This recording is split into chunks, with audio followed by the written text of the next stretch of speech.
Joy. Today we're going to be enjoying Stellar Blade demo and the hype and the fact that it's going to be released in 3 days. The main game in 3 days. At least that's what my pre-download screen shows. I'll go ahead and put that as the thumbnail cover for this video because yeah, it may be slightly under 3 days uh, by the time this all gets warmed up. But yeah, it's at 3 days. So in 5 minutes, I believe, to be exact. So yeah, we're going to go ahead and do some XP resource grinding and share in the chat with everybody. Anything that comes to mind about your excitement or anticipation towards Stellar Blade and it being released. I tell you, I can't wait. Going to get some in 3 days. Gonna get some. But yeah, oh, apologize if you hear my son in the background. I'm pretty super excited about him turning 2 years old soon too. But yeah, we're going to get some more resources here because I'm telling you, things are going to be expensive when it comes to leveling up gear and using some health resources for when you get hurt. And I tell you, with what you get in the grind, these things you actually have to use gold to purchase. So, and let's see exactly how much is all this here. Uh, yeah, the highly concentrated potion is what is it, 400 gold, and the lingering potion is 300 gold. So stabilizer 200. Let's see.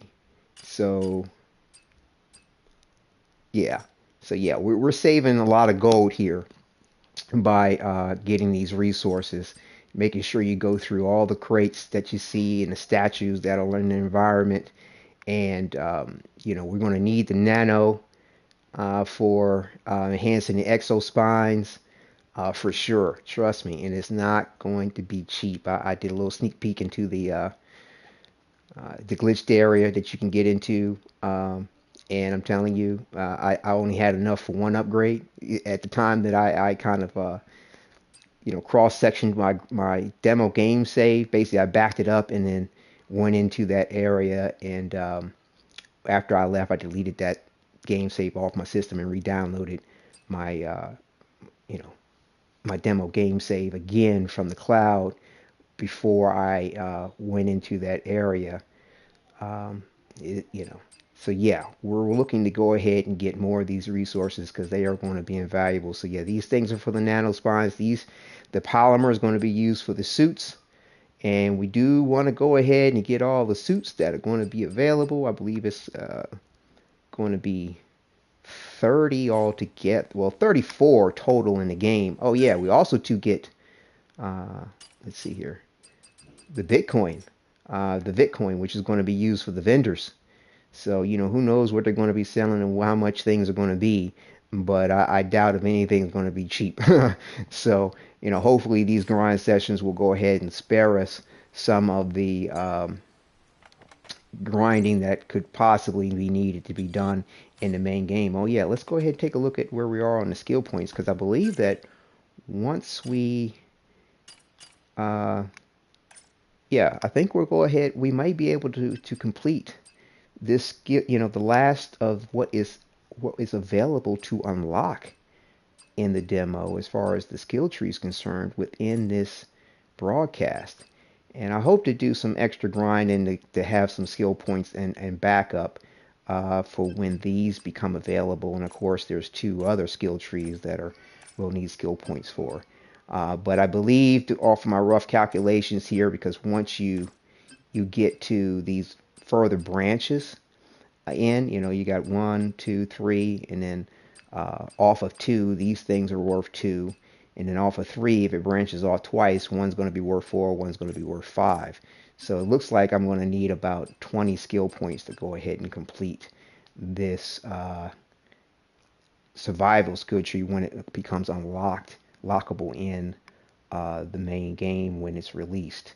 I tell you, I haven't been this excited in anticipation for a a new game in quite some time.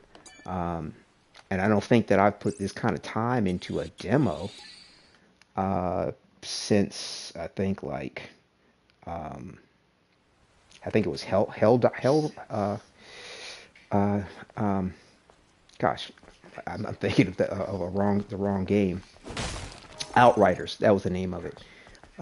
So a lot of people put a lot of time into Outriders before it came out in the demo to get the legendary drop weapons and stuff. But this here, it's just been fun and enjoyable going through and trying to get my thumbs under me and learn and understand Eve's combat system, and of course bulk up on the resources for when they're going to be needed, and they will be needed.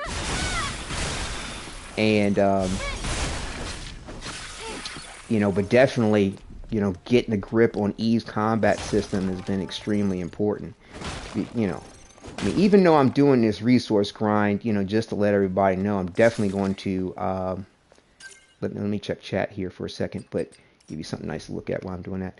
I'm definitely going to be playing the main game from start to finish, and depending on when they start us, which unfortunately they have not given an official regard, at least ShiftUp Corporation behind the game, they have not given an official word about where we're going to actually start in the main game, and how that's going to be in regard to what data is going to be transferred from the demo.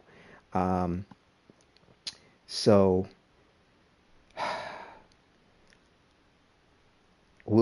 it's going to be very questionable as to what that circumstance is going to bring us. The theory is that, or at least the prevailing one, is that we'll probably start at our last game save just before the Abaddon boss battle, or perhaps right after the boss battle. I mean, when you complete the Abaddon boss battle, it actually says you have to complete the final boss in order for the game save data to transfer. So, did it actually save your progress completing the Abaddon boss battle? It seems like it probably would, but it would seem to me awkward to kind of restart you just at the rooftop. I'm guessing that it's probably going to start you at the game save point that you last saved at, or rather at the parking deck, second floor save point, which you saw where I started the game today at. But we'll know for sure when all that happens. But yeah, it's just going to be quite an experience to be had, learning all the ins and outs to what this combat system is going to fully evolve into when all of these skills are unlocked, and gear and upgrades, as well as what the lore is going to entail and bring to us. Definitely looking forward to exploring more of that, and what the game is going to give to us, as far as its plot and universe that is created regarding this exploration into the future of humanity, and what and how AI is an extension of that evolution. At least that's how I'm depicting it anyway. So yeah, definitely looking forward to that.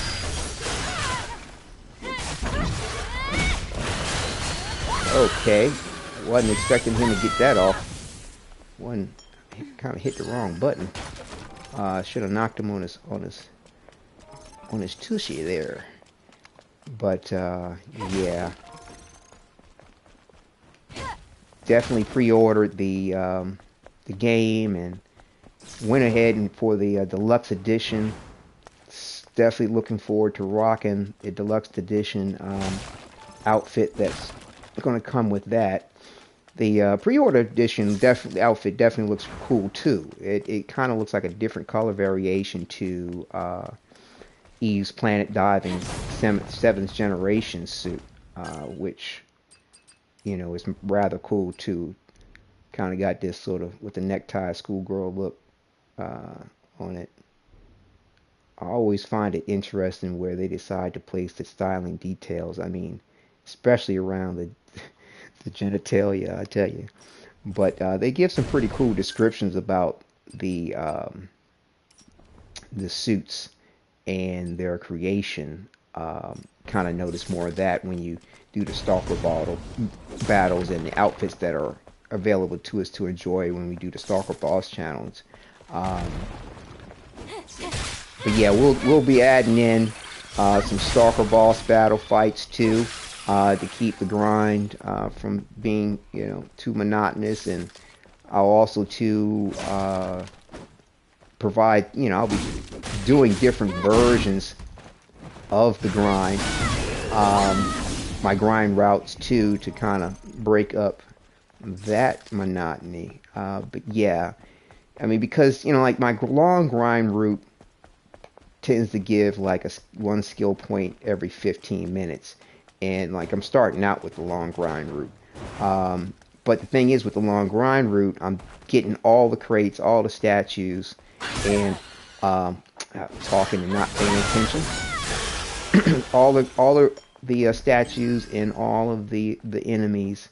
So even though it sort of takes about 2 minutes longer than the smallest grind route, so I kind of got 3 different main grind routes. There's a long, short, and then tiny version of my grind routes. And like I said, the long one takes about 15 minutes. The short one about 14 minutes, and the tiny one takes about 13 minutes, and that's per skill point that it takes. Not the run itself doesn't take that long. It's earning one whole skill point in that period of time. They don't make it cheap to be able to earn. Did he see me? Did that thing see me? No, he didn't. They don't make it cheap to get to your skill point levels. But what's great is that they don't seem to go overboard with the point of having you have like needing more skill points to get past the next level. It doesn't seem to be, additive or multiplicative in regard to the next level requiring more skill points, which is great. So it's a set thing. But the thing is the XP that you earn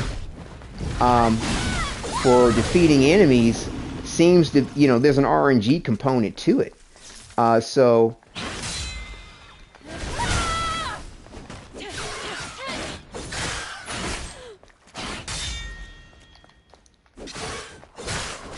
with the RNG component to it, like this enemy here just gave me 28 XP, which is nice. You can earn anywhere from 23, 24 XP per main enemy, and like the little crawler creepers you see running around, they like looking like little spiders or something with tails or something. Let me make sure I got the name of those right too. The Natiba. Yeah, the mutated creeper. Well, it's a mutated creeper, and then you have a regular creeper too. These creepers here are worth anywhere from 1, and I've seen up to like 7 skill points, depending on how you kill them. And again, even regardless of how you kill them, it's the XP is kind of RNG related and how much it's going to give you. And the barnacle, the cricket, the guardian, the heavy guardian, and the Hydra all offer the same amount on the skill point. So, but time to me is an essence when it comes to, oh my goodness, the grind. So, which I'm not demonstrating here. Shit, talking and messing up. So taking them out with stealth, in my opinion, is the better situation to go with. And, it's okay if, I kind of stumble in the stealth and have to fight him, because it's good to keep up the skills in regard to knowing, what the enemy's patterns are, and how best to, and efficiently, in my opinion, kill them. Versus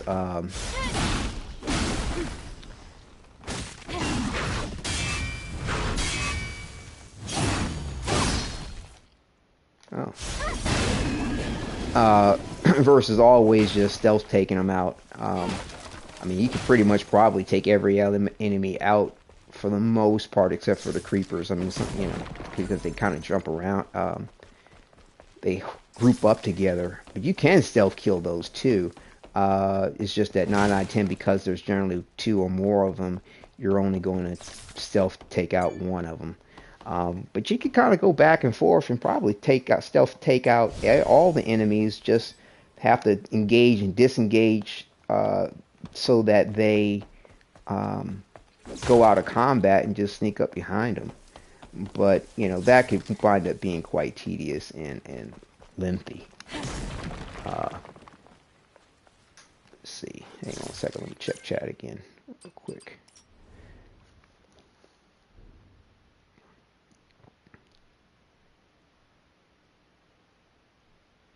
Let's see.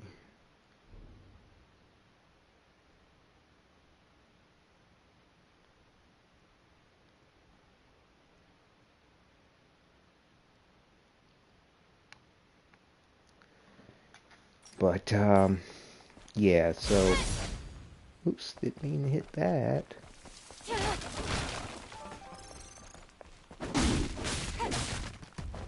Like I said, hopefully we'll go ahead and get the rest of these skill points.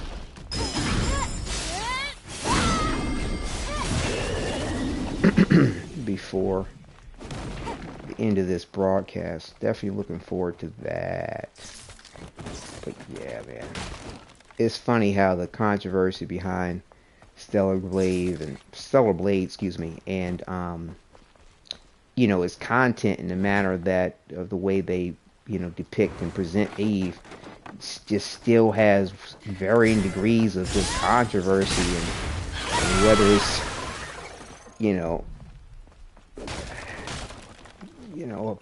whether it's appealing or not appealing, whether even in Japan, right, they're having discussions about whether or not it's really being fair in regard to its rating, because of its depiction of blood, gore, and I guess semi nudity, and or its revealing nature towards it. Because they rejected, I think, Dead Space remake or something over its violence, but yet they've approved Stellar Blade.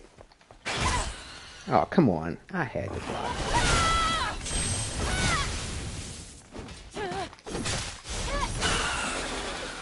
And so yeah, it's not short of its controversies and meeting the press in regard to the varying concerns. So yeah, what you just saw me do was what I consider to be the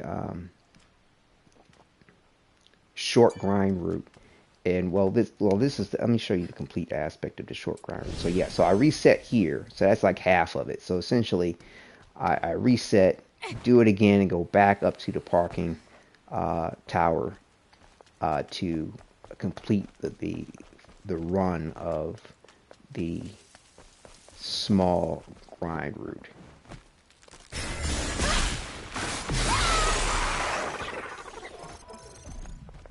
But yeah, those who are joining in on the chat, or those who may perhaps watch this broadcast after it's aired, please go ahead and share in the comments what you're excited about, what you're looking forward to, what you might not be looking forward to. But yeah,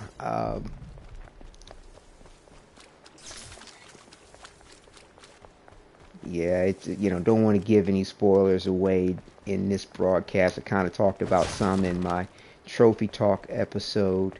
Um, but, there are going to be some gameplay aspects which are going to be quite challenging as well as surprising as far as what we'll have the options to enjoy with and without Eve. But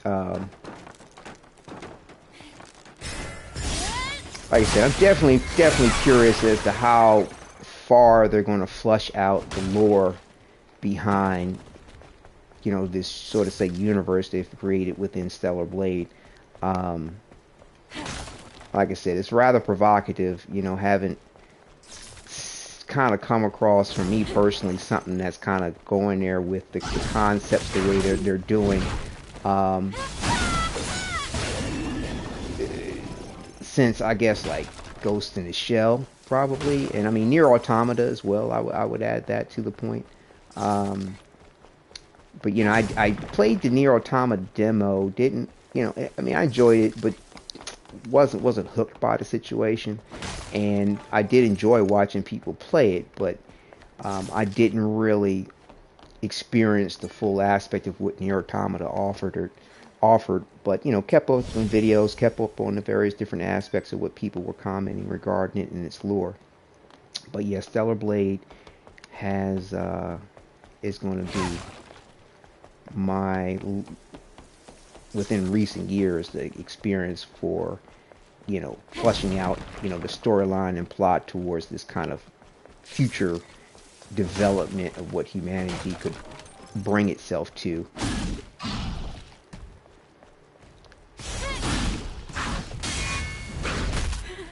Missed that.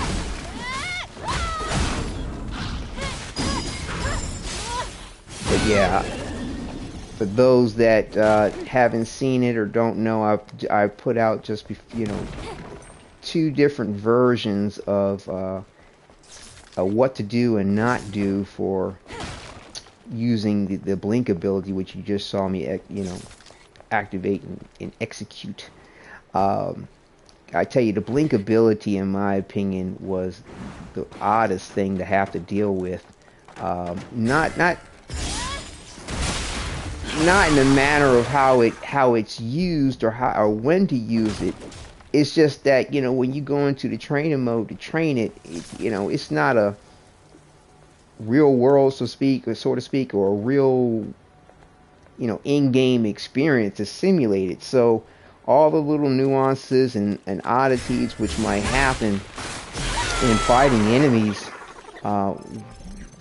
using the blink, aren't present to you. I mean, you can practice against the robot that's in there, or you could directly practice blink in the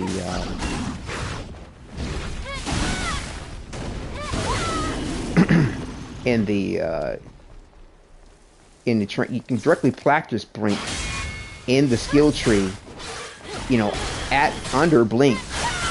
Let me show you real quick. So, if you go in the skill tree and you go over to survival and you go over to blink, you can actually enter the training mode, at a camp and train directly for blink, in which case you'll be fighting a heavy guardian, Wadidja, and it'll only do special attacks for that. But to the point, definitely please check out the the what to do and not do blink video, because I do cover a lot of some interesting points about blink and the varying aspects in which it can activating it can kind of change and be different, as well as the fact that just getting a grip on the what to do's and not do's for blink will aid in understanding the rest of Eve's combat system. And I mean, blink is probably going to be the bread and butter to a lot of circumstances that we're all going to encounter when it comes to playing the main game. Repulse is going to be utilized too. I mean, all of them are going to be reutilized, but like I said, blink blink, blink, blink, blink, blink. You know, you'll come across situations where, you know, the sword doesn't flash, because you know the sword kind of blinks as well, but you know, just to keep the terminology separate, it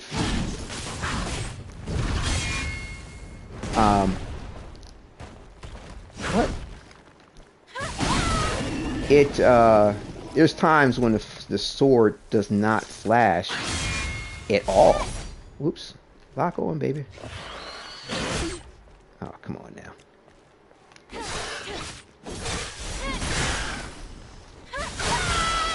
There's situations where the sword won't blink or won't flash, and you're sitting there going, "Why isn't the sword flashing? What happened? Did I do something wrong?"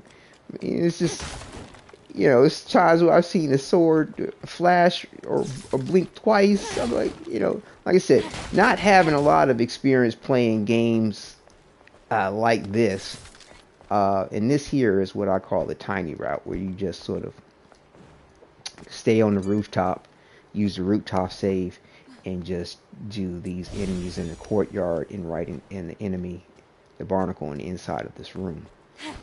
But yeah, I mean, like there was always some kind of question for me as to like, what the heck is going on with this blink, you know? And then on top of that, you know, the nature of how they set up the combat system is for me is fairly unique, and though you can compare it to this, that, or the other game, which, you know, has elements of what's going on here, I, for me, in my experience, find the combat system unique.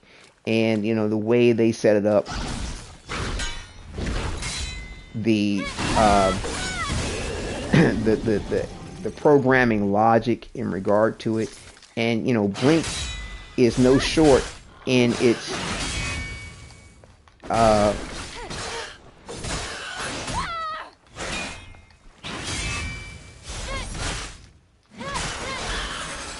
Blink is no short in its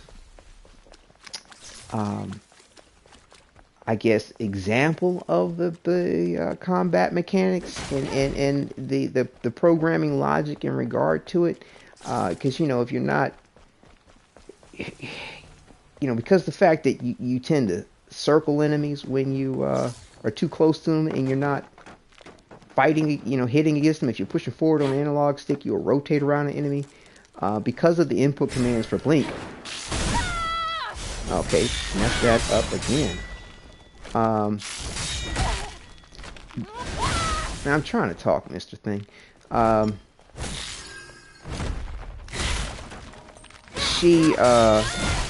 Hang on. So yeah, so see how she's rotating around the target while I'm pushing forward?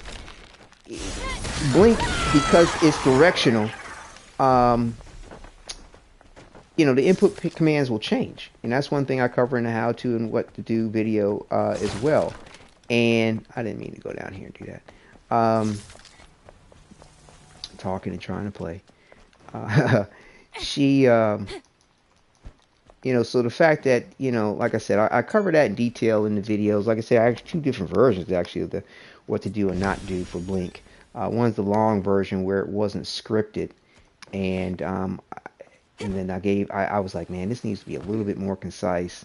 I had a viewer comment on that video too, saying it needs to be concise, and I'm like, yeah, man, I'm already on that. I mean, definitely. So it took me some time to compose the transcript for that, and to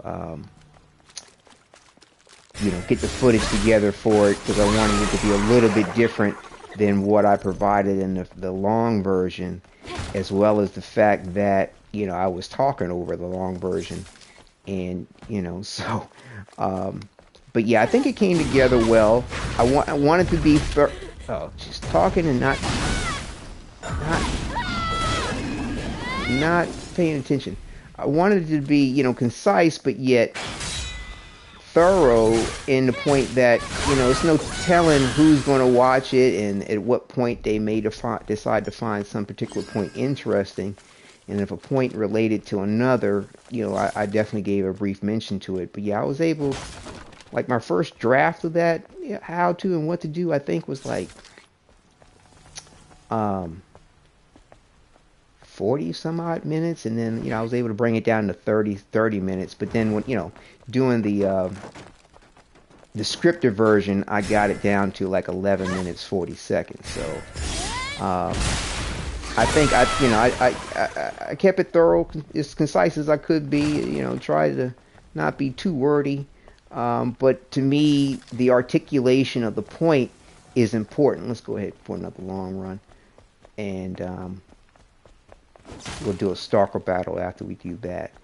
But yeah, the articulation of the point is important. And I mean, I've seen some people comment, and make videos about the whole blink ability and what to do. There's generally like a how-to or whatever, but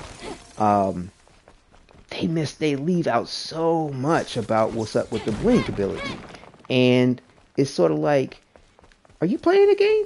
You know what I'm saying? Or you just feel like being short and to the point, or regurgitating what the game's telling you, is all that's needed. I don't know. You're appealing to your audience, and the fact that they want some kind of content or example about Blink. I don't know. Either way, they're leaving out, some gross, it's not grosses and foul, but grosses and a lot of detail. And like I said, in the nuances is in the way Blink is executed, and and also too the aspects of what not to do regarding it.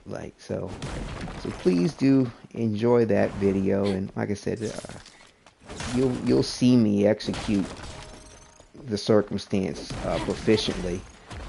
Put out a little short over it too.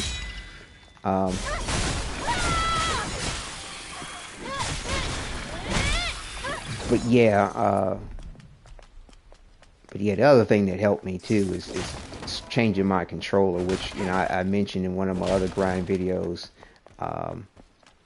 and I think I mentioned it too in the extended version or the unscripted version of the what to do video for Blink. But having my buttons remapped and getting a controller with the back pads, I went ahead and got the PlayStation Edge. Just really revolutionized my gameplay with moving her. Primarily because you have to use the right analog stick to direct her attacks and to direct her blocks. None of that will change when locked onto the enemy with the left analog stick. If you're not locked onto the left analog stick, you can direct your attacks, no problem with it. But more than likely you're not just dealing with one enemy, and you can't block with the left analog stick. Rather, you can't direct your block with the left analog stick, and that just, oh man, it was just crippling to not be able to do that. And I mean, you don't have to remap your buttons, or keep switching back and forth between your light attack and heavy attack. And that's another thing too. Most games that I played don't have two separate buttons for the light and heavy attack. And you can switch back and forth with your thumb between these buttons and the right analog stick. I'm gonna miss. But man, is that cumbersome and time consuming, and just your reaction time is hampered greatly. So having her light attack on my R1 button and her heavy attack, I forgot to do my follow-up.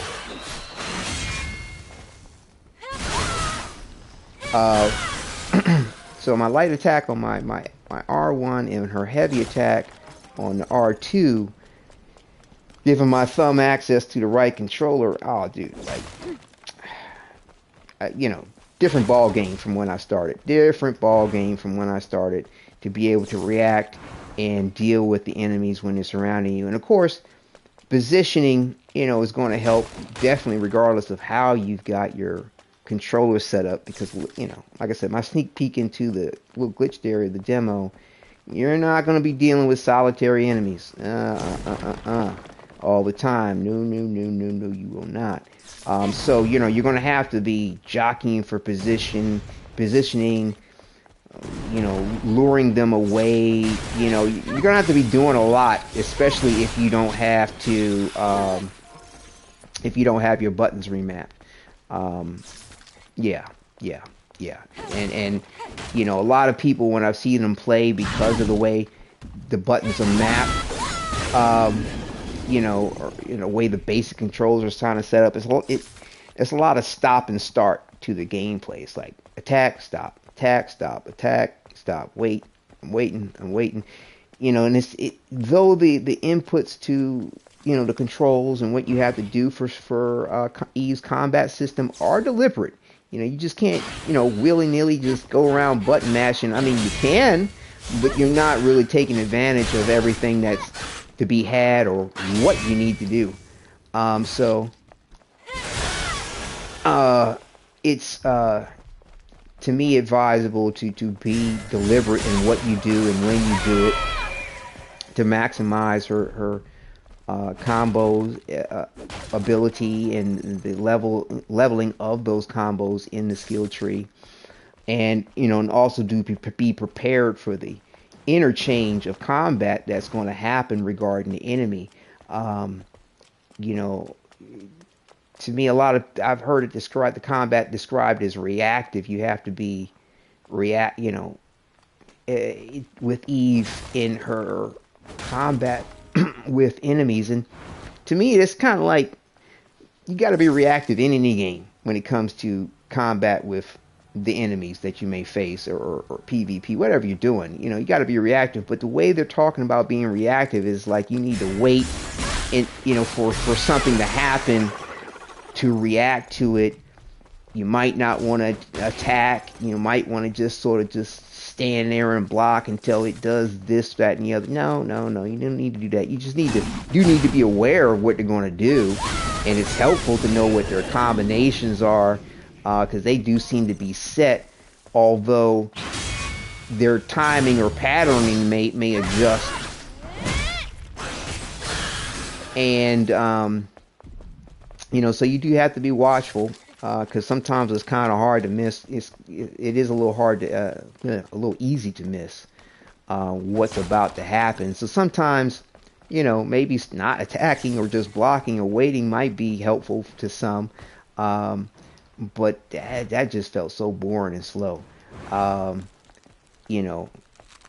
me, you've got a lot in your toolkit to be reactive in a proactive manner, or an aggressive manner, where you can go ahead and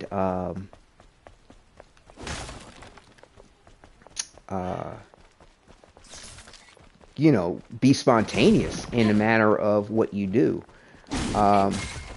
Like with Blink, for example. And Repulse in the game, various different, special attacks.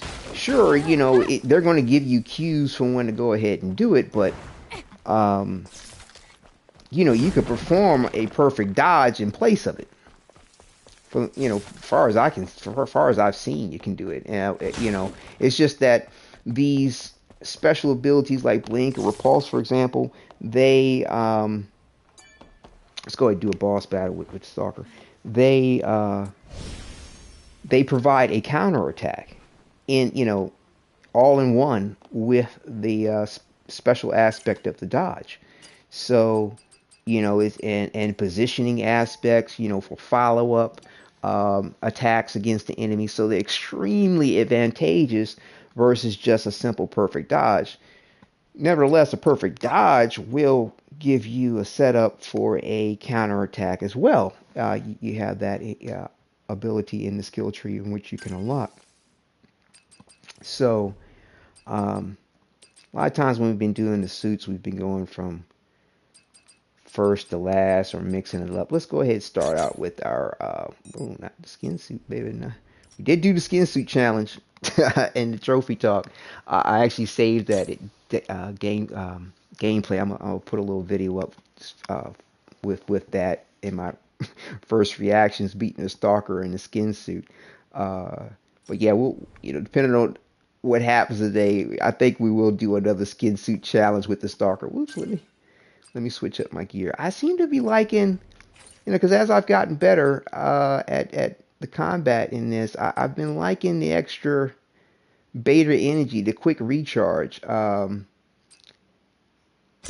Just having the beta, just on point and just constantly there for you. Uh, you've got other beta gear which will, enhance the damage of the beta attacks. That's the recharge. My bad. Where is it at? I was on it. Yeah, the enhancement here. It gives you, more damage to the skill attack power, and then you've got this one here, which is kind of like a little bit of a high risk, high reward situation, or if you're more of a risk taker, or you get hit a lot, this actually gives you recharge beta energy per 1% of health point lost when taking a hit. And I don't like the idea of that one too much. But yeah, I'm definitely going to be going with the beta recharges when we have those available in our gear sockets, and you'll have 4 altogether once everything is unlocked, and it'll be interesting to see what I ultimately decide on, because I'm not really sure if these are all of the ones that are available to us in the main game. It looks to be the case, but I don't see like a 1 out of 20 or 30, and upgrading all the different types is also to a trophy. Accomplishment. I don't think that's too much of a giveaway. I mean, a lot of times with these games, or a spoiler, a lot of these games have trophies regarding, you know, leveling up the character as well as the gear. See, it's another high risk, high reward one with, low health, having increased attack power. But yeah, depending on what we're going to be dealing with in the game, I I tend to be, more of a survivalist in the way of, you know, am I alive? Okay, great. If I'm alive, then I can continue to fight and I'm not dying and having to restart a circumstance. So 9 out of 10, I'll probably go with definitely the two beta gear sockets to have fast beta recharge, and possibly depending on what all this normal mode is going to give us, because that's what I'm gonna rock out with. I'm not going to do the story mode when it comes to the main game release. I tried it out and completed the demo the first time in story mode, and uh, and that was cool. And but I like the degree of challenge the game brings, and I think I think I can step up to that. Hang on, let me focus. Oh, didn't focus enough for that one. Should have did the repulse. And like I said, so I'm looking forward to that. Uh-huh.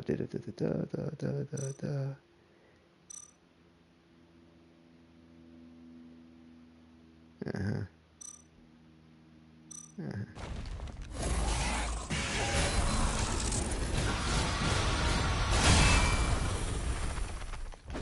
And so, like I said, I'm gonna probably go for a beta recharge and protective aspect, but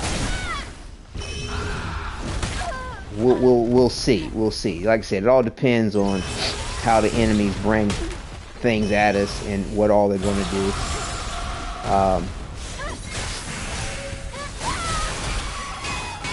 Wow, really? Yep, got it that time.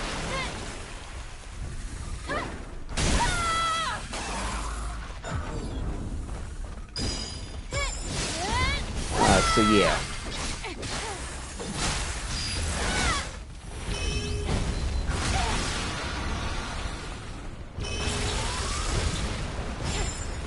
Got it that time. You gotta be You gotta be at the last second for these unblockables, I tell you. And so it's, you know, knowing what that last second is interesting. Hold on. Ah!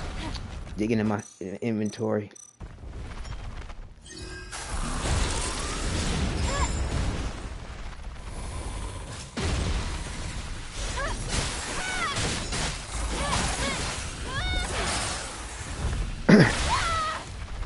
Yeah, you have to definitely be deliberate.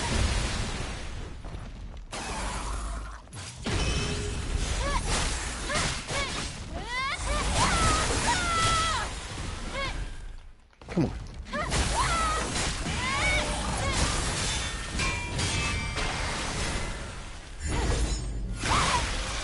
Probably could have exploited that a little bit more, hit him a couple times before doing a retribution, but that's okay. That's okay. Oh. Ouch. Missed me, bitch.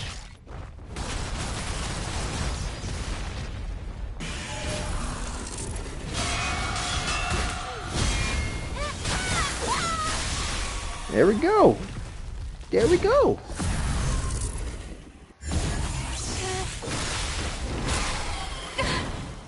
Oh, I love it. Do your thing, Eve. Do your thing, do your thing. Fantastic finish. But yeah, I really do wish we got something other than the experience and the enjoyment of fighting that, you know, this boss challenge in the Stalker. I mean, you know, like I said, the experience, getting, you know, an understanding of the different gear and what all will, you know, be available to us. That's definitely good. But we'll start it like this. We can actually we'll reverse the route on that a little bit. But yeah, because, you know, you see, I think when you beat the Stalker, like a 4 skill points flash and all kinds of loots dropping all out around his feet. It's just like, I don't want that loot. Give me the loot. Give me the loot. But yeah.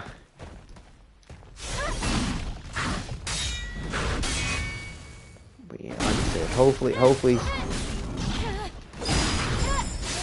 some people will talk about and share, you know, whatever excitement you may or may not have towards Stellar Blade.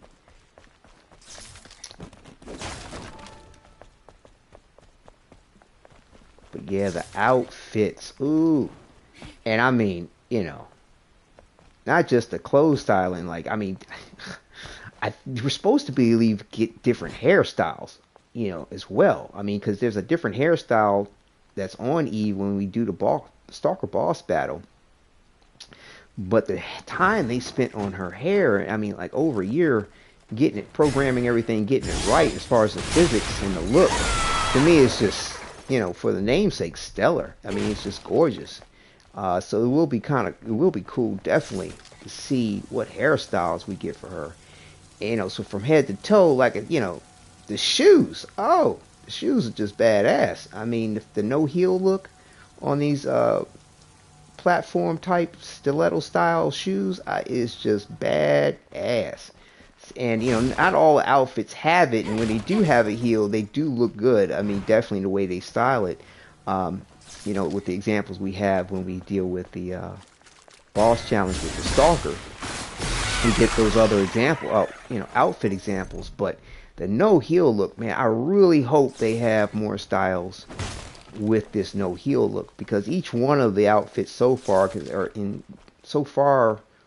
in the demo, we have, you know, the skin suit, which has the no heel look, and the planet diving suit, 7th generation suit, which he starts out with in the game. Oh, come on, man. And the planet diving 2nd generation suit has this no heel look to the shoe. And I mean, that is just bad ass to me. Um, I think I saw an example of that, or at least the first time for me that I saw an example of that was in um, a music video. Uh, I just can't think the name of it, but the female artist, she actually, not sure what her circumstance is, but she does not have the lower half of one of her legs. I don't know if she was an amputee or just born that way, but she had these really cool prosthetics for that leg, as well as wearing this uh, no heel high heel shoe, or type, and it was just on the leg that she, her full the leg she had did not have to. I'm not sure how to articulate the point. The leg that was not amputated, or the leg she did not have only half of, her full leg from hip to toe, had the shoe with the no heel to the high heel, the way Eve has. Hopefully able to follow that articulation of the point. I don't think I've really ever talked about it before. But it was just really cool, very stylish, very hip. The song was great too. The artist, really, really did her thing well in her performance of everything. But yeah, I'm sure it's been out in other examples, or some kind of like fashion type shows thing. I would hate to think that it's being missed in some way, but so I don't think it's original in the way that Eve has, is styled with it, but it is cool. It is cool. I'm glad they decided to do that when it came to her styling. So yeah, I'm definitely excited about what other outfits are going to have this shoe style, because it is just it's just sexy to look at. Definitely. Um,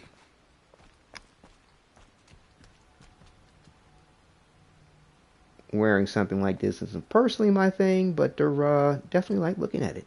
You definitely can appreciate the way it will accentuate and raise the calf muscle.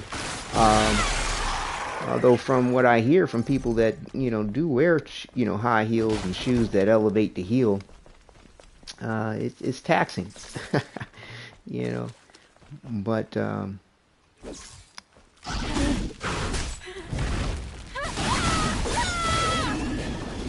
I'm generally more on time with that situation. I tell you, you can catch me with that.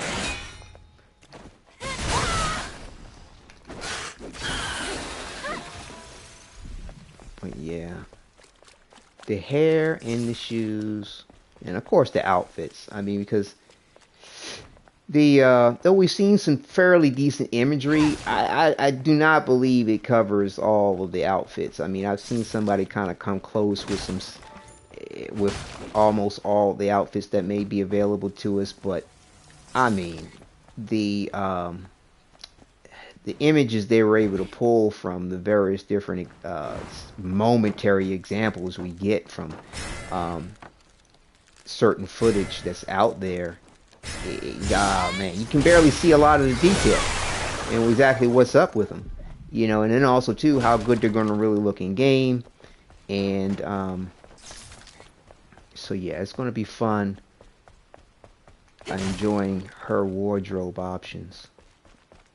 And I'm really, really hoping that we get a option or the ability to change the look of her blood edge sword. I believe that's what it's called, the blood edge sword, which she has here.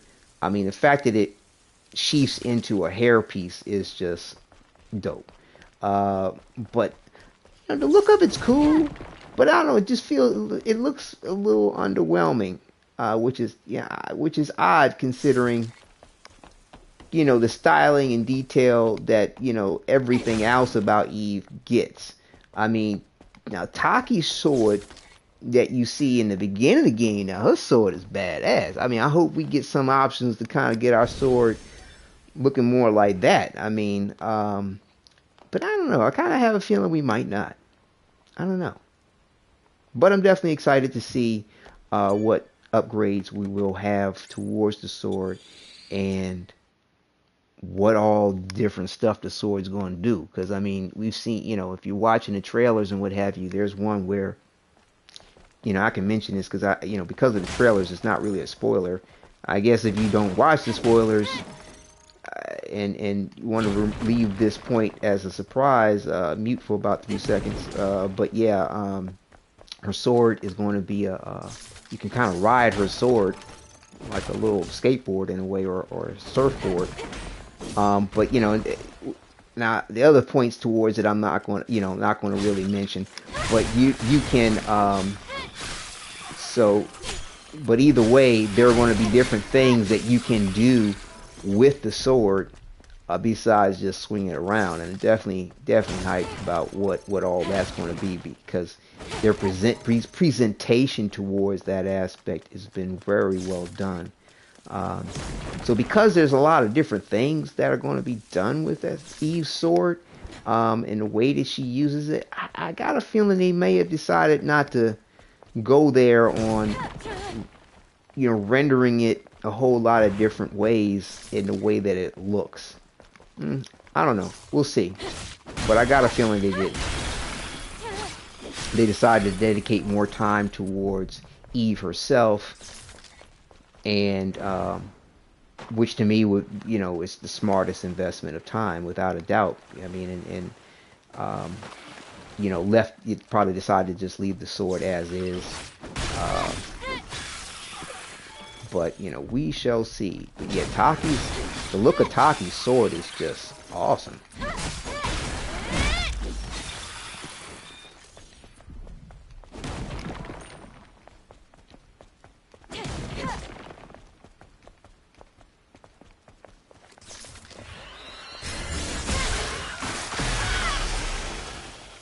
Yeah, we already got 3 points, 3 skill points, I think. Wait a minute, how many do we need to finish this off? Yeah, we need 6, 9 to go. So, oops, I figured that was gonna happen. So we got 9 to complete, so we need 6 more skill points. And like I said, it takes anywhere from 13. Missed my time. 13 to 15 minutes to get a skill point.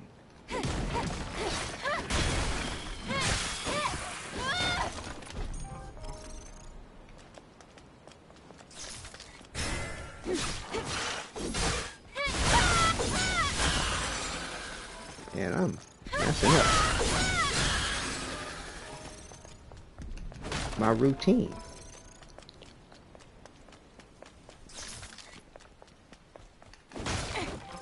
So yeah, I think it'd probably be like an hour and a half.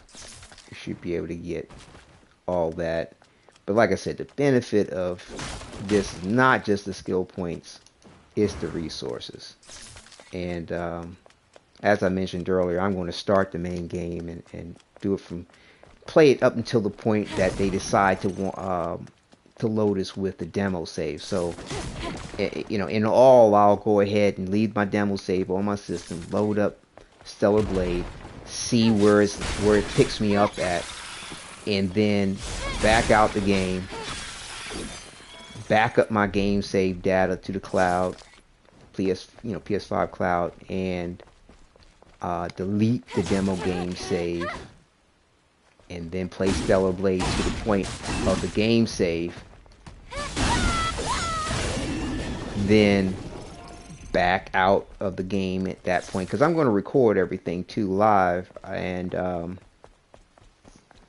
course I'll end the episode because you can't continue to broadcast backing out of the game. At least I can't, the way I have things set up. I don't have capture cards and what have you. And go ahead and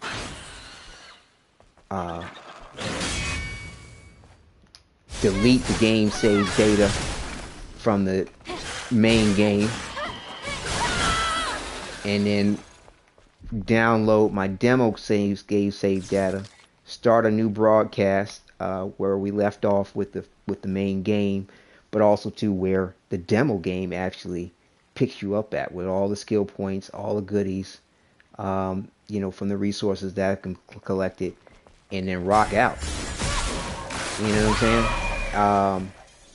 Now, like I said, they haven't released an official regard as to where we're going to be starting the main game, and like I said, I'm hyped to know about what's up with that. With in regard to the demo game save. I mean, it would be fantastic if they figured out a way for us to going the wrong way, talking and playing. If they figured out a way to either refund all of our skill points, so they're just sort of sitting up at the top of our skill tree when we first start the game. They load us up at the very beginning of the game. Everything we've collected is, say, at this first camp. When we check into the first camp, we get all the resources we've collected back in our inventory. Our skill points are sitting there for us in our skill tree to assign. That would be cool. That would be cool. I'd have no issues with that at all. Or heck, when we start the game, everything's in our inventory. Soon as we load up the game, we start from start to finish.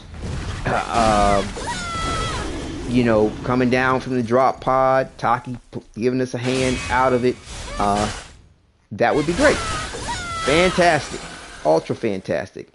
But again, I don't think they're going to do that because it's probably easier to, as far as programming and everything, to just go ahead and load you up where the demo game save data leaves you off at. 9 out of 10. But like I said, if they do something other than that, it would be like playing a pseudo new game plus. You know what I mean? Where you start the game pretty leveled up. I mean, because bear in mind with the demo game save data, when you start the demo, you already have skill points already assigned in certain things within this skill tree, and I've never known a game to start you out from scratch like that. So I've got 9 out of 10. You might be raw. You know what I mean? When the game comes out, no skill points whatsoever, no skills assigned whatsoever, and so I've gotten used to Eve and how capable she is once she has some skill points, and so I ain't definitely looking forward to playing the rest of the game all gimped up with no skills and having to earn all that from scratch while dealing with the game and the way it's going to be complexed and what have you, and the complexities it's going to give you. Because, like I said, each stage of the game is going to build on itself. From what I can see, like when you first start out with the game here with Silent Street, the enemy types you deal with are different than what you wind up dealing with here in this parking tower. And like I said, I took a sneak peek beyond this level, and it's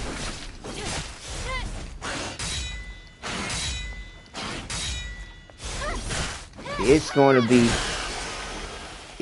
be a doozy.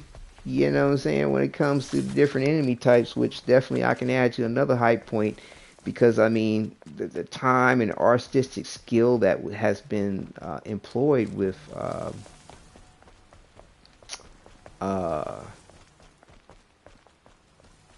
the enemy design is just awesome. I mean, number one, they're using, they start from clay models and then adding the layers of AI to enhance this detail. But to me, that's, as I said, I think it was in my trophy talk, when it comes to, good AI, it really, really helps when they use some type of live model to map the AI and the CGI effects too, because when they don't, I mean, we saw the early days of CGI and AI, yeah, CGI is terrible.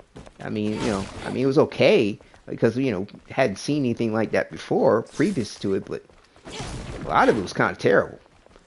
And even now, uh, when people are doing stuff with the CGI, if they're not using some live model to map it over, I mean, I've seen some pretty good examples that don't use it, but it still comes off way better. It looks way better. It feels you tend to have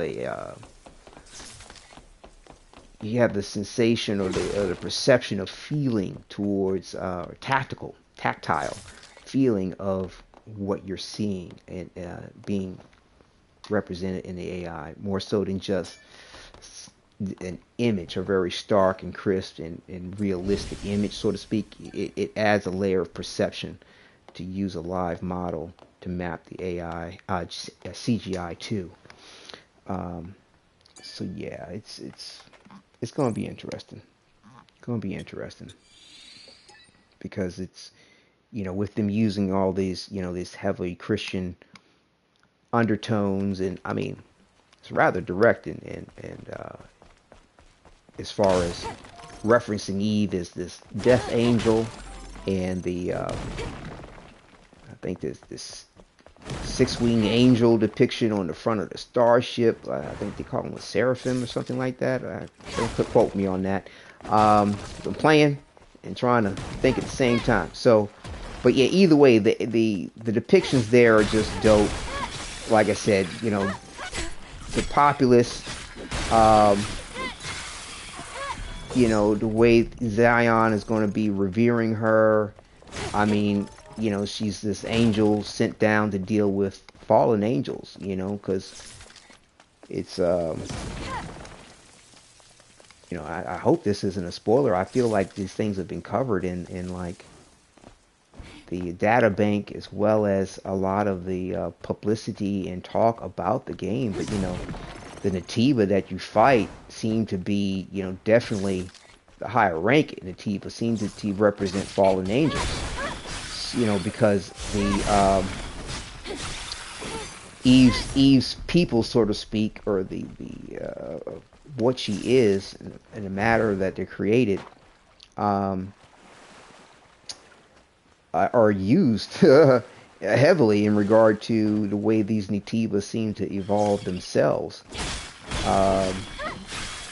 But hopefully that's not a spoiler for somebody. But like I said, the very exact nature of how all this is going to come to be, I still don't know. It can't spoil for anybody. I mean, because I really don't know for sure. We can theorize about a lot of the things, but because, like I said, there's been a lot of information that's been put out and through their trailers. It's going to be cool. It's going to be really, really cool and interesting to see.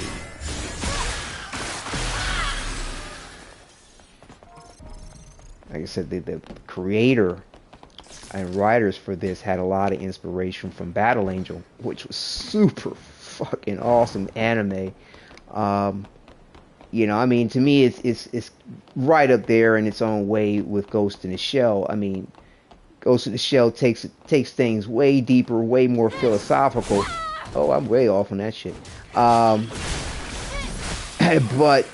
as far as the look, the concept, and everything, like I said, Eve has a lot of inspiration from what the creators of Stellar Blades stated from the anime Battle Angel, and of course the live-action movie that they came out with, which I hear is supposed to be talk for part 2 towards that. How'd that miss? Anyway, but yeah, man, it's gonna be shite. Like I've said in a couple of my other videos, I haven't played a female protagonist as far as gaming really since Remember Me. I mean, I messed with 2 other games for a second, but just didn't get into them with female protagonists.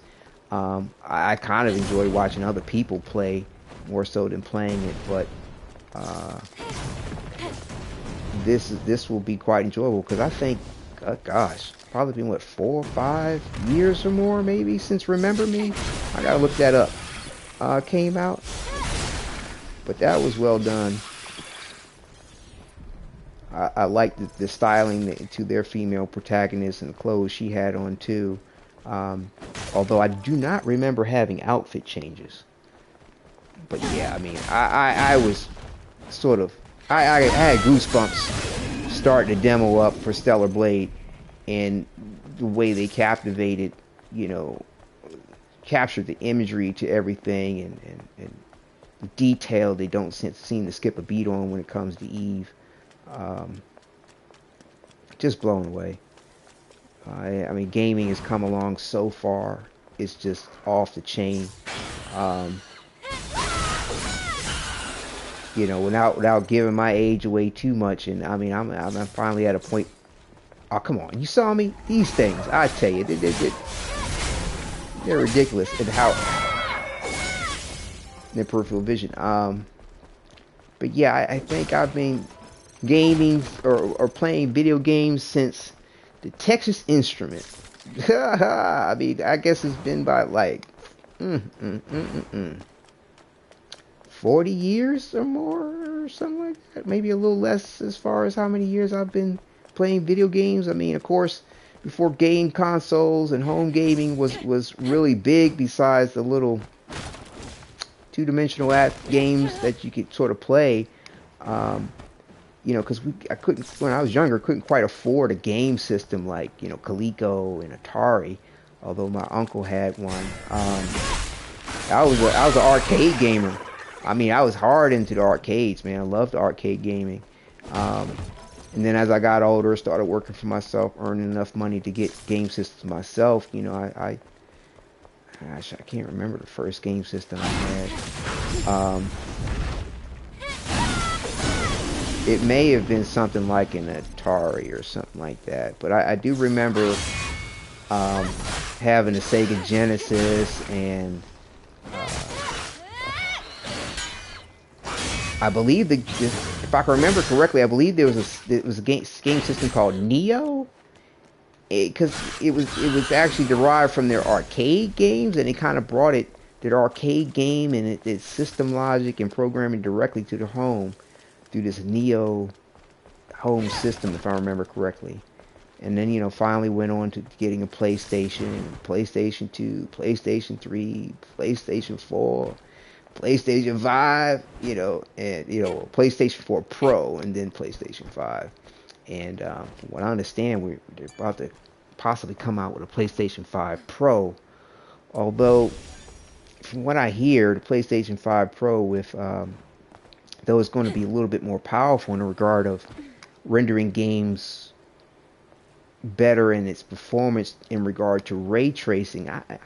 To me, not a lot of games are even really taking advantage of the PlayStation 5 as is. I mean, and all of its capabilities. I mean, although there are some that are pushing the limits of it, the majority of what, you know, is out there, I to my knowledge, aren't really taking advantage of it. Like Stellar Blade, despite how beautiful it looks, doesn't do any ray tracing. You know, so, you know, I may just save my ducats and, you know, and put them in the bank and save for the PlayStation 6 when it hits, whenever that winds up happening. And you kind of like to hope that it's going to be longer, you know, further away than not. But in a way, with the advancements of technology and the game and the pace that these systems have been releasing, it's probable that we get a PlayStation 6 within the next 2 to 3 years. I mean, ideally, I feel like, you know, with the state of things, and especially if they come out with a PlayStation 5 Pro, they could wait 5 years, you know, to come out with another one. But, you know, I don't know. We'll see what happens. But definitely will get down with it when the PlayStation 6 happens, but I'll most likely wait for the Pro, because, you know, as it is, getting this new controller, PlayStation 5 Edge, PlayStation Edge controller, I'm spending a little less than half the money for a PlayStation 5 for the damn thing. It's absurd. But I mean, then again, I shouldn't have to buy another controller. I mean, not only did I get a warranty, which lasts 2 years, they're like, hey, you know, if you feel like you want to replace it, you're fine to bring it back and get a new one. You know, you just can't get your money back. Okay, no problem. And then it's got, you can it has modules that you can swap out for your left and right analog sticks versus being stuck with what you have there and have to go through some weird modification or change out when you get the classic stick drift. And then they've got it set up with a really cool cable design for direct connect, so your cable doesn't get all bent up and out of whack. You know, as well as, you know, the extra functions that it has. I mean, yeah, it's like cornflakes in the morning. It's really it's awesome.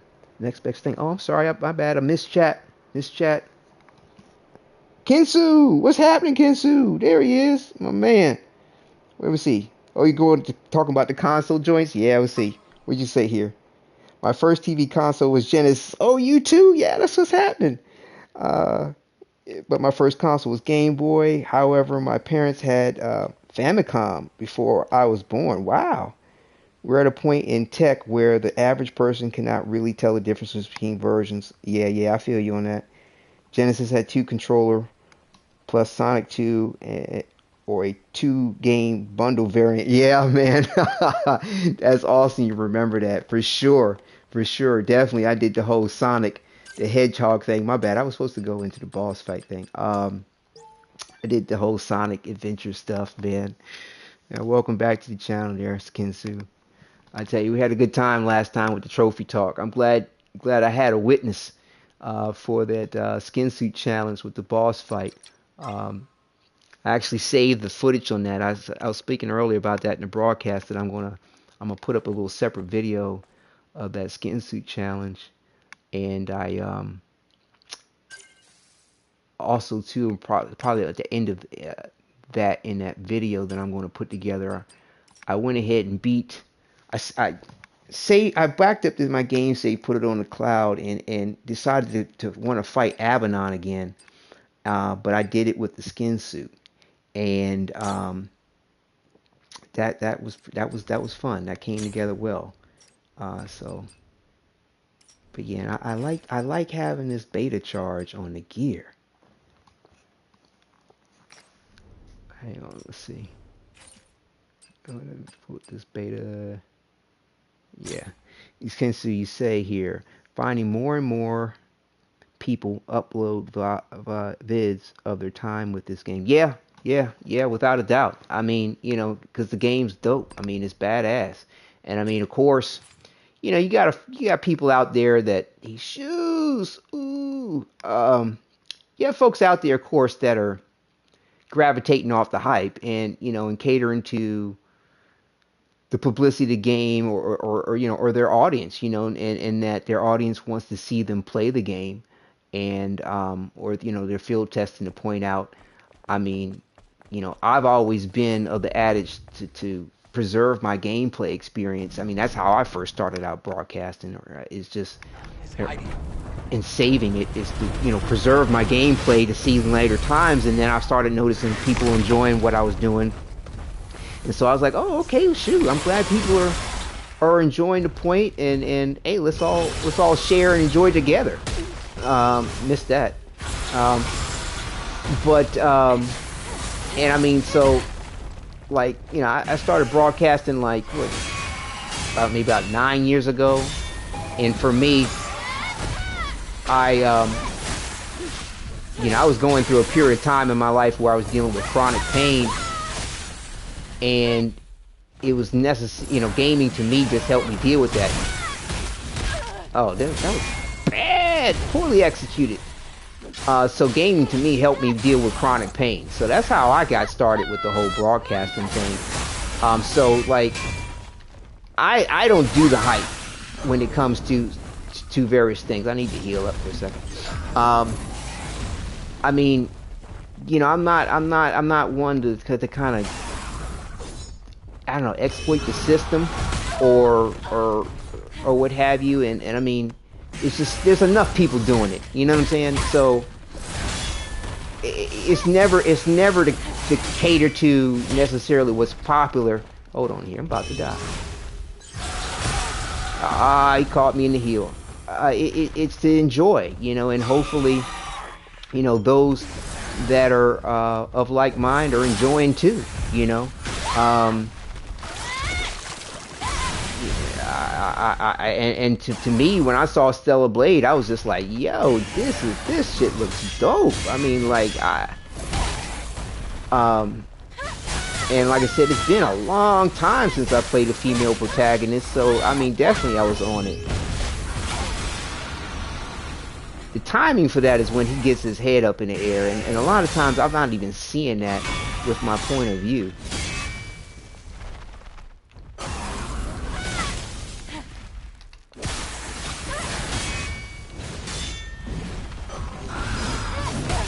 Oh, he caught me. He caught me with it. I wasn't paying. I was in the midst of doing something else. Shame on you. Shame on me.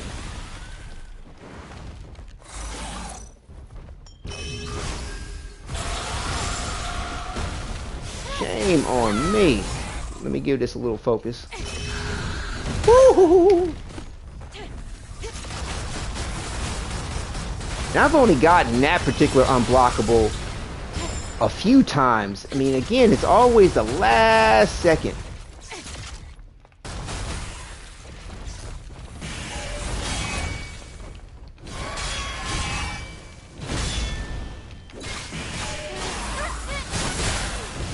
Oh, really? Whoa, whoa, whoa, he is up on me.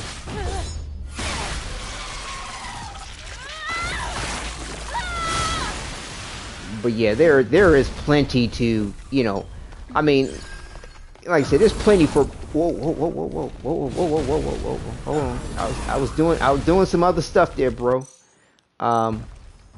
There's plenty about this game to be genuinely excited about, in regard to any of the broadcasters, regardless of what it kind of seems like. But like I said, it just by the way they're sort of presenting the points that they bring up, or the manner in which they're sort of playing it, it's sort of like, yeah, I'm just trying to capitalize off the hype vibe, you know, or you know, want to show this whole sexuality aspect of things. Let's see. Let me see what you said there, Kenzie. Let's see. I hate the few times I decide not to stream, or the times when I find moments I want to save, but too late. Yeah, yep. So true point on that. I have been through that myself a many times. In Pokemon Arceus, I found. I apologize for mispronouncing some of these names there, Kenzie. I'm gonna skip that. I found the shell item, but I've had a full pouch and didn't want to drop anything. Forgot about the storage box and only remembered expanding the bag, but that meant leaving the map. Yeah. Those are moments in gaming. Like I'd say, yeah. I remember I had some good ones back in the day with DC Universe Online, and I didn't preserve that gameplay, man. I really am fortunate about that, because I had a rather unique Earth tank set up for DC Universe Online, because I wanted to create something that to me looked like a natural Superman in a way, rather than the way they kind of give you the Superman powers in the game. Like, I wanted a Superman, you know, that could fly, jump, you know, super strong. Kind of the way Superman was in the very, very, very beginning, early days of things, when the concept was first presented to the public. He didn't fly, which was cool. He actually leaped tall buildings in a single bound type thing. We see. Kinsu says, I was the only one who encountered the item. No one else, to my knowledge, had encountered it. It was that rare. Wow. I went to big streams with the game and no one knew. No kidding. Wow. Wow. Yeah. Yeah, man. Um, probably, yeah, not as grand as that circumstance, or as heavy of a loss in its preservation of accomplishment. But yeah, when was it Metal Gear, was it Metal Gear?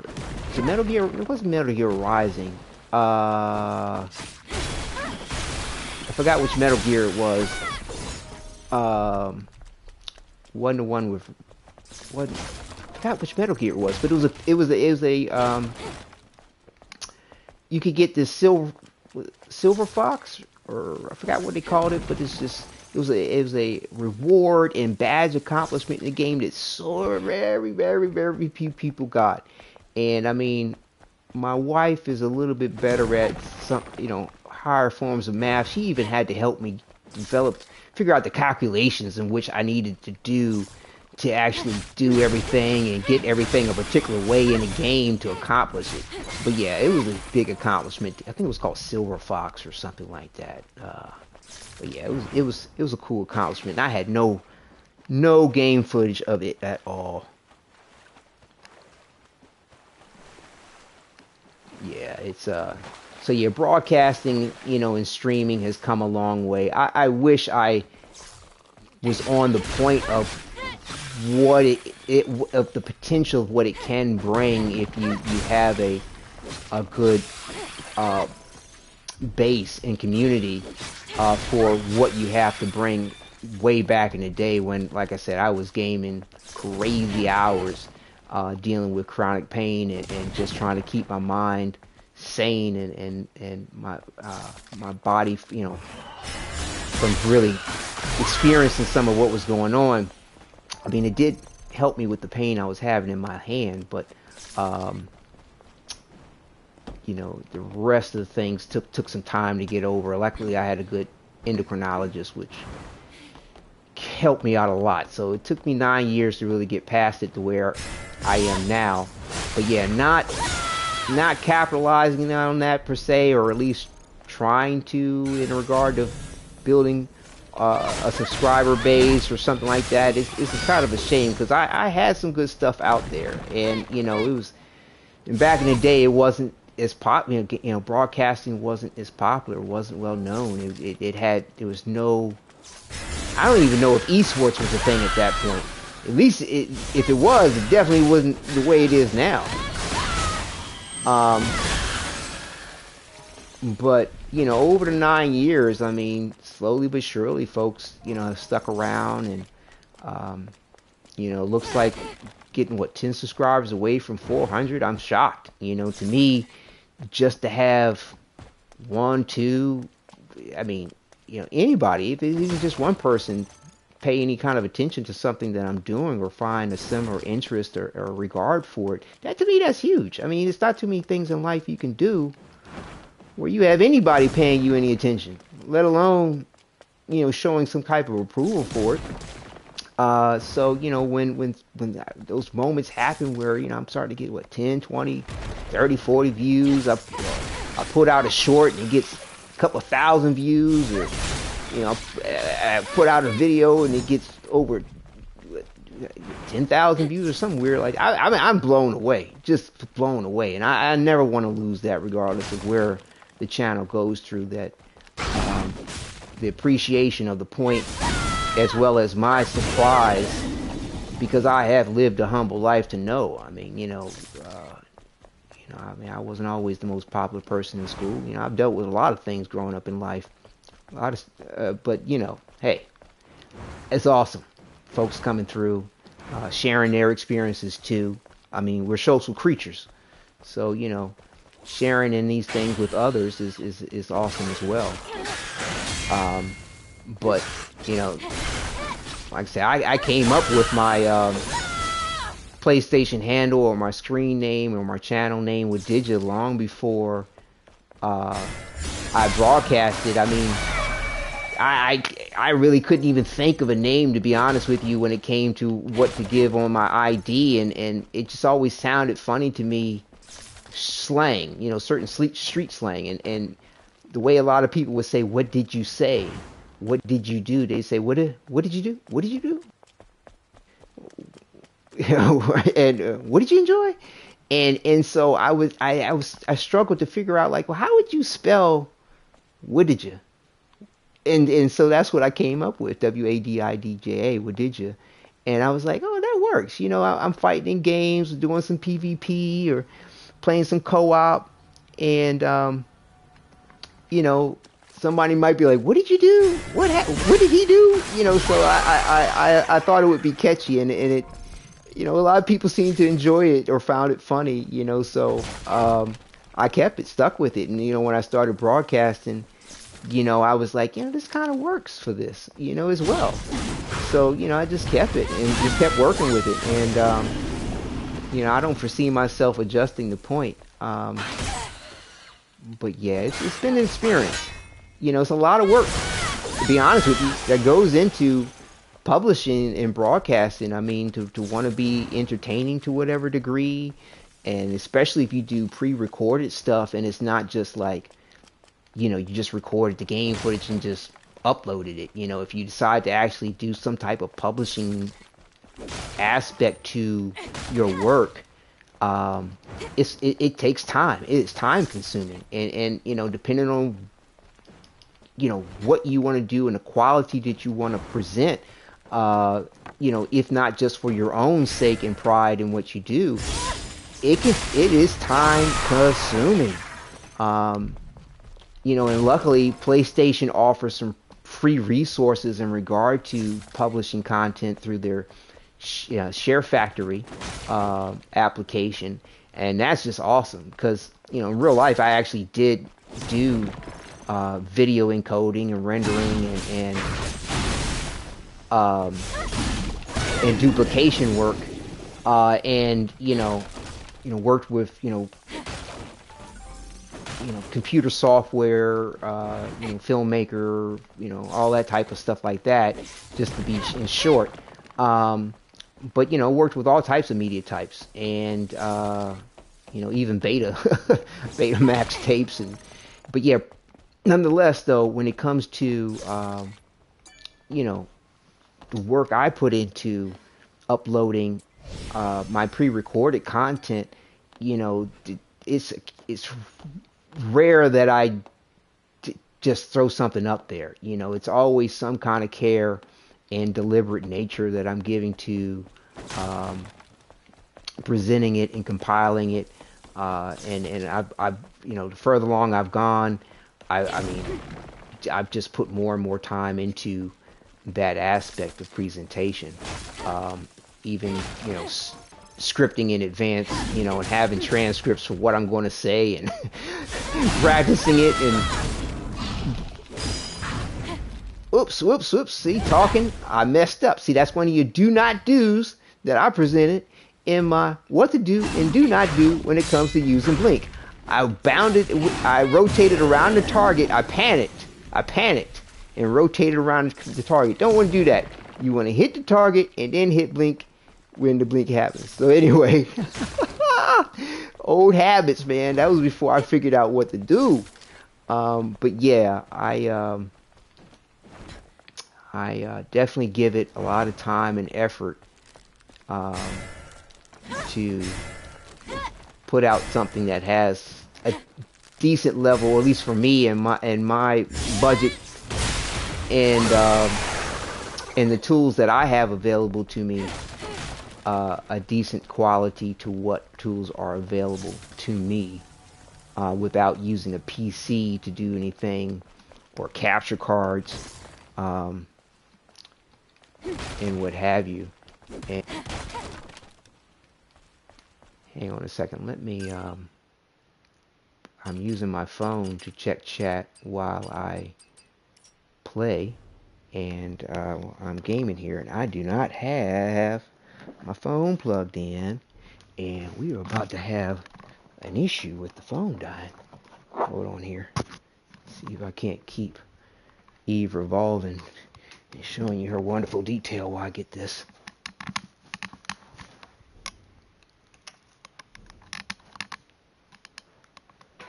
Oh, darn.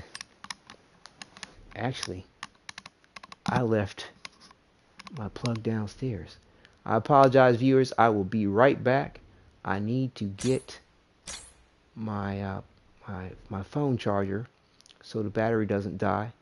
Let me see. Let me turn on some music so that this it's too dull of an experience. Save real quick and turn on the music and run down and get my phone charger. I normally do not make mistakes like that. Sound, music. There we go.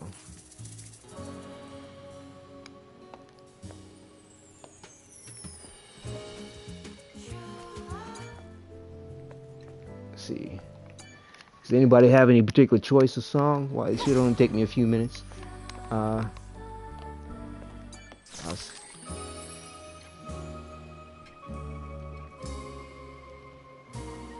see.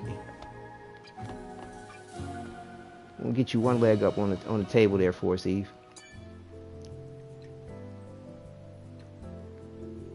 I'm trying to remember which song was it.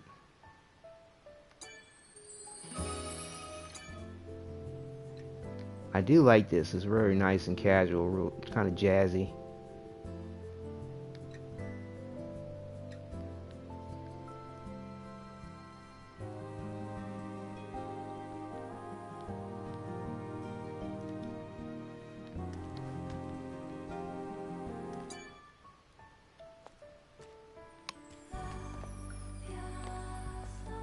And I do like her voice. This isn't giving me the view that I like with that other table in upstairs.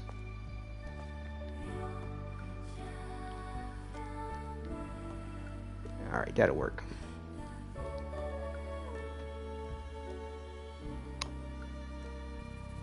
Alright, I shall return. One moment, please. Thank you for holding.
Alright, viewers. Thank you for your patience. Thank you, thank you, thank you. Alright, we got our phone plugged in. The phone won't die. I was able to get my wife a baby monitor for my son as well. So yeah, I was able to help out a couple of birds with one stone. But yeah, when like you said, a lot of work goes into the production of videos and stuff. Hold on, I won't turn the music off. I'll just turn it down. And I mean, as far as other broadcasters, when it comes to their content,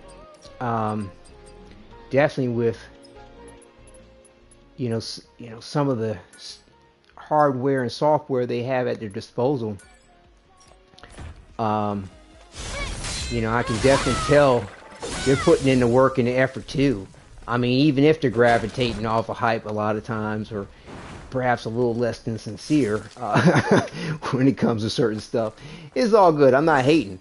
I mean, you know, it's just, you know, because they were putting in some work. Definitely, it's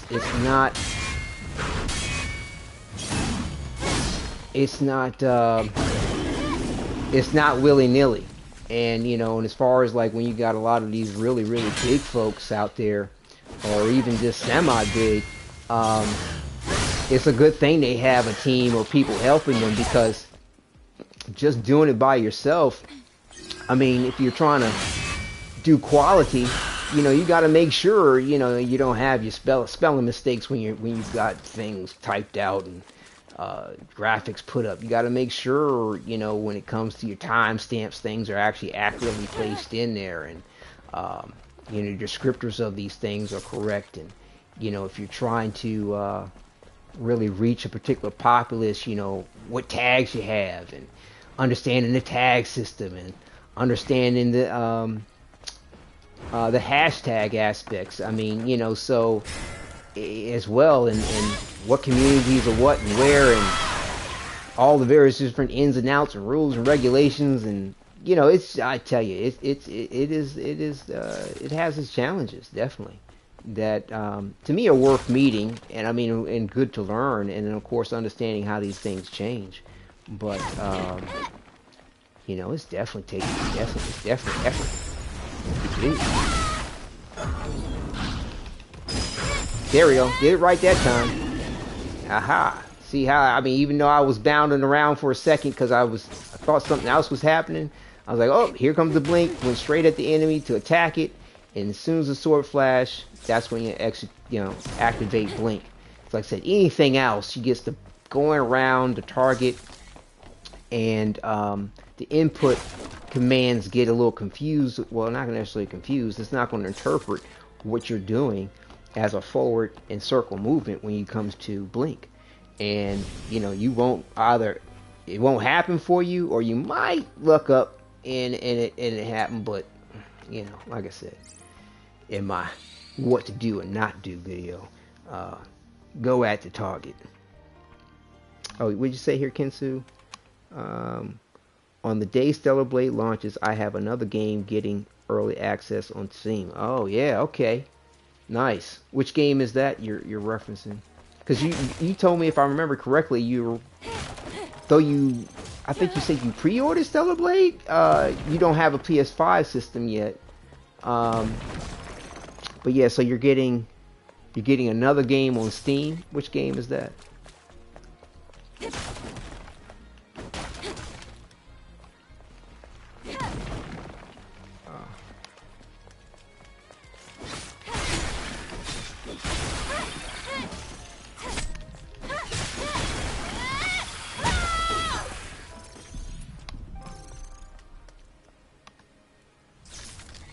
I'll check back on the chat to see if you, I don't know if you heard me.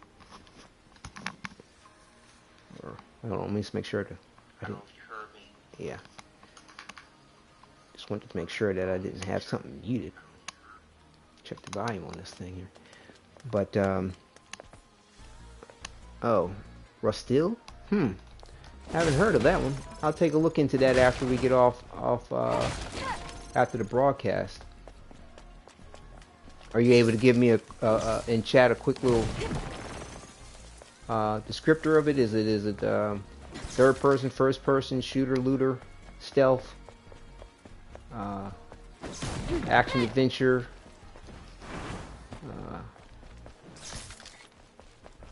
role playing?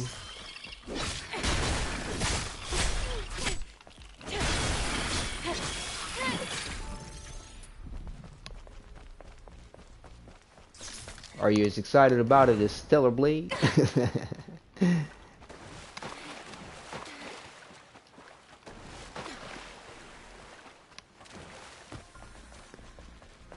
But yeah, if not on, I'll look into it after.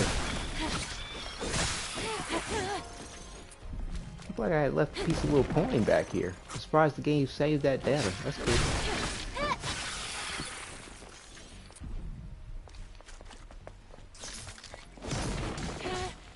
But yeah,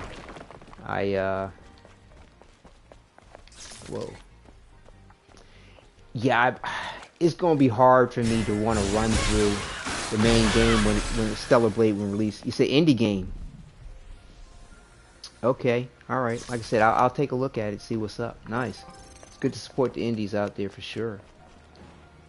But yeah, I want to think that when Stellar Blade releases and we get this main full game experience, I'm not going to be running through it because I kid you not, there is so much to see in the detailing and the styling of this what ShiftUp has given us. Like you run past you're gonna miss all this. You're gonna miss all this. And let me tell you, when I checked out the glitched area to see some more of the rest of the game for a second, it's a lot to see, a lot to enjoy, a lot to just appreciate with what they rendered to us in this game. I mean, I kid you not.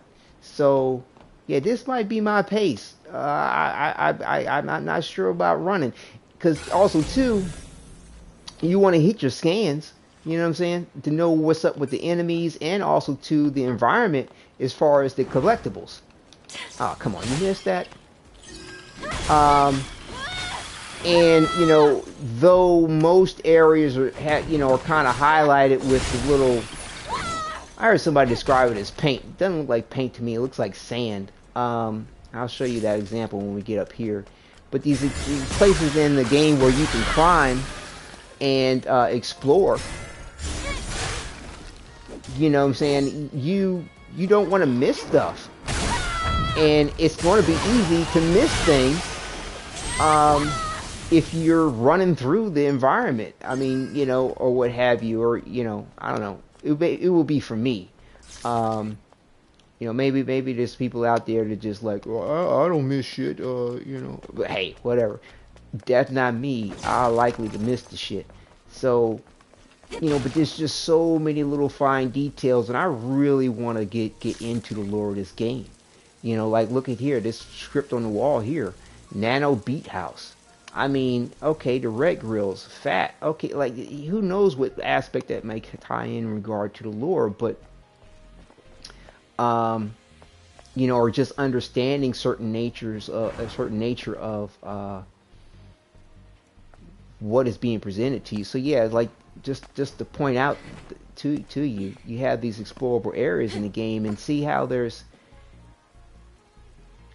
To me, that doesn't look like paint. That looks like decay of some sort, or sand, or weathering of the concrete. So yeah, you have these areas in the game to explore, and you know, when you hit a scan, it will highlight itself like that. But you have to have a keen eye. Whoops, I hit the wrong button. You kind of almost want to have a keen eye to make sure you see that sort of halo effect or highlighting effect that comes about when you hit a scan.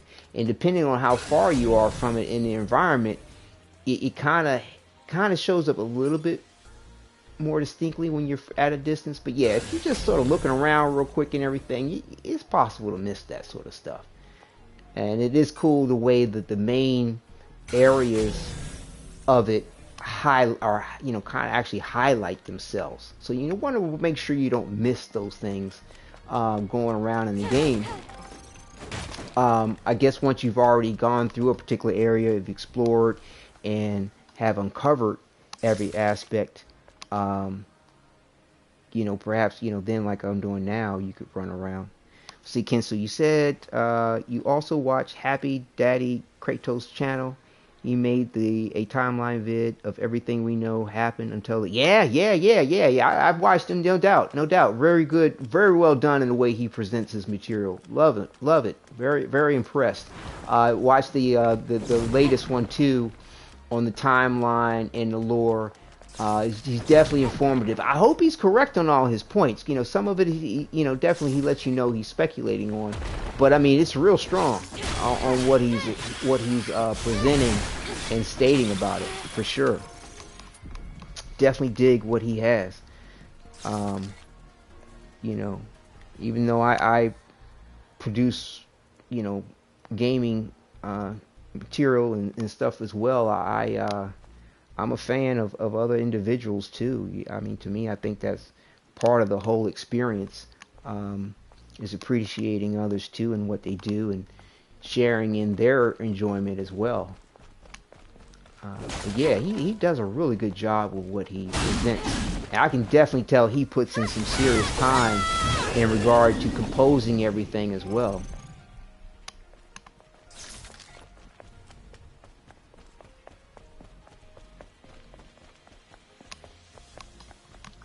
But yeah, Ken, so you said you do some recording too, or placing or preserving your material as well. I need to make sure I check out your channel. I thought I did. I wasn't sure what I just trying to remember exactly what I discovered. But yeah, do you actually do broadcasting yourself, or you just put up videos from time to time?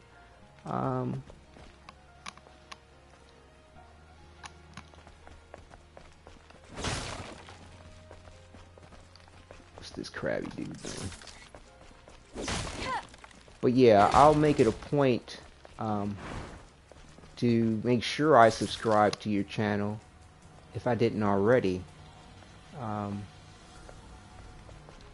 a lot of times when viewers subscribe, and then if I know if I see that they've subscribed, I'll check out their channel to see what's up with their channel too, because hey, it might be something I'm interested in as well as far as what they're doing. Or, they may be trying to reach a particular goal with their subscribers. And like I said, if it's a mutual illness aspect of wanting to see what their content is as well and enjoying their content, I'll definitely subscribe. Just to enjoy what they have to offer as well. I mean, nothing wrong with having more options to your viewing entertainment. Okay, I'm not focusing here. But sometimes it's like I'll see someone subscribed and I'll check out their channel, and they may not really have much going on with it. I mean, they just kind of have a channel because they need one to communicate through chat and what have you. Or sometimes they're private, and I'm not really sure just what benefit that has to them as well as myself to subscribe when they got a private channel, or there's not really, they don't do anything with it. You know what I mean? They may have a few personal things that they upload, probably to just have a place to store it and reflect back on or enjoy at later points. But like, I don't know, it felt weird a couple of times. Like, there was a time where, like, when I first started broadcasting, like even on Twitch, if somebody subscribed to me or followed me, I'd follow them, regardless of what they did. And it just kind of started seeming weird after a while. So you said here, Ken, so yes, yeah, I stream to 0, mostly for archiving purposes. Right on. Okay. Well, I'll like I said, there's been several subscribers which I'm very happy about, and I just that I looked into and evaluated whether to subscribe to their channel or not. I can't fully remember what the situation was when I looked into your channel, because a lot of times, because I'm dealing with my phone and it gives me information through it doesn't always give me a direct link to who has subscribed to my channel. Like, sometimes it'll let me know, and because I'm not on PC, I can't see, like, there's supposed to be a way in YouTube Studio to see all of your subscribers. So sometimes, like, it doesn't always tell me who's subscribed to my channel. Like, and But lately I've gotten a couple of notifications about it, and when I do, I look into the point. A matter of fact, I don't think they even gave me a notification about you, but I will type in everything in YouTube and do a search for you, because I'm looking at chat right now, and like I can't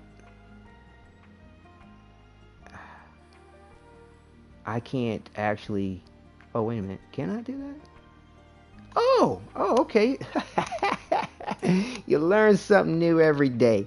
So I can't click on your name. I can go to your channel. Here we go. I subscribed. Oh, cool. I didn't know I could do that. Well, that's cool. Okay. Yeah, see, I didn't even know that you were a subscriber. That's what it was. Okay, that's why I didn't really recall. I didn't have the information to go to your channel. All right, I'm there now. I'm subscribed. But I'll let's see, make sure I hit the bell notification so when you go live, I'll be able to get a notification and check you out. Cool.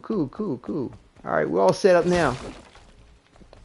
But yeah, I know the feeling, man. Get to zero, viewers watching and stuff. I mean, I'll by default kind of have one because I'm watching on my phone, as far as chat is concerned, because like to me it just interrupts the gameplay and what is going on to have the chat up on the screen at the same time. Like I've never really enjoyed as much broadcasters that have the chat up on screen. And I guess that's more for the viewers, I guess, maybe. I don't know, but I can't even follow all that shit when because I'm there to watch the gameplay. I'm there, enjoy also too what the broadcaster has to say or the manner in which they're being entertaining. But like I personally can't follow all that in chat as well. And then on top of that, having chat on screen reduces the image of the actual gameplay, and so you're watching this tiny little screen of gameplay. You say you watch a ton of YouTubers. Okay, all right, definitely. Yeah, I mean, like I said, I've got a good list of subscribers as well. I mean, I've subscribed to a good many as well. But it's like I said, to each their own. I'm not knocking what they do. I mean, I guess it works, or the viewers like what they do as far as having the chat on the screen, and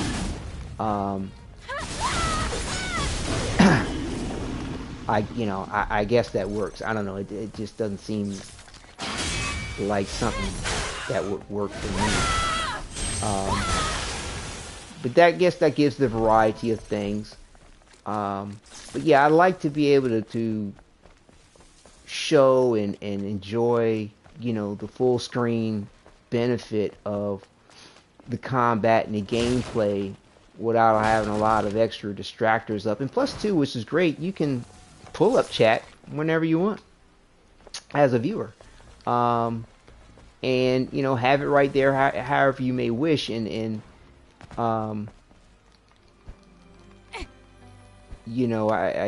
there's a difference between the broadcaster presenting the chat versus the viewer having the chat up. But I mean, you'd have to have the chat up anyway if you wanted to communicate with it. But I mean, like I said, to each their own. If I start getting some feedback from individuals in regard to that, and that tends to be their preference, I may, switch to that sort of circumstance. But like I said, I like, for me personally, watching others, and even watching back what I've preserved in the gameplay, like not necessarily having all that extra distraction from the screen. And I mean, even when people go to view a video after it's been published, or from a live broadcast, they can also view the chat that happened during the live broadcast, post broadcast basically. So it's there to be had.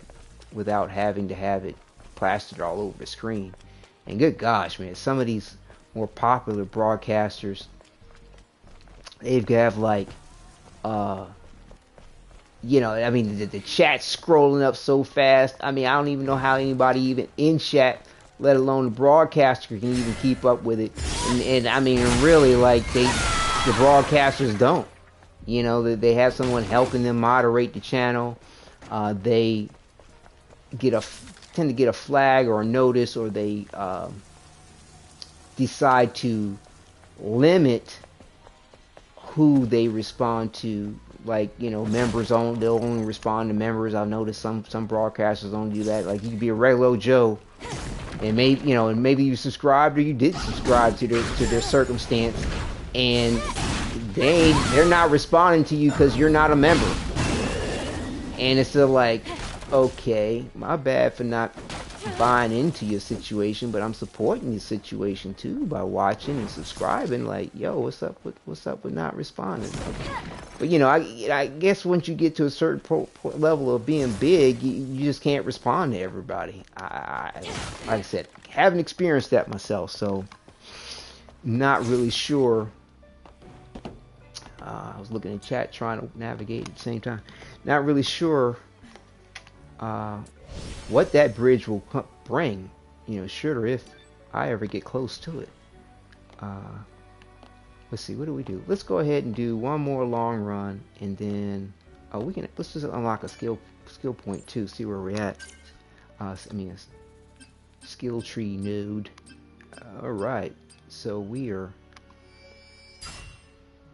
just got damage boost 1, increased attack power of shield breaker. Cool. So we got damage boost 2 and dual breaker to unlock.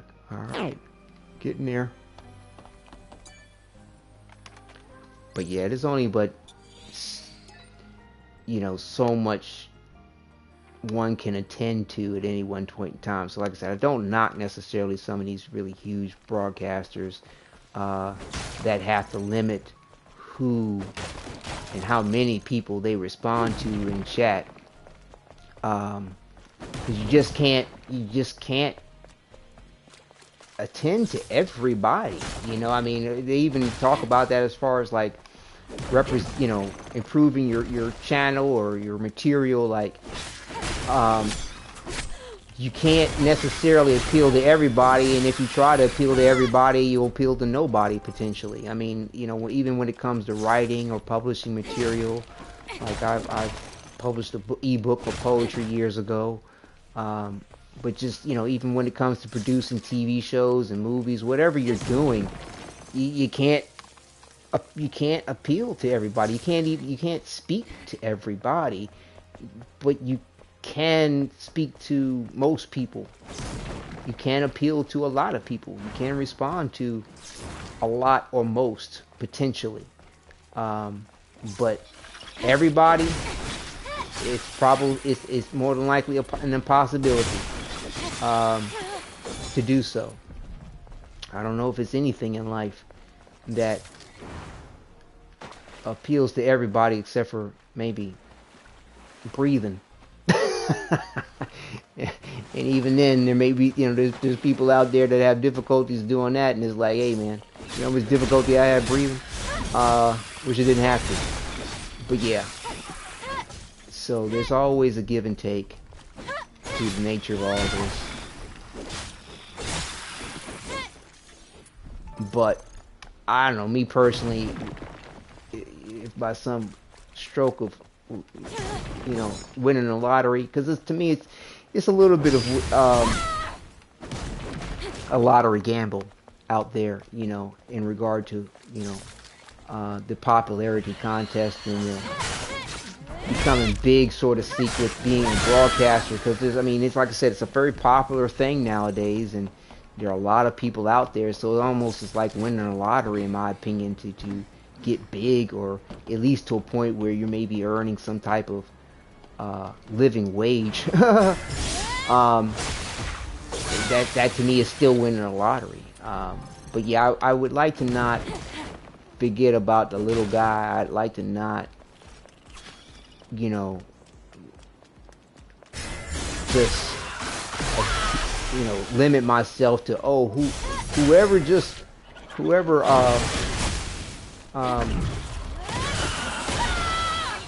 is a member or a paid subscriber, you know, that's who I'm going to respond to. I think that's a little snobbish. I don't know. I mean, I get the point of it. Like I said, you can't appeal, you can't reply, you can't respond to everybody.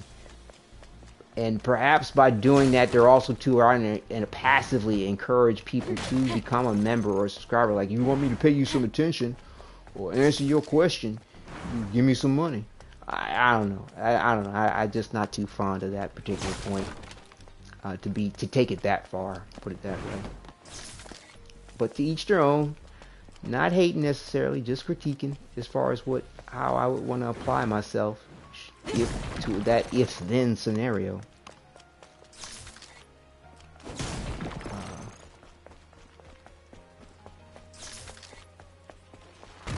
But yeah, it's kind of like a famous star or somebody only posing for the paparazzi, but not for the fan that's like, hey, can I please get a selfie? I mean, yeah, granted, you can't necessarily pose and stand still for everybody's selfie, but, you know, every once in a while, stop for the little guy, you know, or the regular fan that's not here to try to make money off of your circumstance, or perhaps might be able to, you know, perhaps their little selfie or their photo is not going to make you money because it isn't going to be, you know, marketed in some way that a paparazzi would. But yeah, I just think it's an element of being humble. That's something you should never forget. But yeah, I hope, speaking of being humble, I mean, I hope ShiftUp maintains their humbleness after getting all the hype from what they've produced with this. I mean, you know, having some big names come through their studio, like Hideo Kojima, autographing and signing the wall of their studio. I thought that was cool. And I mean, Hideo Kojima, he wild. That man, he wild, bro. He wild. I love his games though. But yeah, to me, he's wild. Without going into a whole lot of detail, like Hideo is, you crack me up. Especially the kind of shit he be having you do with his characters in his games. Like, I'll be like, yo, bro, did you just have me go on a box and do what with this other character? Like, yo, you wow. Oh man. Well, I think in one of the Metal Gear games, he even had a reference to himself in it being God. Like, I'm like, Hideo, you wild, bro. And he like him some Norman Regis. Well, I tell you that much. I mean, he's definitely captured that man in all of his glory. Shower time and all. And I mean, like, you know, it's interesting is all the controversy Eve has gotten over the sexuality or the rendering of the 3D modeling of the real woman that is used for Eve.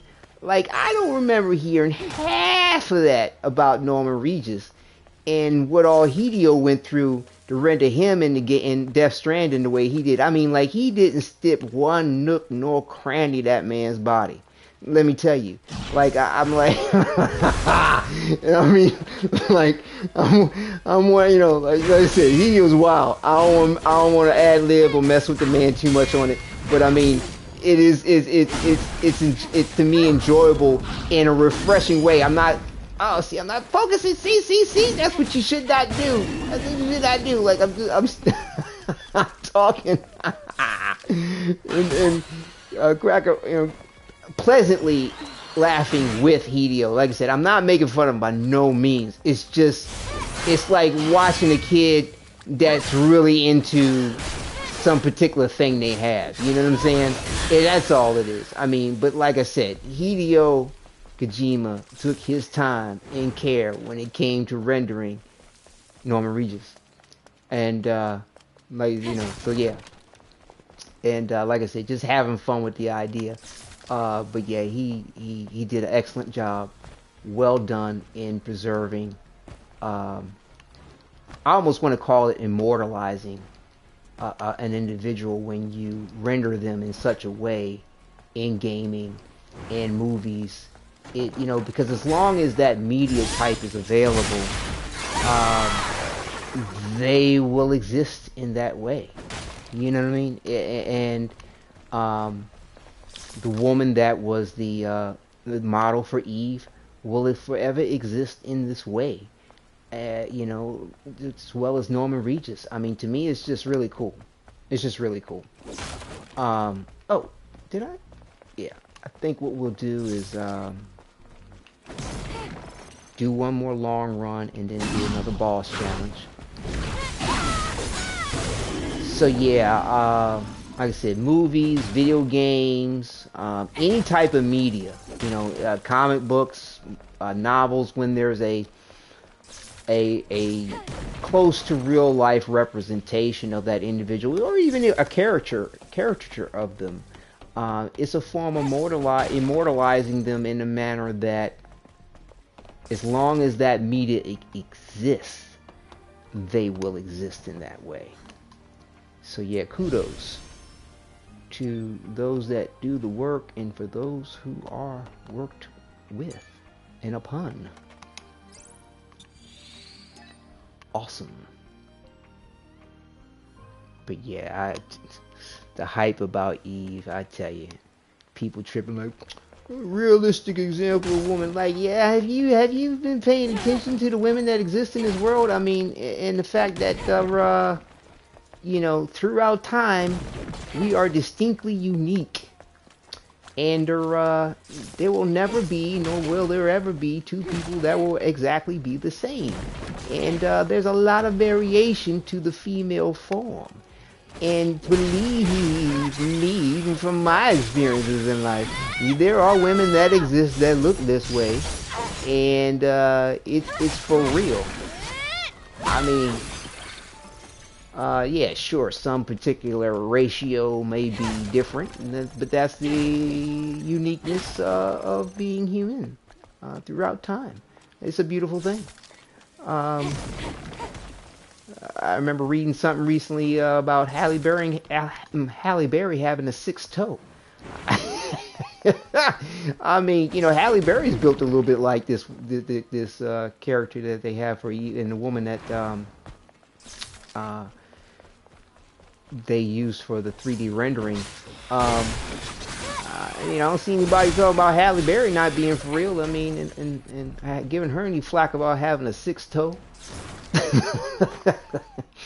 I believe, what was it, Nastasia Kinski, Klaus Kinski's daughter, older movie generation of like some horror and sci-fi genres. She had a sixth toe. There was a good movie called Cat People. I believe that was the name of it. Yeah, she had a sixth toe on one of her feet. It's all good. Ain't nobody gonna tell her to get out of bed because of that. At least I don't think they would. But there are real people out here in the world that are developed in such a capacity. And I mean, so to say this unrealistic, or you're giving somebody an unrealistic expectation, whatever, dude. I mean, there's people that can go this route unnaturally too, through body modification. And I mean, and still to maintain a form like this, you would need to work out to some degree. You would need to eat right in some degree. To me, eating a particular way, working out in any kind of capacity, that's a form of modification too, because that's not what the body's naturally going to do. That's not that you just leave the human body alone. It's going to look a lot of ways, and it ain't necessarily going to be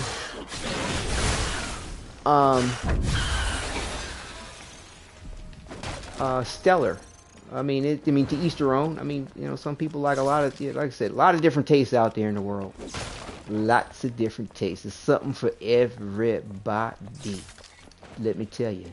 So, however you go, there's something for you. There's somebody for you. And, but yeah, I appreciate what they did with Eve here. I mean, to me, I haven't seen every angle or every picture of the real woman that they used for Eve. And, a little bit needs to be taken into consideration with artistic liberty, as well as the rendering of things and the representation of her in clothes. But yeah, I feel like they did the woman justice. And Eve might be a little bit more voluptuous in the rear end department. Not sure. Some of the pictures I saw weren't that revealing about the backside of things.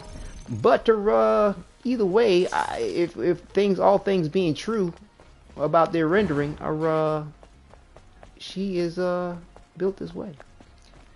And you got to take in mind the angle of approach as well that we get to have with running around with Eve.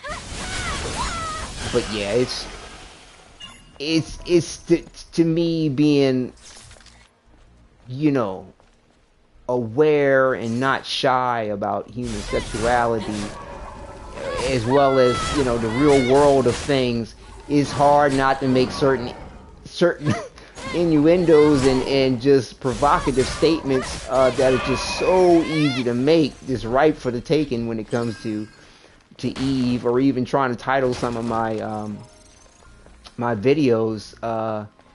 I mean, like, it'd be so easy to be provocative and sexually charged or with the statements you could make. But I mean, to me, in a polite, friendly, enjoyable way. Not to be raunchy or rude, no, nothing like that. But just poking fun about the point, just not being ignorant to it, and it's like, hey, it's nothing wrong with, expressing that particular point. But yeah, also too being, I guess, PC enough to not get any channel bans or strikes. I mean, like I said, it's there to be had, even staying within the the rules and regulations for YouTube. But yeah, I've tried to be, I've refrained from the point.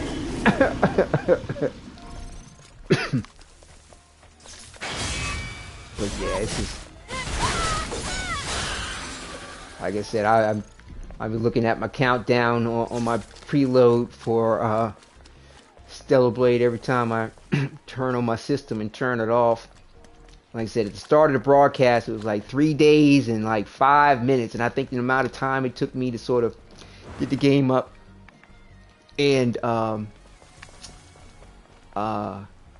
start the broadcast, I think I may have been under 3 days for, as far as the pre-order countdown, as far as when you can play it. So, ooh, can't wait. And now, like I said, I've because of all the effort I've gone through with the demo, I can't remember what I said about. I know we were supposed to be doing a boss challenge. Let me just go ahead and do that when we get upstairs. But oh man, with all the effort that I've gone through with the demo and trying to get her all skilled up and resourced up, I said I'm hype about where I'm going to be actually starting in the game with the demo, because it's kind of suspect at the same time that ShiftUp is, given that they know how much time people have put into the demo, have not escaped some official direct word about, this is where you're going to be starting in the game. when the full game is released. You know, Kensu, you got here. These people who complain about how Eve looks have not gone outside themselves or have not gone native. Right? Good point. Yeah, no doubt, bro. No doubt. You ain't got to go to Asia to see something like that. I mean, but yeah, I feel you. It's a bunch of BS. I mean, it's just, to me, it's like, oh, this is something that we can jibber jabber about, and I don't know, the whole left right PC culture thing. I mean, to me, it takes things way too far, and I mean, it's a form of entertainment in and of itself. I think that's what it really is. I mean, it's like, how can I be entertaining? How can I get some clickbait? How can I get negative attention as well? I mean,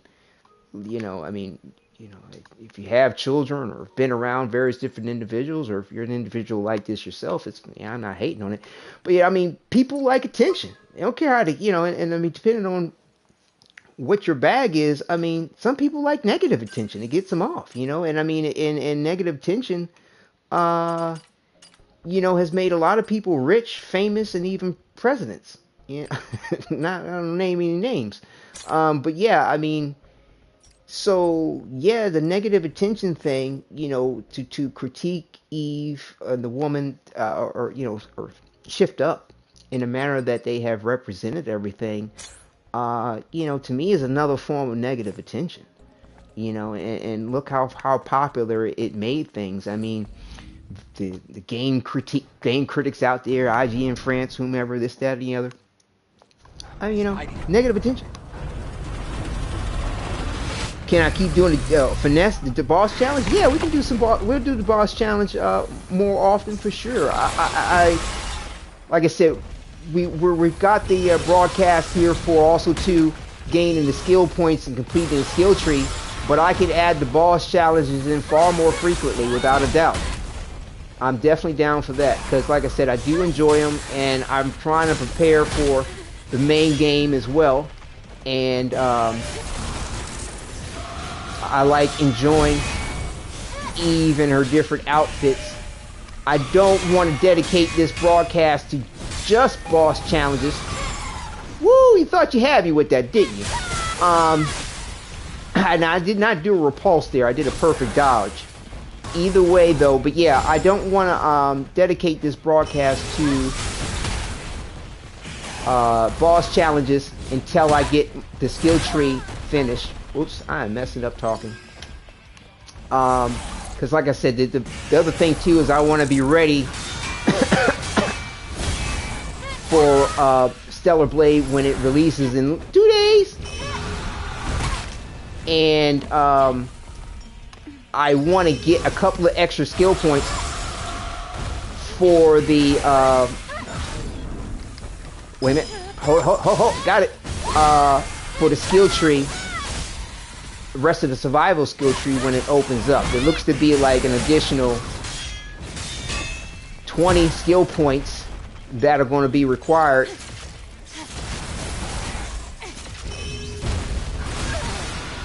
for that. Shit, wasted that. And want to definitely make sure that I'm ready for that ahead of time, because there's going to be a lot to open up in the skill tree, and I believe more than likely you could probably finish the game and not open up all the skill tree, depending on how you play the game. I want to say that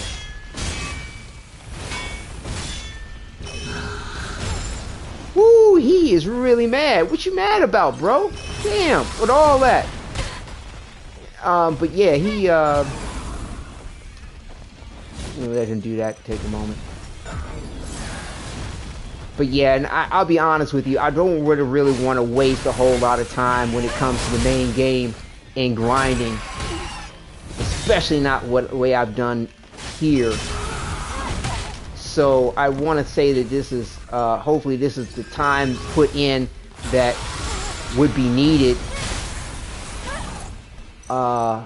later on in the game, and that way I can just go ahead and just rock out when you know, throughout the whole main campaign and all the side content, because like I said, I'm gonna walk more so than run, and you know, to take in all the scenery, make sure I don't miss anything.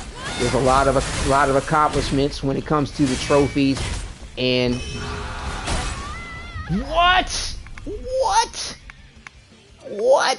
Oh, he got me. He hasn't got me like this in a minute, but I'm talking too, so forgive me. Oh my gosh, but he was kind of mad.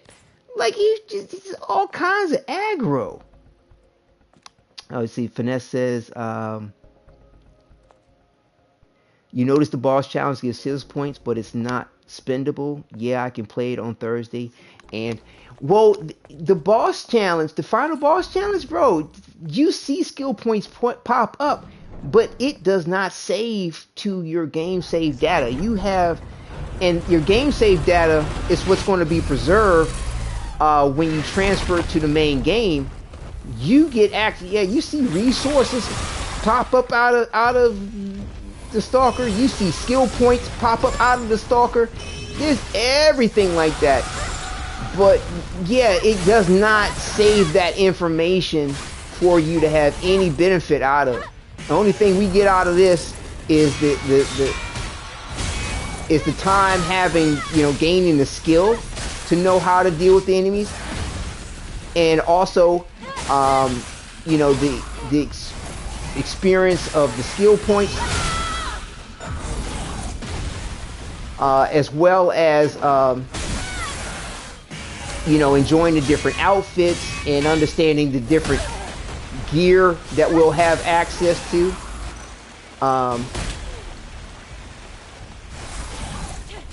Shit. I don't think I got the rock thing selected either. So yeah, but yeah, I wish to all kinds of goodness that, dude, I need to focus here. That we actually got something from these boss challenges. He said crafting gear costs a lot of materials and gold, so I understand. Yes. Finesse, yeah. I hope I'm pronouncing that right, Finesse. You are absolutely correct, Mungo. It costs a lot. Because, yeah, like, if you can see in my bag, it is my bag to get more stuff in my bag. Oh, I don't have... See, look, that's what I'm saying. This aspect of the challenge doesn't even access your game save information, game save data information. So it's not saving anything to it. But I'll show you when I complete this one here. We'll jump into boss challenge every long run. I'll do a long run boss challenge, long run boss challenge. I'll alternate like that. But yeah, I'll show you when we get to it what I've been able to gather on the resources, but for sure, because I took a sneak peek into the glitched area, which I'm not really using for my game save data, because I do not know and do not want to risk my hard work being wasted because I wanted to be inside of some little area like that. But yeah. Let me go ahead and focus too on this, because I just lost my train of thought. Because I want to beat you, boy. You're not trying to have.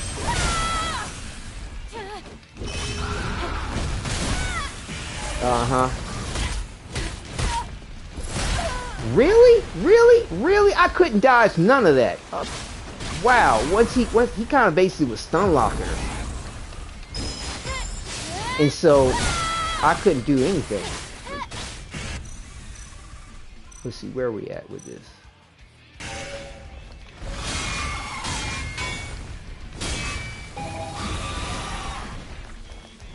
Oh, okay. That was weird.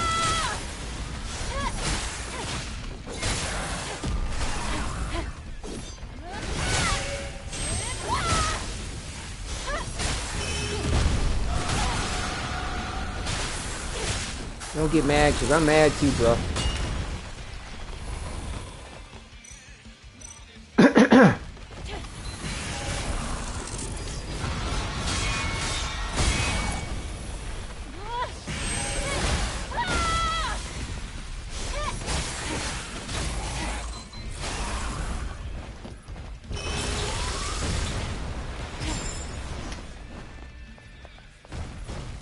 try chat in trying to focus, so we don't have to do this another. Like I haven't had to fight the Stalker more than once, and like since I first started fighting him, like every once in a while since my first experience dealing with him, I've had to fight him more than once. But now bear in mind too, I've kind of got a different loadout. I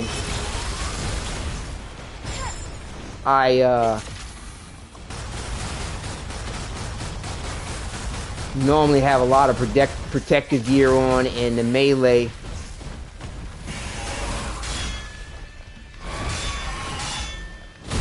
I should have healed up.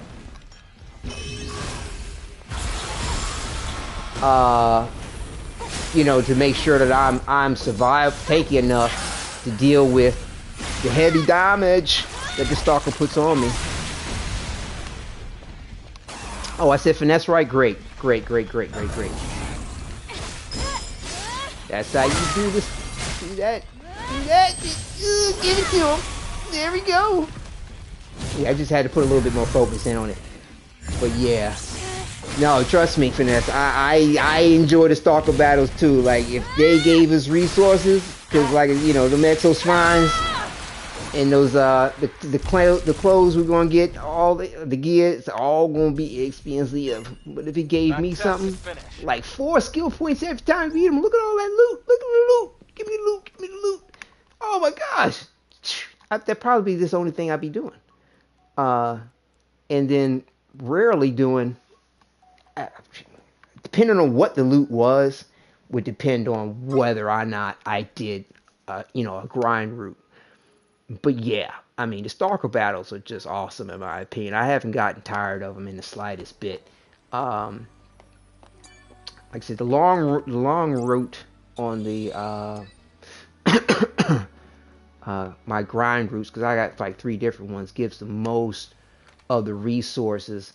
And like you can see here, in the time I put in on it.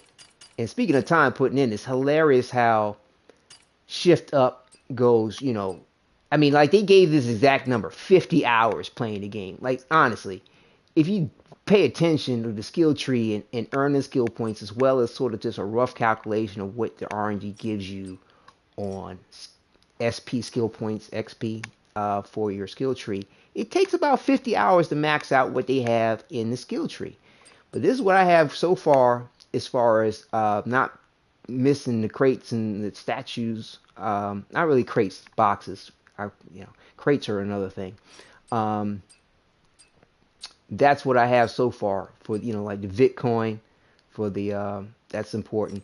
And see, depending on you know, the fact that this is all RNG, you have more opportunities for that RNG going through from beginning to end in this, versus just doing a particular section of the game for your skill points.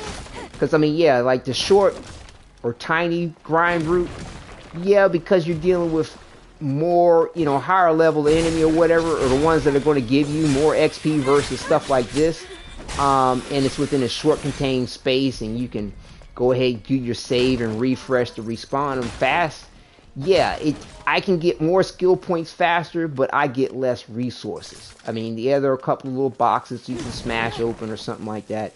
But trust me, bro, like I stacked on a couple of skill points just even off camera, just grinded out some skill points, and like I look back and I'm like, oh, I didn't get all those resources. Oh, I just kind of felt the pain, because you know, like I said, I did my little sneak peek into the glitched area. I leveled up an Exo Spine, and afterwards I didn't have enough for the next level. I was like, wow, this is not cheap.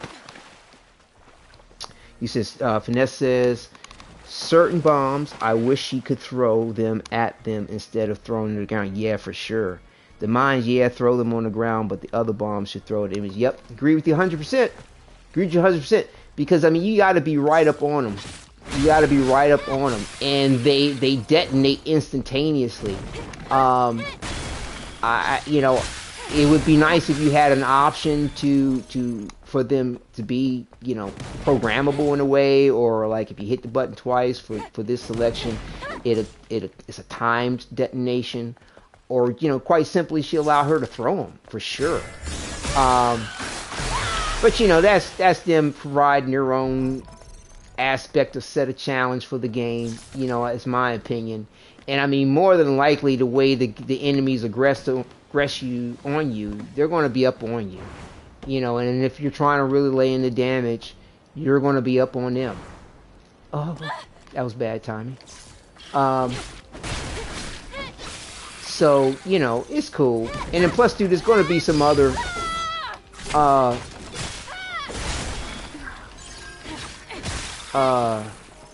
other throwables as well. I saw like a little screenshot, not a screenshot, but a little image in one of the little previews for the game. And I messed that up. Hold on. What am I doing? And I saw some other type of throwable that was available. That will be available to us, if I'm not mistaken. But yeah, I mean, I said one could definitely nitpick at things with Eve's combat system, or but I think it's not necessary.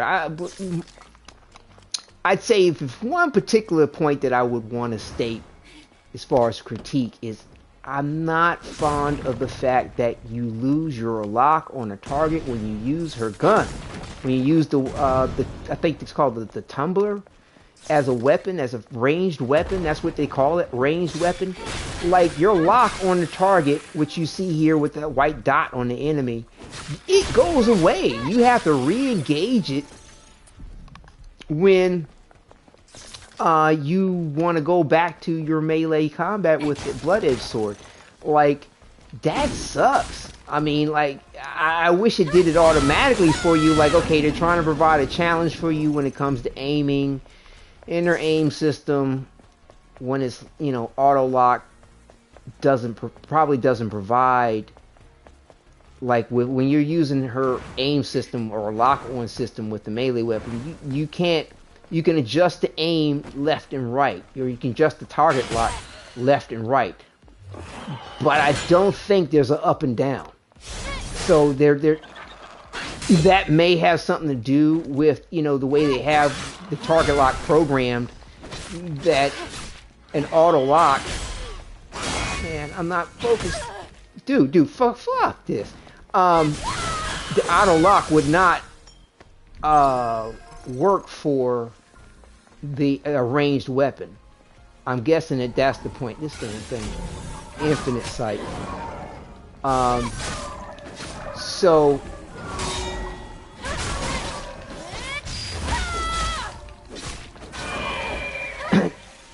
that's my best guess as to why this ranged weapon just disengages your auto lock, and then you have to manually re-engage it.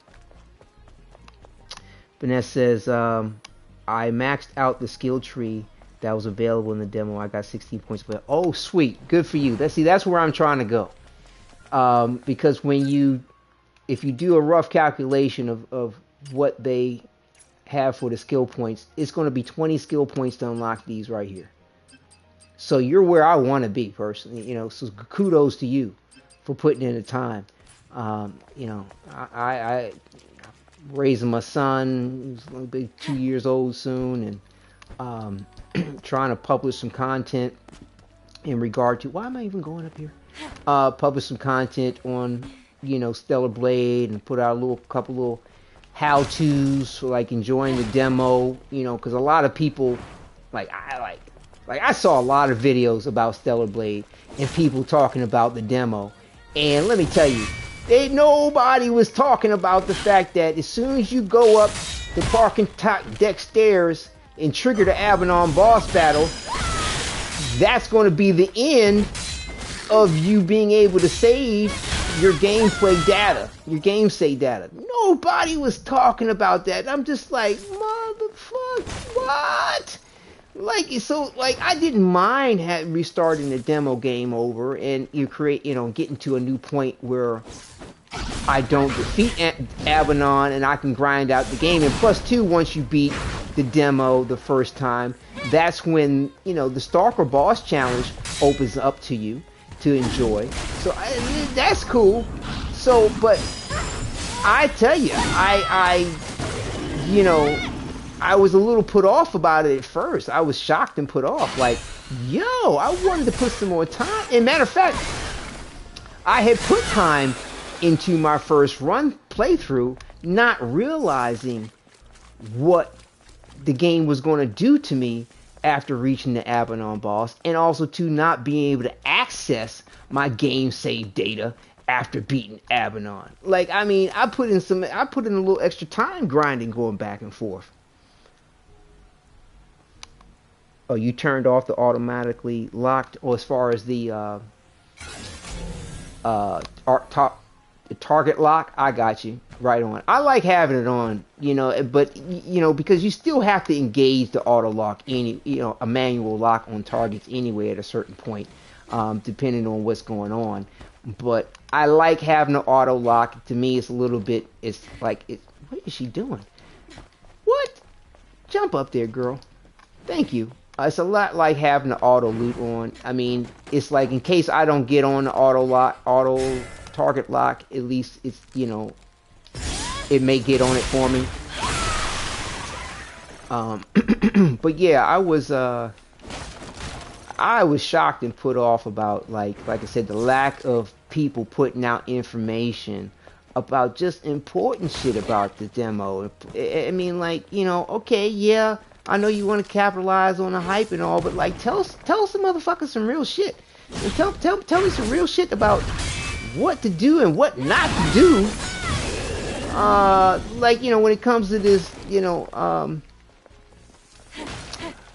blink ability, when it comes to, actually playing through the demo, and, because, like I said, I'll show you if anybody's watching that don't know. Like I said, I don't even like going past this point right here. Like that's how badly that experience affected me. But yeah, you can go up these stairs here too. You see, this is the area where people like to glitch into. Yeah, I experienced it, went through it, figured out what's up, and see, here's where it gets treacherous. But yeah, you can get all the way to the very top of those stairs, and that's when it's going to just suck you right into a cutscene, and you fight Abaddon. But yeah, anywhere down here is safe. But like, oh my goodness, oh yeah, we ain't gonna mess it up by going no further. No sir, no ma'am, no you. But yeah. Let me do a save. We go ahead for another boss fight. But yeah, man, people don't be telling you certain shit. Why the fuck they don't? I don't know. I mean, like I said, you can be. That's where we're going. You can be popular. You can jump on the hype train. Give everybody their little clickbait bullshits. But I'm just saying, man, like, give us some real shit. Like, tell me, like I said, like I'm not. I mean, off the top of my head, I can't remember one broadcaster that. Now, I think there was somebody who put out a video that just casually mentioned the fact that when you get to the top of the stairs, the Abaddon boss fight triggers. But they did not go into the particular of the fact that your game save data won't be accessed after doing the Abaddon boss fight. They did not go into the particular that you cannot access the Stalker boss battle if you do not engage the Abaddon boss fight and stop your game save data progress the first time. Now, what's beautiful is that, they give you the Abaddon. Oh, I didn't change my gear. Whatever. We'll see how we do. They give you the Abaddon boss battle, and it stays up for you after your first fight. Damn it.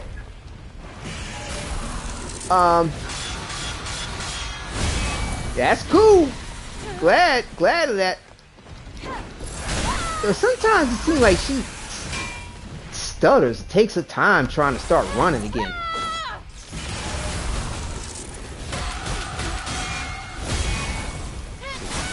My reaction time to get back on that lock, bro. And if you don't have, you're not locked. She ain't blocking that shit right. But yeah, man. Give people some real talk. That wasn't exactly what I was... Dude, you're not killing me, bro. We're not having that shit again. Let me focus on this.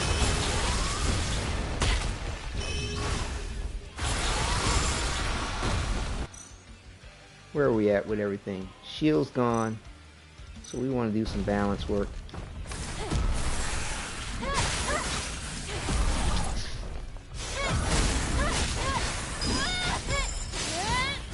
Yeah, you ain't getting me with that bullshit.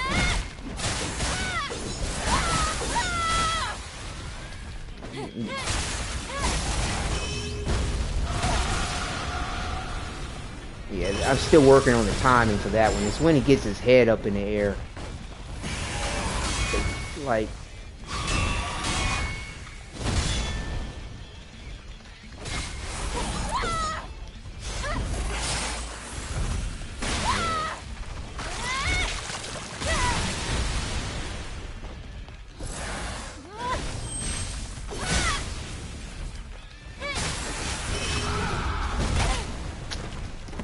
And see, that one, like I said, all of its last second with these unblockables. But I've been able to get the timing off on that one a couple of times, but maybe tonight while we alternating with the Abaddon fights, we'll be able to I'll be able to get better with that timing. I'm sure I will. I mean, not Abaddon, Stalker fights. Because see, that's part of my issue too. Like, I've been mainly focusing on, you know, get these resources together. Well, oh, come on with this. Come on with this. And, you know, enjoying the Stalker fights to still stay familiar and to experience the other aspects of the gameplay. We're going to trade on that one. But...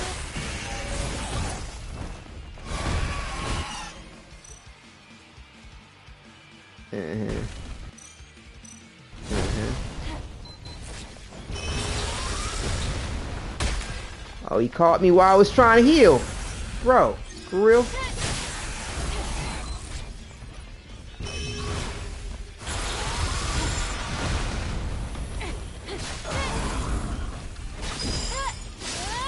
Yeah, we learned our lesson about that Blink partner. I ain't even gonna go into the beta. We know we got you. Let's see what you say there, Finesse. We'll see here. Yeah, it ends the demo, so I had to start all over again. But I did have much anyway. But my restart, I have a lot of gold and stuff. We'll beat him on Wednesday night for the transfer save. Yep. That's what we all gonna do, baby. We gonna beat Abaddon before it's time to get into the main game. Yeah, I'm hyped about that. You know, like I said, I've beat Abaddon a couple of times because I'll back up my game save, and let's do one more. Let's do one more boss battle here. We'll add another one in while we in on it. You have a particular outfit you want me to go with there, Finesse, or Kensu? I know Kensu likes the Wasteland Adventurer and the Racer's High. Do you have a particular favorite outfit there, Finesse? I agree with Kensu on the Wasteland Adventurer. I love she wearing them jeans. She is wearing them jeans, and definitely the Racer's High. It's fly. It's super fucking fly. Love the undercarriage. Love the styling. All of it's great. But yeah, if you don't have a particular favorite there, Finesse, I'll go with the Wasteland Adventurer, because I think we did a... Wait a minute. Yeah, we did a Racer's High. So we'll go ahead and do a Wasteland Adventurer. I don't see you timing in on the chat just yet, but let me, while you're... Maybe I'm waiting for chat to catch up or something. I'll get the gear the way I wanted to have it. Yeah. And see, what's interesting is that in the gear that we have here, just you notice there's no level 3. There's no level 3 gear in any of this that we get access to. And I'm not 100% sure if this is everything as far as every type of gear that we will have access to. It'd be nice if it isn't, to have a little bit of surprise in regard to that. Actually, we did glasses last time when we ran that on the Wasteland. But yeah, I don't see you chiming in on the outfit there, Finesse. No worries. We'll go ahead with the Wasteland Adventurer. Like I said, I like trying to alternate the outfits during the boss fights. And like I said, Kensu, he likes this one too. But yeah, love the heels. I mean, like, I can't fuck with none of the styling. It's just all good. He's hiding. You said I like the blue suit. It looks like the green one. It's only in the main game. The blue suit. Oh. Yeah, I see what you're talking about. Yeah. Yeah. The blue one does look good too. I think the pre-orders bonus gets a red one. That's what it looked like to me. But yeah, I was talking about as far as a favorite suit for these boss challenges out of what we have to offer. As far as like just enjoying.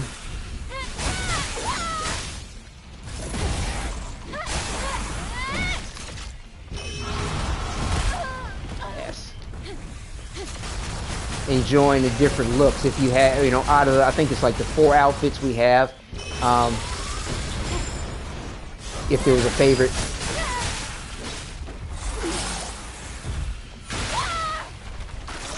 Between, I guess it's the Wasteland Adventure outfit. If it's a favorite you have between the Wasteland Adventure outfit, the Planet Diving 7th generation, or the Planet Diving 2nd generation, and the Racer's High.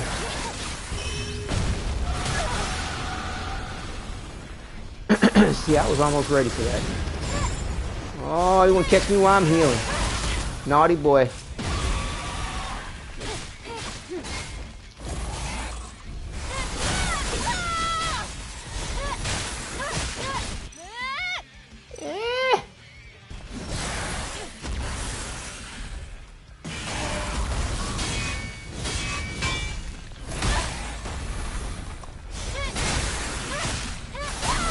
I love this the beta gear, man.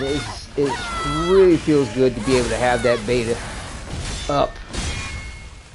You about to do something funky, watch.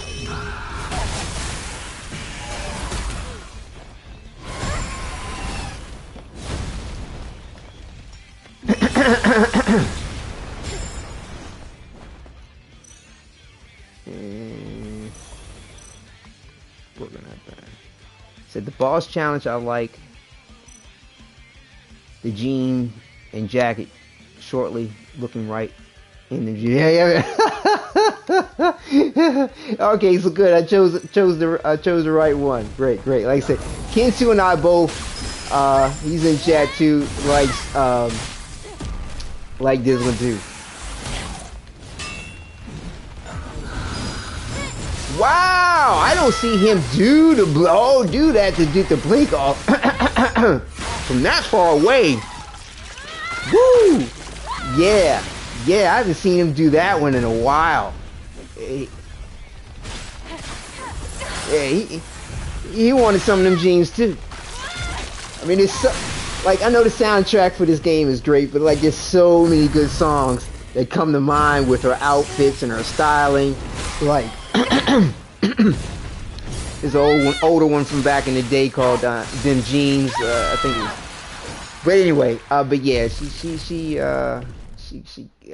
the styling is just so fly. Yeah. All right, let's go ahead and get another grind run in. You use the fixed gear. It's so stronger. Okay. All right.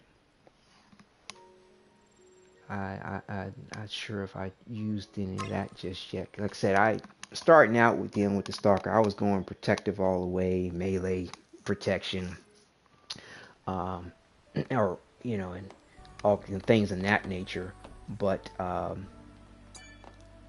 you know, getting more experience and really getting into the beta skills, having that beta there, like, I mean, because this, I mean, you know, there's a lot of little rock paper scissor elements to the combat in the game. You know, you're gonna, and there's some times where, you know, say you both land rock in the exchange with the enemy, you both going to get hit. You know, you're both going to trade. It's going to be a trade off in damage that you're going to have, and but the beta skills are very likely to interrupt abilities. I mean, just you know, you got range. You know, you have a lot of options in regard to her combat, especially the range aspect of.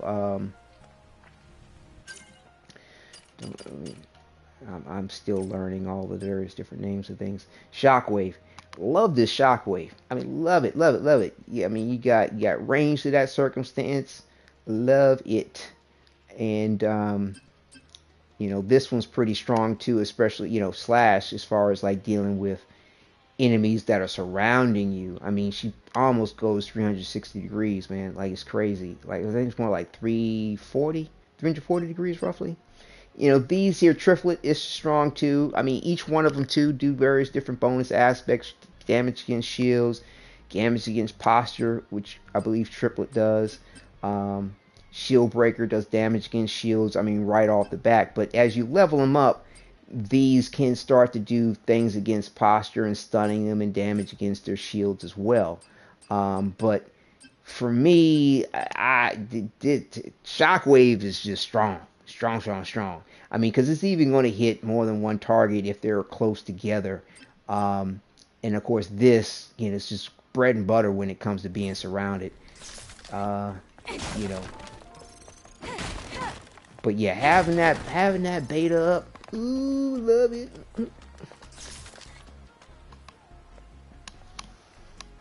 Yeah, Finesse says in the main game you can color change Eve's hair. Oh, really? Really? I didn't know we could change Eve's hair color in the main game. Oh, snap. I hope nobody feels like that's a spoiler, but I mean, that to me is not a spoiler. Like, I mean, there's certain things you can say which will spoil the circumstance, but that's definitely not one of them. That's awesome. Like, you can really start. Oh, I missed the stealth. Oh, I wasn't expecting to catch that. That's nice. Yeah, I'm wanting to see. For some odd reason, I haven't really noticed too many different hairstyles in a lot of the imagery that has been shown for her. Like, we get a different hairstyle when we fight the Stalker area, and we can't even go back to this one. You know, at least in the options that we have. Yeah, I haven't noticed an option to change her hairstyle in this Stalker sort of staging area. You know, because I'm curious as to like where that's even going to be. Like, because, you know, if we have an option, it's locked, that would be possibly available to us at some later point. And like, there's no other styling option for Eve. Like, and see, like, when we're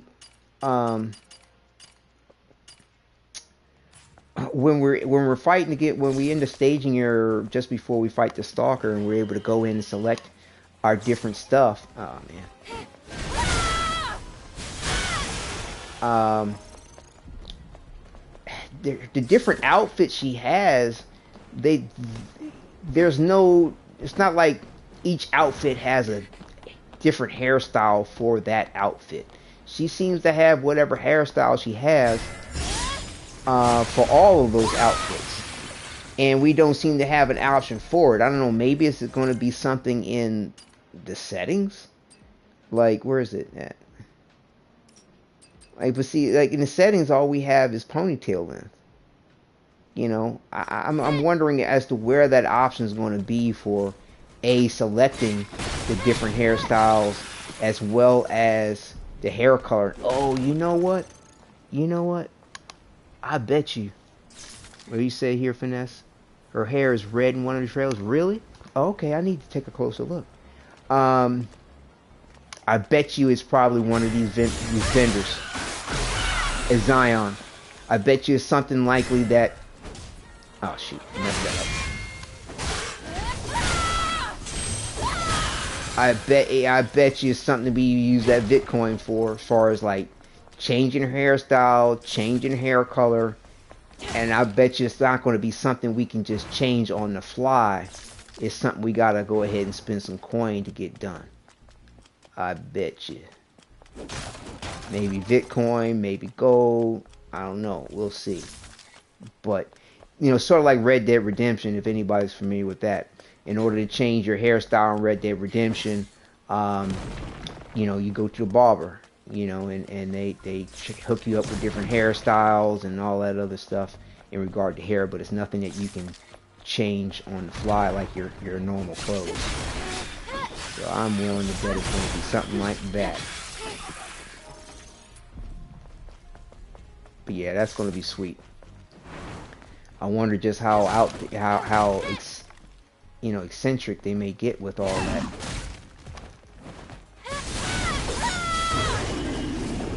But yeah, love that movie.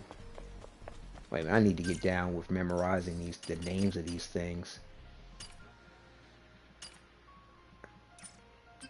Yeah, shockwave, and the crosswave. Yeah, the wave. I play Warframe, and my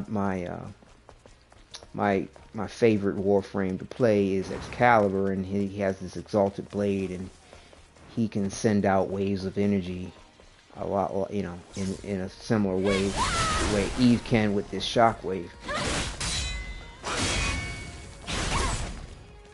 But yeah, it also too kind of reminds me, even with the sword design, a little bit of what was it?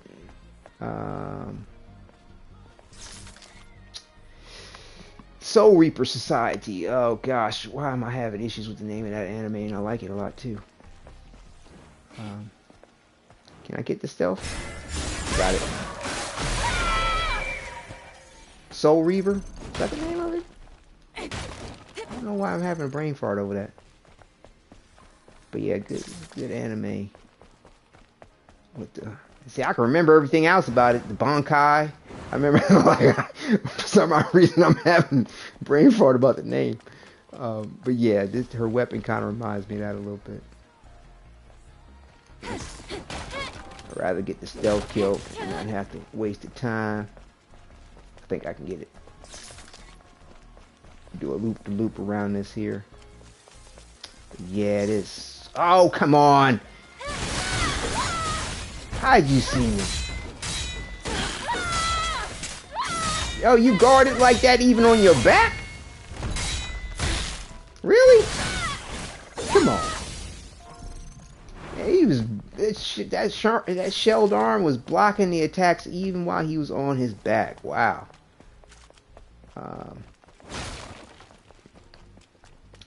But yeah, man, I tell you, watching other gamers play the demo, and when they grind for the resources and they run past the crates, or they only, in matter of fact, a lot of these broadcasters, man, they only talk about gold and XP as if the other resources don't exist, or like they don't matter, like, you know. But yeah, when they run past the messed up but survived it. But yeah, they run past the crates and everything, like, man, dude, I've been crying. I'm like, yo, what are you doing? Like, you don't know how bad you're gonna need that. Or they're only focused on skill points. I'm like, shit. You wasting your time. Cause you're gonna be grinding some more when it comes to the main game. Gonna have your feelings hurt. Why you can't get that exo spine, you know, ranked up? Why you gimping it along? Why you can't wear those fly jammies? You know, when it comes to her outfits, you know, We wonder why your gear suck.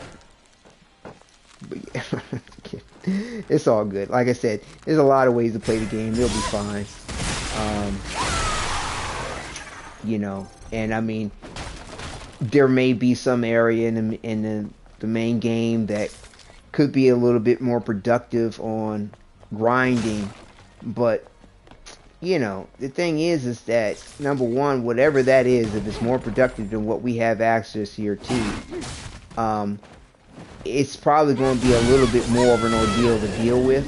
Let that be my thought right offhand. And it'll probably be later on in the game. I just feel like there's probably just going to be some aspect that's going to be missing from the point of it now. Because, you know, the thing is that there's certain things within the items that we can get that will not respond in the environment, so it's not like you can farm them. Like these things here, I don't think these are anything we can farm, because once you access whatever gives them to you, they're gone. So it's not something you can farm. Everything that can be farmed in the game that we're seeing so far, except for fish, you can farm. Micro drive, I don't know. That might be something that you could possibly farm somewhere. I don't know. That might be the one only thing that you're not getting that is farmable as far as resources in this demo. And I'm telling you, I mean, I don't think it's ever going to be this friendly to what you can farm. And I mean, no matter where you are in the game, you're able to where are we at on skill points? Okay, good. So we just got one more node to unlock, and then we are complete with everything we can unlock at the moment. And then, like I said, hopefully I'll have enough time to get the points for this. But what we'll probably do is leave off the broadcast when we get the 5 points for this. You know, but yeah, let's go ahead and save and do another boss challenge. Oh, Finesse, you play Warframe as well. Okay, bet. Nyx is your fave? No doubt. Nice choice. Nice choice indeed.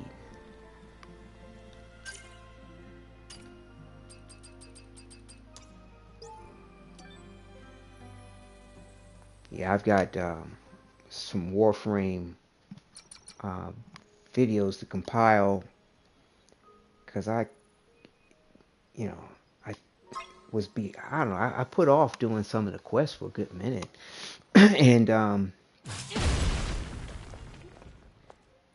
dude, I hope they're not gonna think that hold on, let me go back in, because I don't think they're gonna refresh my gear. They don't refresh your gear when you go in, because I was practicing a couple of times with the ranged weapon, and was at 0 on ammo, and I thought they was going to give me more ammo when I would start fighting the Stalker, and they didn't. I was like, okay, gotta back out and go back in.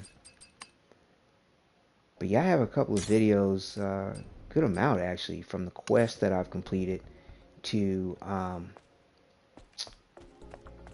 upload for Warframe. So it'll be some, like I said, 3 main games I'm covering on my channel right now are Marvel Spider-Man 2, Warframe, and of course Stellar Blade. It's more than enough to keep me occupied between all 3 of them.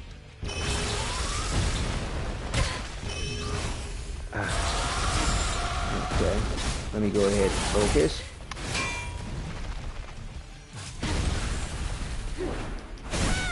Oh, come on with that. I swear it almost feels like I have to force her to start running.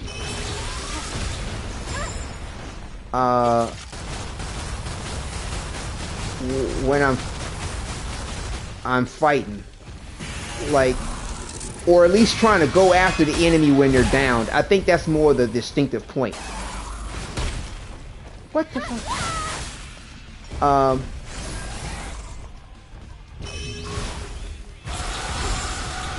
that because like if I'm trying to retreat,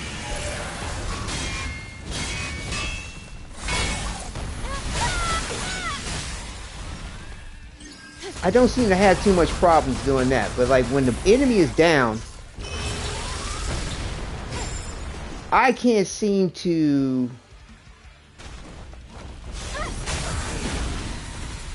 And see that came across. My run into him was good. Or maybe it's just my finger positioning. I don't know. It might just be me. I'm sure it's just me. Like it just feels like I gotta force the point to get her running.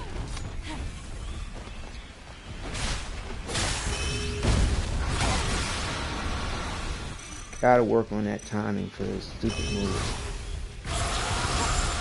I'm good on. Really, that was a trade-off?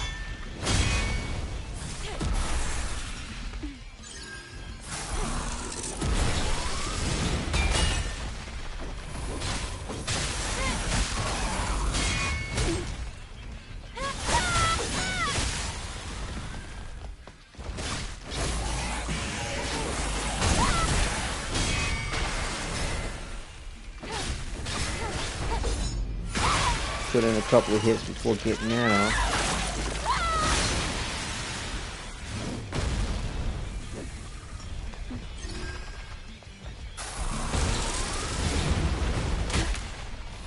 Okay.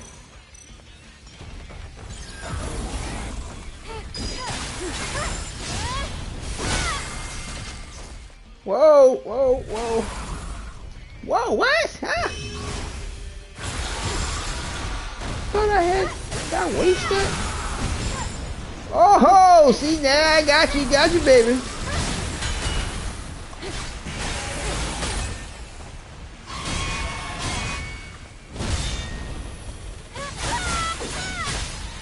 Oh, you about to go bye-bye. Night, night.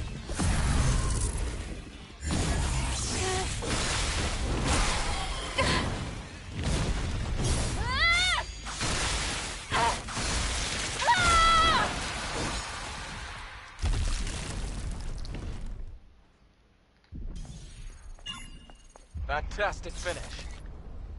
Thank you, Adam. Do what we can. Oh my goodness. Okay.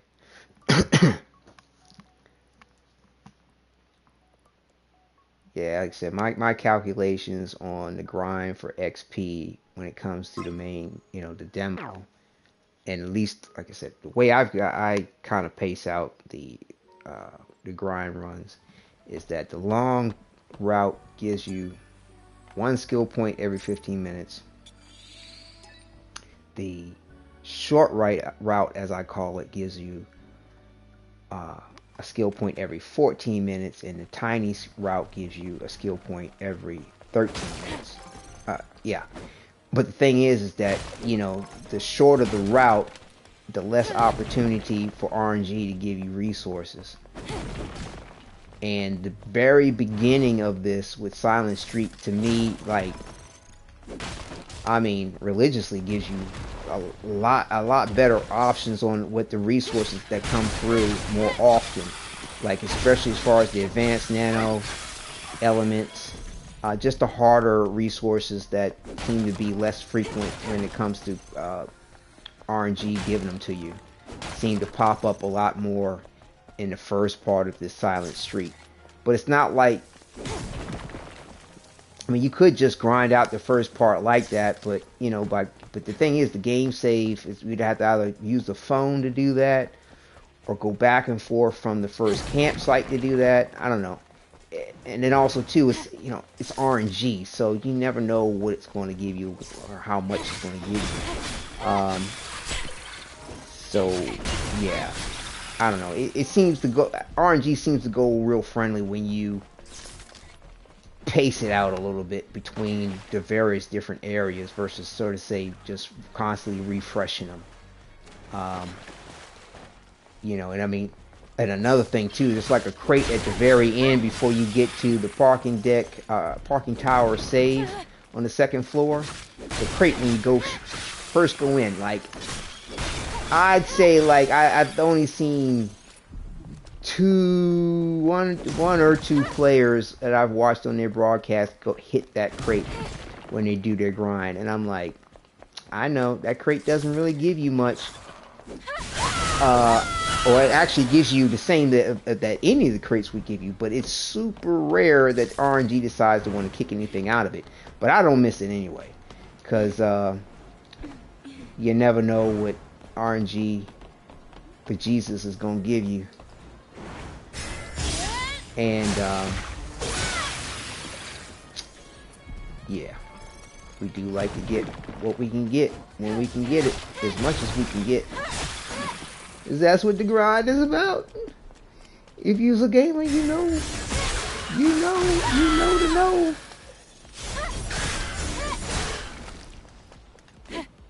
Yeah, I think it was just me when it comes to that run. Like I said, I seem to be getting it off a little bit better now. But I feel like I'm making sure I'm being purposeful about engaging the L3 button. And not assuming that it's going to do something. Just because I pressed it. I want to make sure.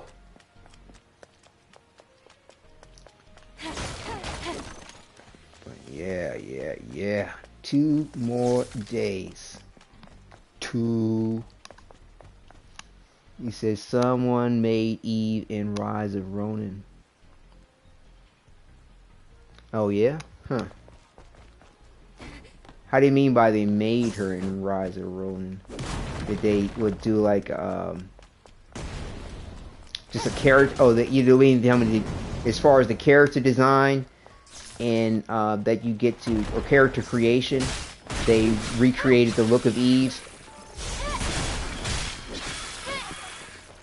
I think that's probably what you're probably saying. Yeah, I'm sure like after this game, there's going to be a lot of people recreating the look of Eve in various games that they can character design.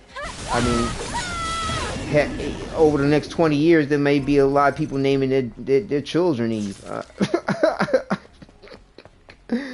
As popular as she's becoming here.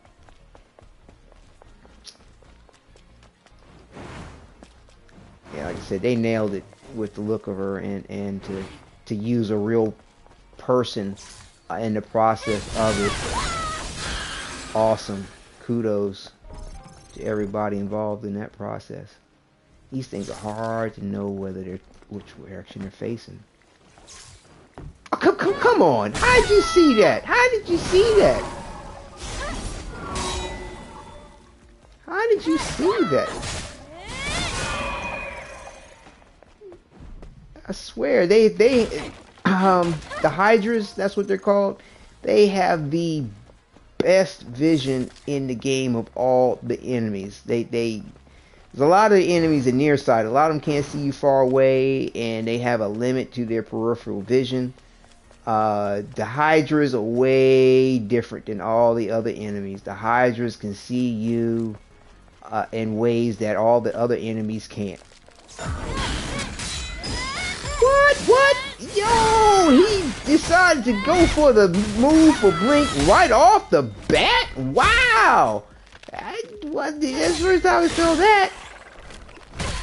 But I should have taken a wider angle approach. Now, the enemies are all good on the peripheral vision. But when it comes to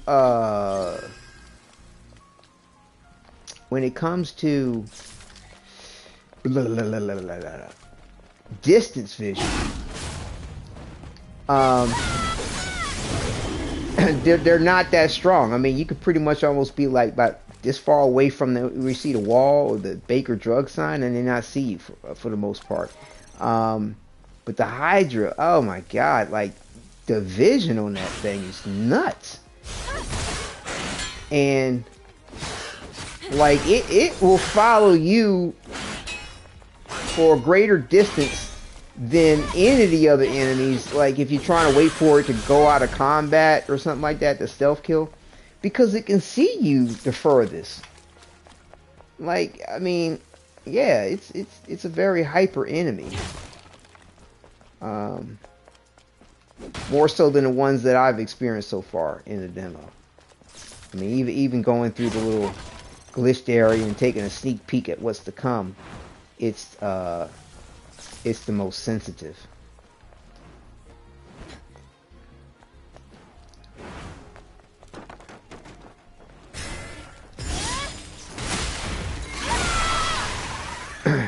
Yeah, I haven't looked to see exactly what time of day the release is happening in the next 2 days. Like, is it going to be like 11 o'clock? I haven't like did the calculation to see exactly what time, and I haven't looked either. I don't know if anybody in chat has actually looked to see whether or not what the time is. Is there like a global time for its release, or is it a staggered time? I want to think it's global, and just, you know, the time is just going to vary based on where you are. But yeah, this is the crate I'm talking about. It's at the top stairs. Everybody wants to go ahead and just walk right on past it. And I'm like, you don't know what you're missing. You don't know what you're missing. You don't know what you're missing. Let's see.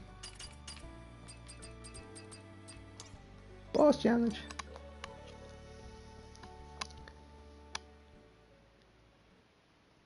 Yeah. Char create. Char create. The character create. Yes, that's what you said. I see. Kinsu. I see what you're saying there. Character create. Yep. That's some good work though. To pay attention to the detail and to work out all the various different particulars to the character creation to get that right. Alright, where are we at in our rotation of outfits? I think we're good for another planet diving. And beta.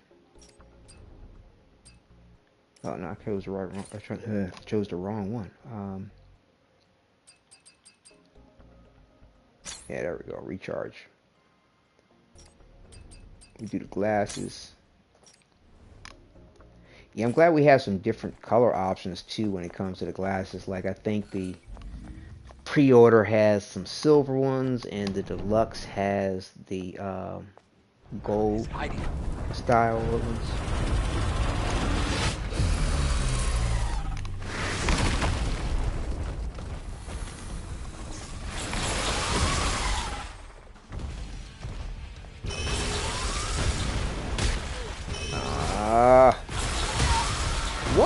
What?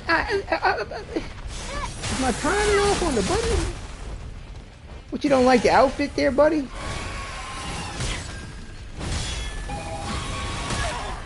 Whoa. Hold on, man. Hold on. Let me get my... Dude, he is just smashing her. Wow. What the... What, he don't like the outfit? What happened? Oh my goodness. He just smashed her. I like catching it from this angle too. Smashed. He's hiding.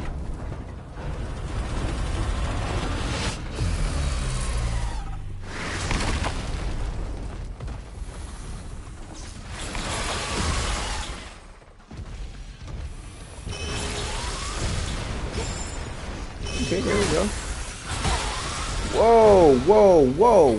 Whoa. Really? I guess the more you fight him, the more almost unpredictable he is. Jeez.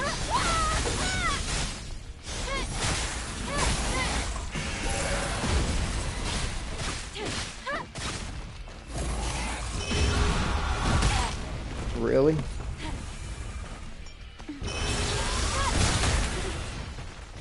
Jumped right in front of that.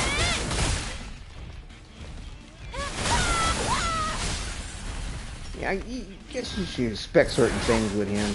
You at a distance, he's automatically gonna go into some old distance attack.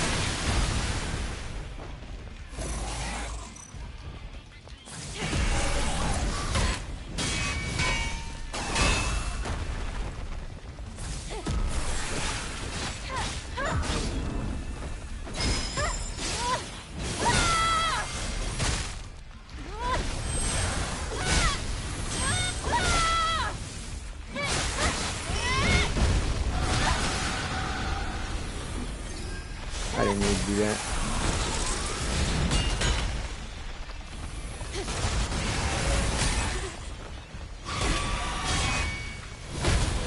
Wow, wow, wow, the damage! Maximum damage!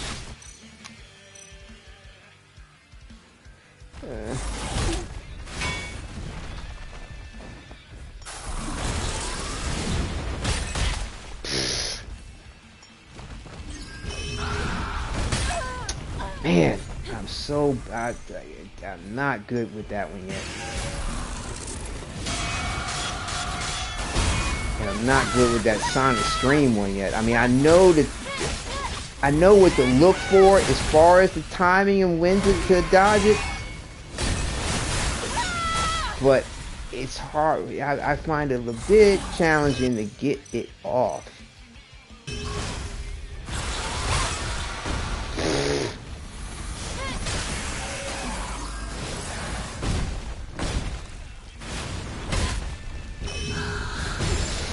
Fuck you, man.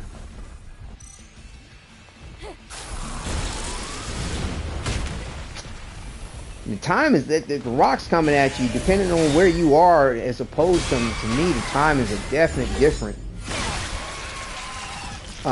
Your reaction to it is definitely different, because further away from it a little bit better, but you up close on it, geez, like you gotta be really dead spot on with the timing, or you get nailed with those too.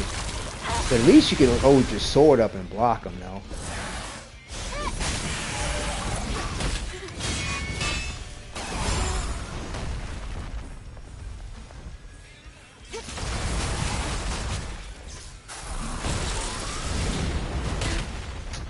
Fuck, I just should have stood there and blocked that. Man, oh man. I really want to get better on my timing on that. Trust me on that. I really want to get better on my timing on that.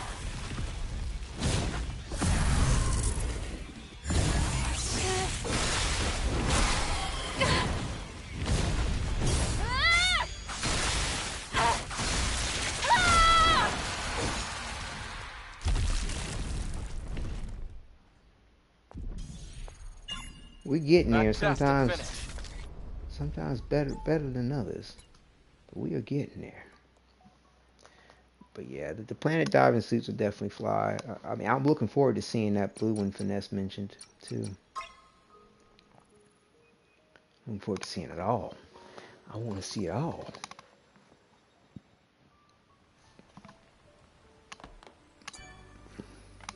I think we'll try to adjust the,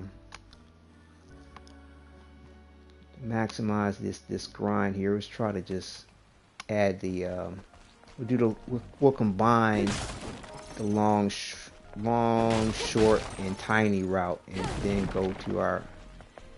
I don't know. We'll see how it goes. I just want to get these skill points.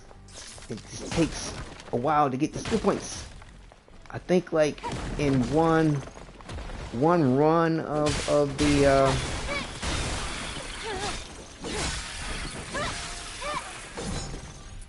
Of a grind, you kind of get, was it 20%? I think it is, of what you need to get to 100% to get one skill point, I think.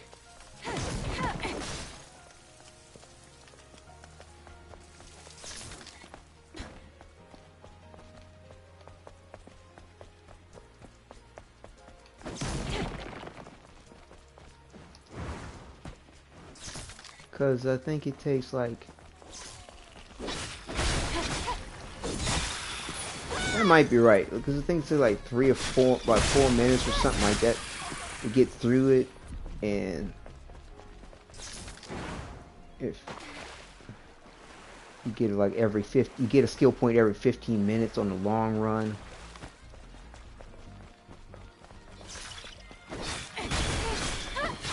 So that might be right. Get like, because then it would take about 4 runs of this in 15 minutes, something like that. I think that's how it kind of works out, roughly, depending on what RNG is giving you on the skill points. Can we make it? Can we make it? Nope. Fuck it.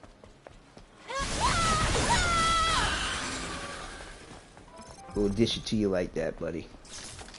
Come on now.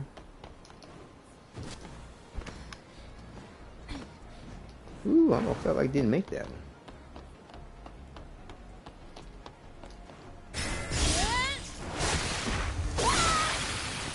I almost thought I didn't make that one.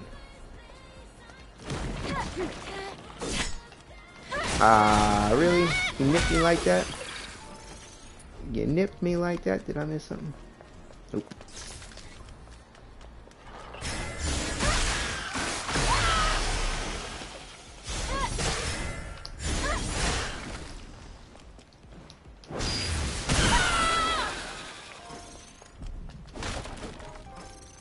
Advanced Nano. Love it when we get those drops.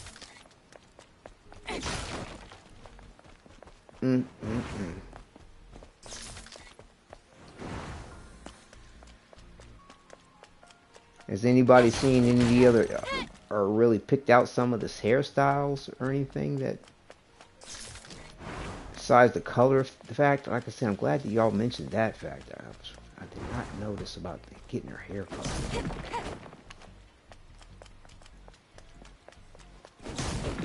But yeah, I wonder just how far they're going to take some of her hairstyles, or just going to be variations of hair length and, you know, of her. Or is it, are they really going to go wild with some of them, like maybe some mohawk styles, you know, shaving parts of her hair or styling it in that. I wonder if they're going to take it like there. So like some cyberpunk type stuff that you might see. I don't know. But some of that would look cool if they decided to take it there.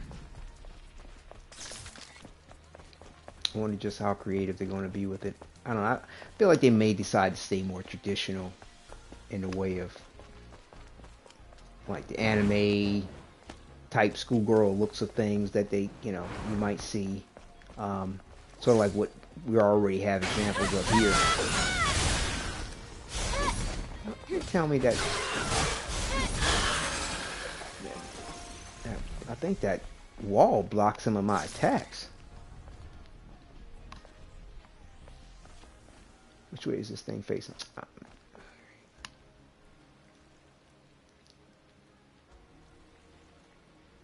Stay, turn around. There we go. There we go. There we go. Stay like that. Stay like that. Yeah, also too, I feel like it's a more consistent RNG when it comes to this stealth takedowns.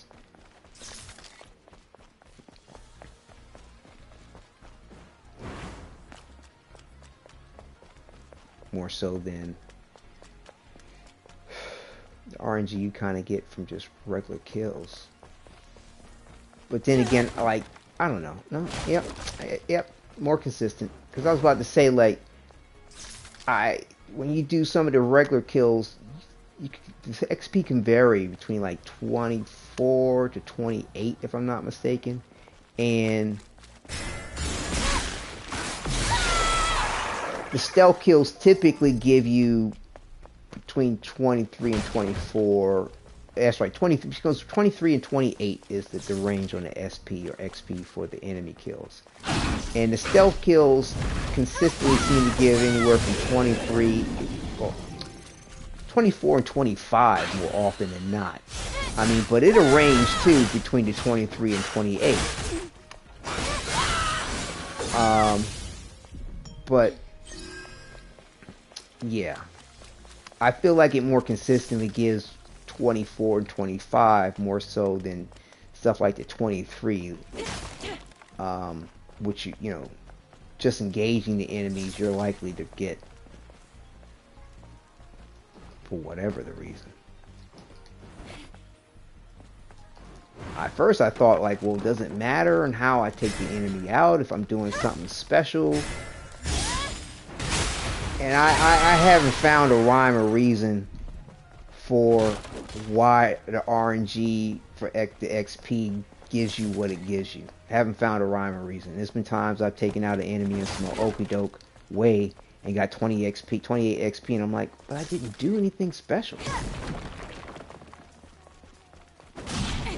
And other times when I'm like going all out, made some spectacular combo happen, and it's like 24 XP.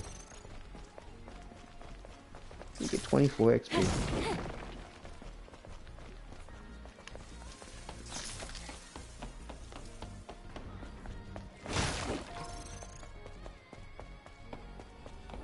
See how fast are we accruing XP on this? Okay, so we're already up 1. Okay.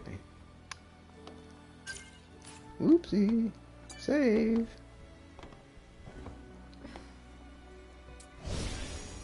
Go for the Stalker.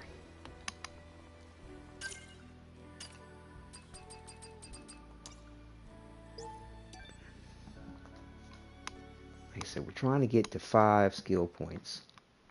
So I think after this next boss challenge, what we'll do is we'll combine the runs. We'll combine the long, short, and tiny run, and in that rotate, and after that swing through of the long, short, and tiny, we'll come back to the Stalker, because that will give me a little bit more time to get race is high now. Yeah, there we go.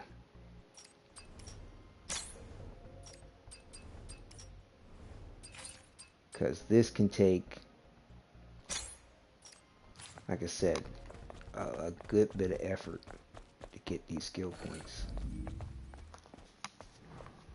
And we're almost there. He's hiding.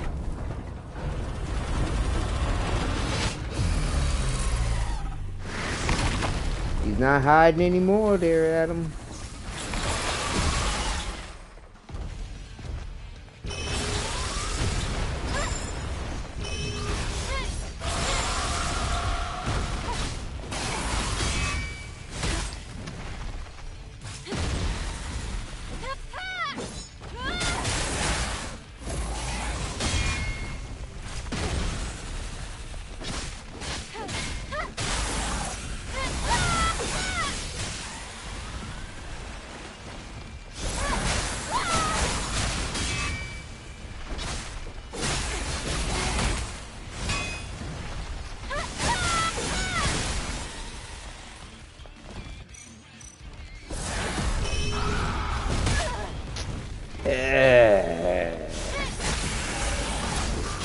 We'll get it. Don't be discouraged. Try again. What? No, no, you don't. No, you don't. No, you don't. No, you are not. What? That was an exchange?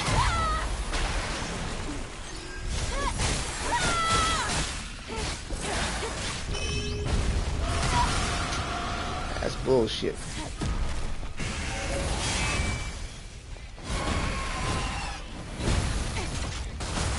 Soften that up a little bit.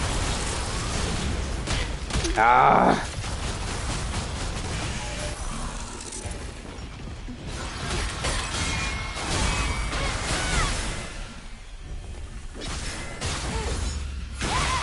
Man, I tell you. That's stun locking, man, when they hit you. That is painful.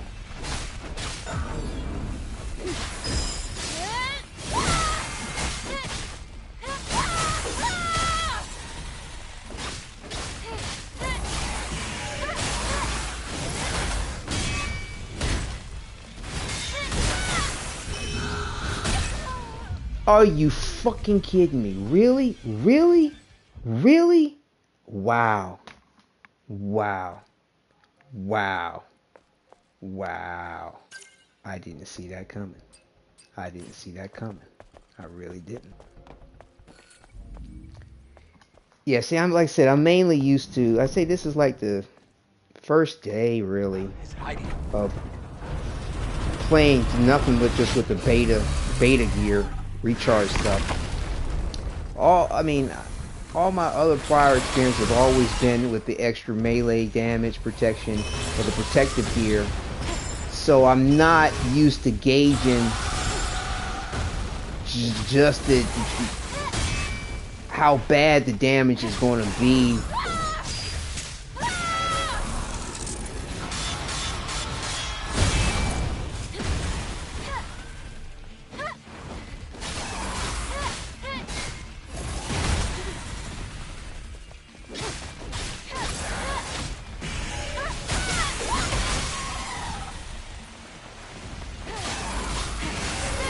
Okay, water in the way, water in the way, water's in the way, water's in the way. Jeez whiz.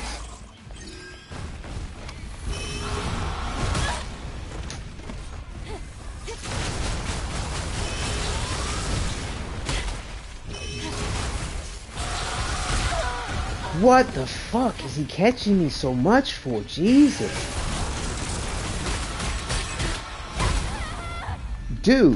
Dude, like every time I went to go do something, I'm getting hit.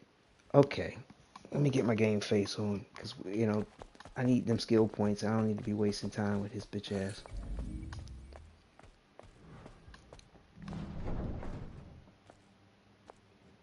His hiding. Yup. Now he's not, Adam. Might want to just switch back to the damn protective gear, because, I mean, I'm not used to gauging the damage he kicks out as far as how much he can or can't take. And believe me, I'm not trying to run. What?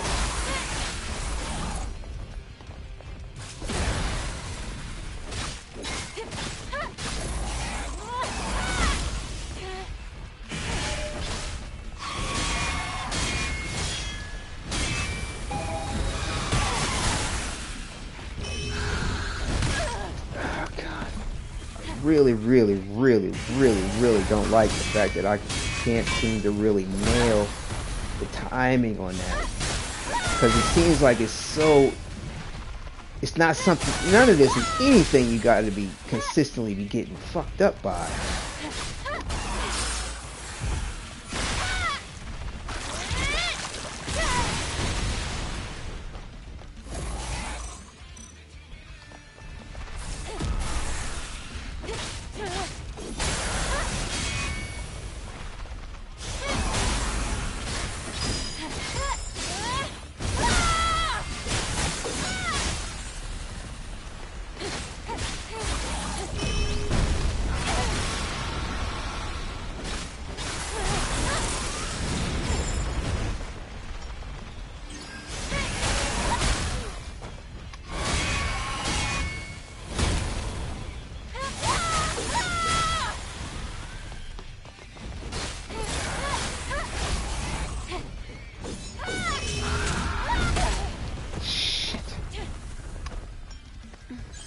Always the last second.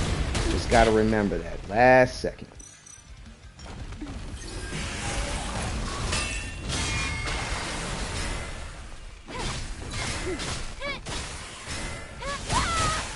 Oh, what? I missed my retribution fucking around? Damn it. I was trying to get some extra damage in.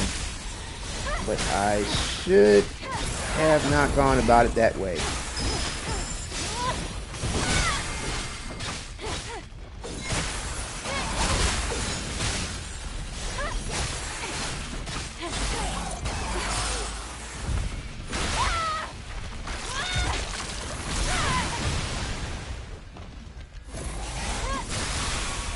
Alright. Had to get my game face on. That other bullshit, I tell you, unnecessary. Unnecessary. Now I'll probably do a skin suit run on this too before the end of the broadcast, but we definitely gonna put on Fantastic finish. the protective and melee gear on that. We're not gonna. I'm not that good. Not that good to run in there on skin suit, no shields, and no protective gear too. Nope, nope, nope, nope, nope. That won't work.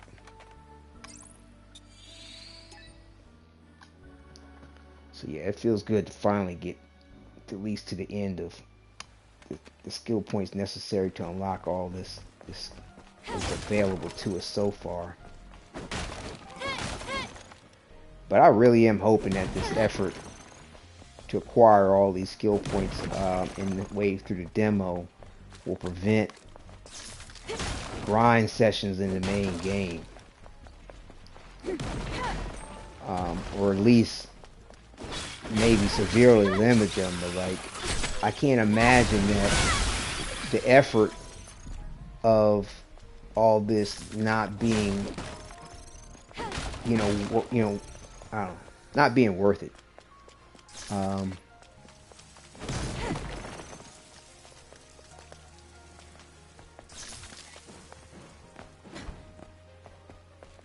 Two days.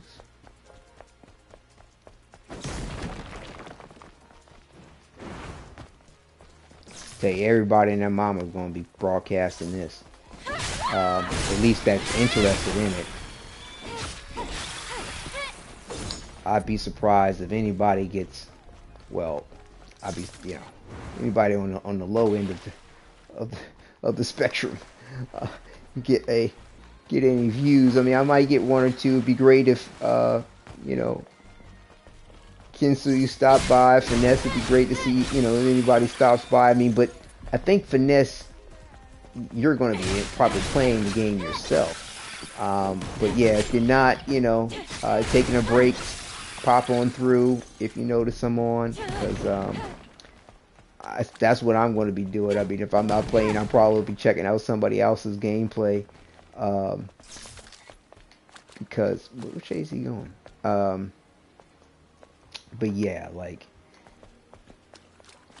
yeah, the big boys are gonna blow up. Gonna have a lot of people tuning in for them.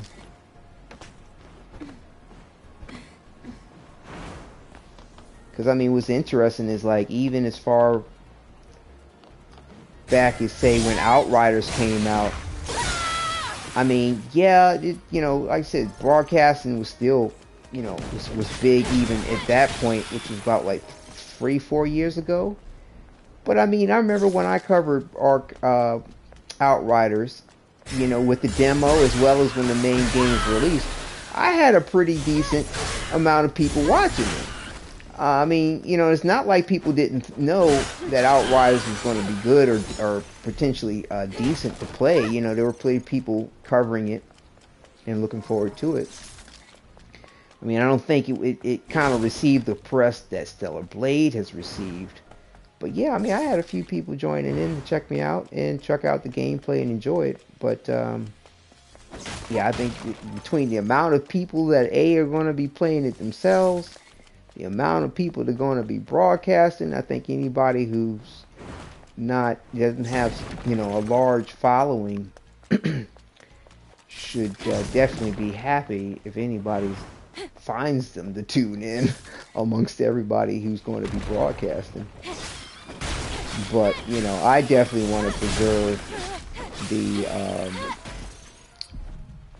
the memory of the gameplay and my live reaction to the circumstance, and and hopefully if folks come in to join in with on the point, we all can kind of share in that experience together. I don't know, I just feel like it might be a little bit more rewarding than just recording my gameplay and then uploading it later.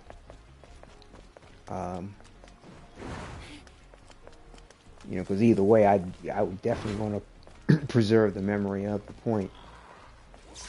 for as long as I can. There will be come a time when I will be too old to be doing any of this, and you know, I like to be able to look back and be like, hey, check this out. Oh, come on. How did you see me? How? That's, whoops, wrong button.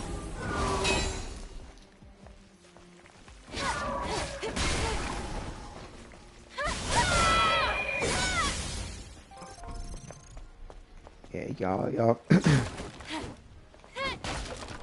I already tell, like I said, that's my bread and butter. What is it called again? Just want to make sure I got it right. Shockwave, right? Shockwave. And what's the other one? Yeah, Slash. That's what it's considered. I keep thinking of this name actually, Crush It Slash. I guess that would be, I could call it that too and still be fine. And I guess really what I'm releasing is Crosswave, more so than Shockwave. It's Crosswave, and it's Crescent Slash.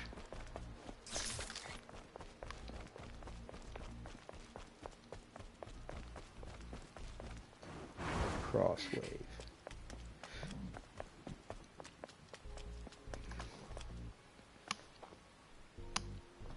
But yeah, Kinsu, I don't know if you're still in chat or not, but yeah, did you happen to take note on whomever's in chat still? Take note on the exact time for the release in 2 days? Oh, the thing's behind me. Looking at chat.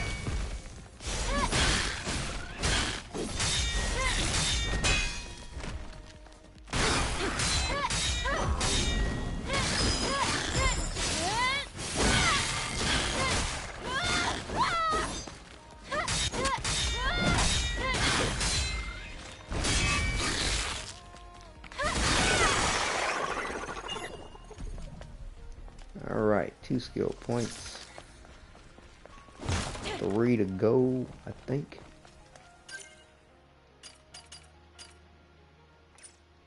Yep, 3 to go. Good.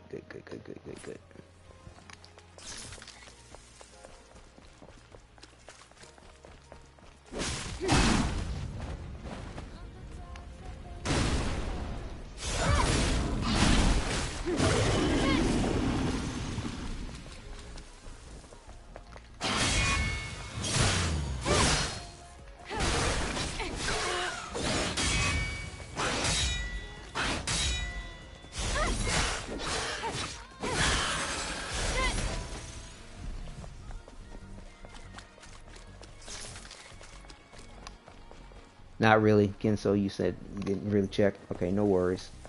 Like I said, my when I started the broadcast, it was it just was about to turn over to 2 days. It's like I said, 3 days and 5 minutes.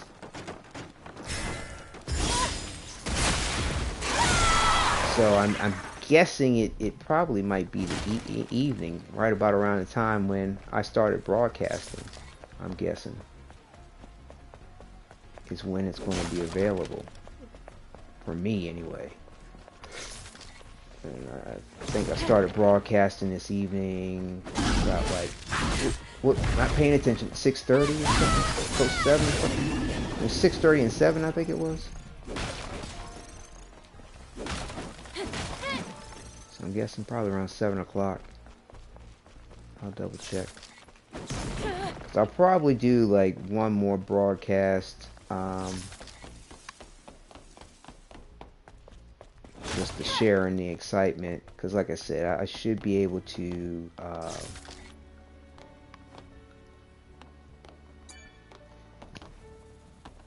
get those extra skill points for that extra tree. But yeah, it's like the last demo broadcast will probably just be a probably, not that long, probably like an hour or so, something like that. Just as a toasting off party to the demo and a welcome to the new game.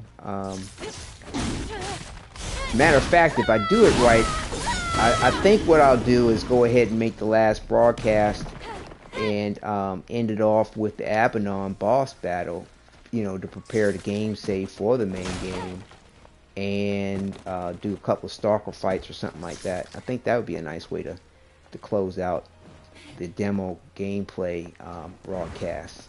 So yeah, I think that's what I'll go ahead and do.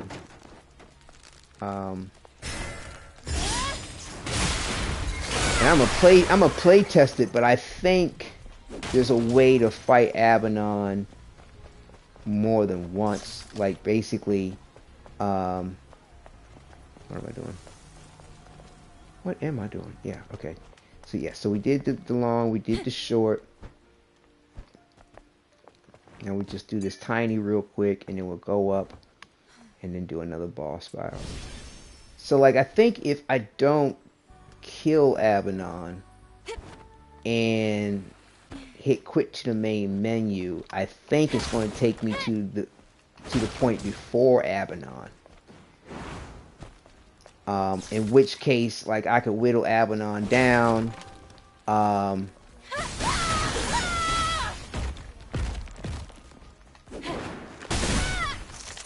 And then, you know, before I kill him, just go ahead and back out to the main game, the main menu rather, and go back in and fight him again. Because when I had got through, when I did do that little glitch thing, oh, I hit the wrong button.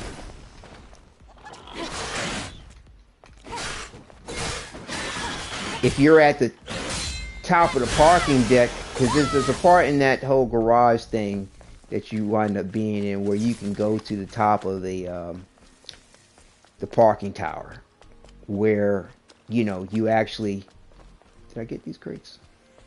Yeah. Where you actually fight Abaddon. And but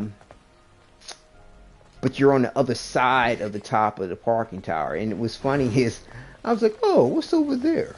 And so like I went to explore, and it queued up the Abaddon boss battle. I was like, oh snap! No. And so like I backed out to the main menu real quick, and it canceled out the Abaddon fight, and it just brought me back to the last point where I was before that.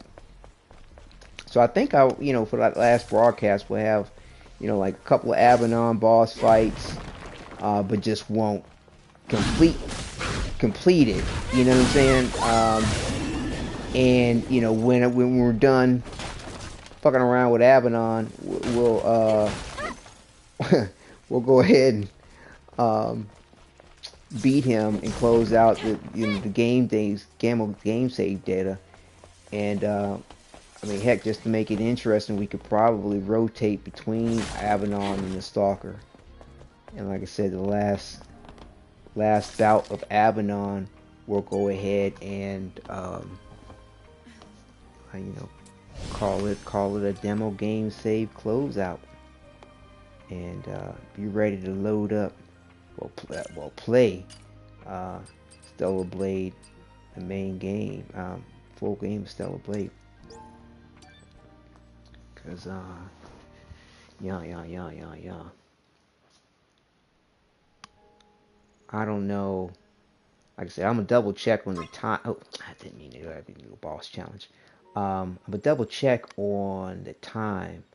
But depending on what time the full game is released, like I said, if it's around like what it looks to be, possibly about 7 p.m. my time, Eastern time in the U.S., then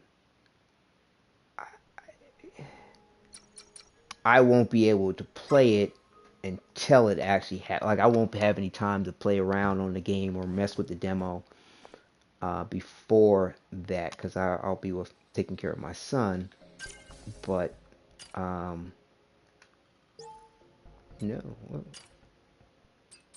which one? Kind of lost track. Which one would suit did we do last? Let's see. trying to remember. I think it was which suit? Okay, we did the planet diving. Okay, so are we back at Racer's High already? Okay. No. No. No. I think we're at Racer's High again. Or were we going this way? I feel like I haven't done Wasteland Adventure in a second again. I don't know. Lost track a little bit, I think. But I think we'll be alright. Beta recharge. Yeah.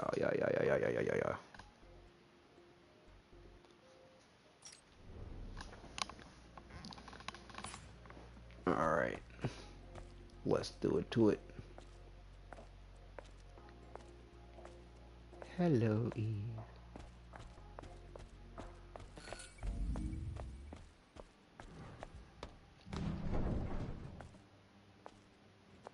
It's hiding.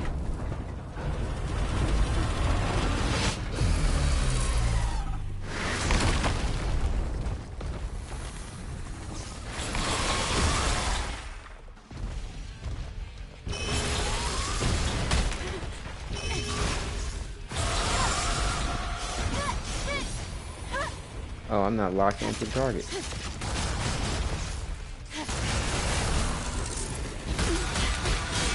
Wow. Wow. I ate all that.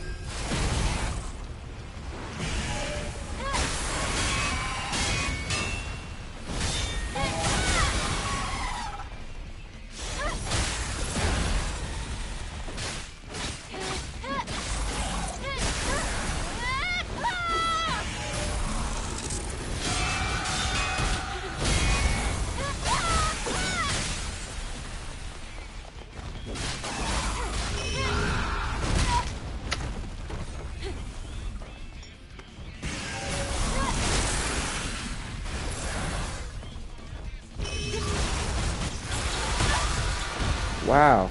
Wow. That is bad. That is bad.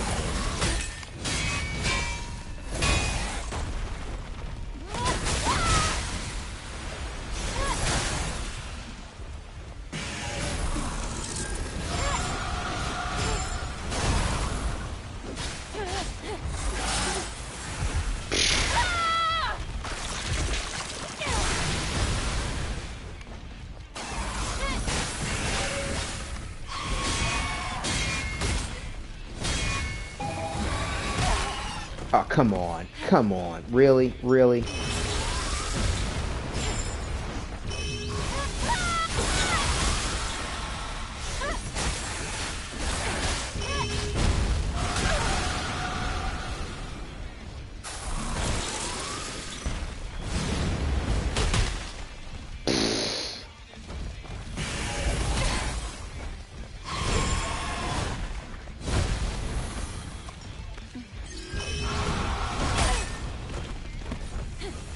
Man.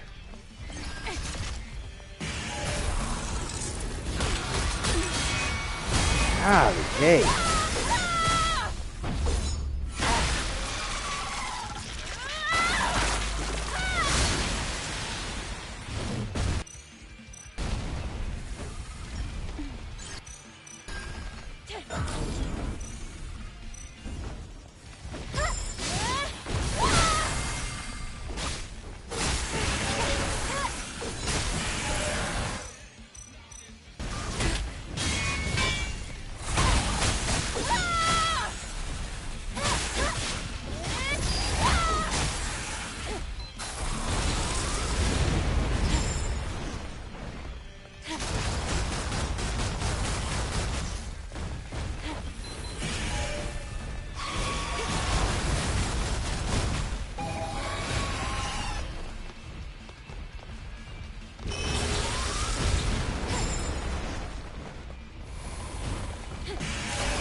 Is that it? Yeah, that's it. Okay, we got him.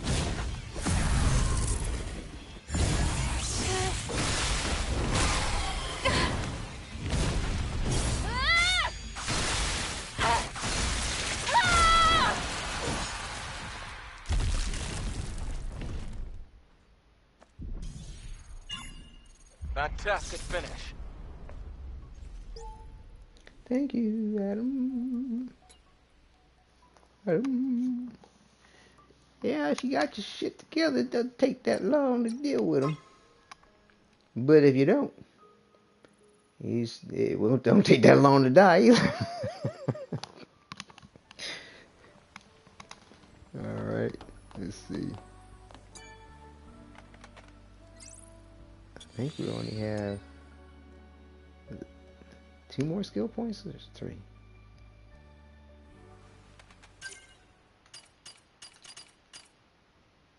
Yeah, 2.5 left to get. Nice.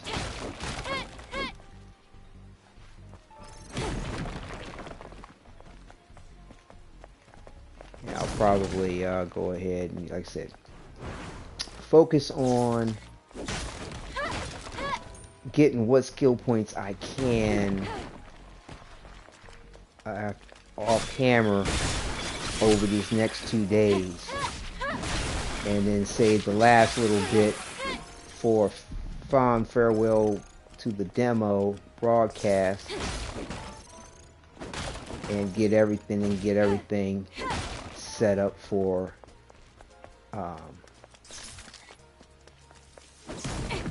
when the main game is playable from our pre-download. Hell yeah, it will be. Oh, very interesting to see what the reviewers have to say. Those that got, their advanced copies and everything. I have a sneaking suspicion, it'll probably very in line with what we've already heard about the game, and I doubt if it's going to disappoint. It'll be interesting to see what the hard critics have to say. I mean, even when I've seen some people give the gameplay of this a negative regard, it's like I'm watching them play the game and they're bitching about some aspect of the game or whatever. I'm like, dude, you're not paying attention. You're not paying attention. Come on now. Like that's not the game. That's you. That's 100% you. You raging over why you can't back out of some menu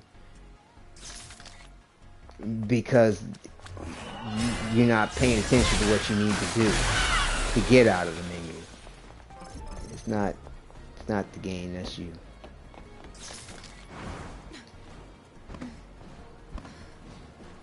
But yeah, I find it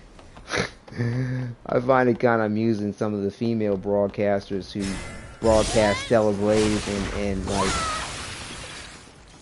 sex sells. I get it. Everybody wants to be sexy and sell the sexy, but it's like that their thumbnails for their videos, like notoriously 90 some odd percent of the female broadcasters that are going off the hype of the game have their thumbnails with to their video. They're in the picture, the female broadcasters in the picture with the advertising thumbnail for Stellar Blade, and they have their mouth open. They always got their mouth open. They got a certain look. I'm not gonna mention what it is, but back in the day, around the way in the hood, they called it the dick look. But nonetheless, though, forgive me, but nonetheless, though, like I said, it's just like I know sex sells, I know it, but y'all can vary it. Y'all can vary it up a little bit. Like, you don't always have to give the breathless Mahoney. I guess that's a more polite way to reference the whole I'm gonna take a picture with my mouth open. I also too be called the Corey Haim. Corey Haim was a good actor back in the day that, like, I swear, like, he rarely shut his mouth in any scene. He always kind of had his mouth partially open, like he's waiting for something to go in his mouth. Like, can you shut your mouth? I mean, like, why is your mouth constantly open? Like, I mean, he wasn't surprised by anything. He wasn't about to say something. but he constantly would have his lips parted and his mouth slightly open. The most bizarre thing to me. But I mean, certain aspects of being inviting, or as they call it in the natural kingdom, presenting, uh, works. But yeah, it's interesting, taking these thumbnail shots of yourself and putting it on your video front with your mouth open. What you waiting for? It saw me? Did you? What the? How you seeing me? Like, yo, like it's incredible.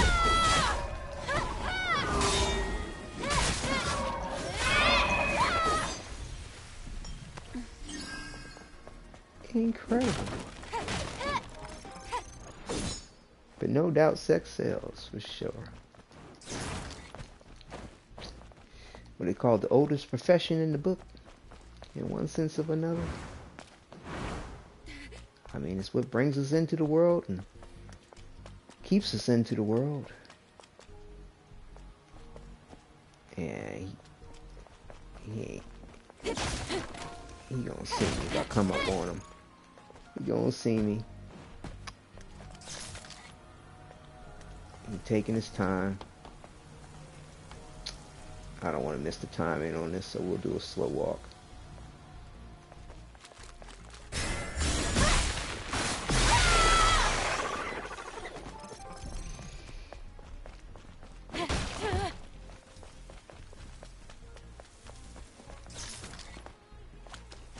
Yeah, a couple of people have said to me I need to get a camera and broadcast my image when I'm playing the game.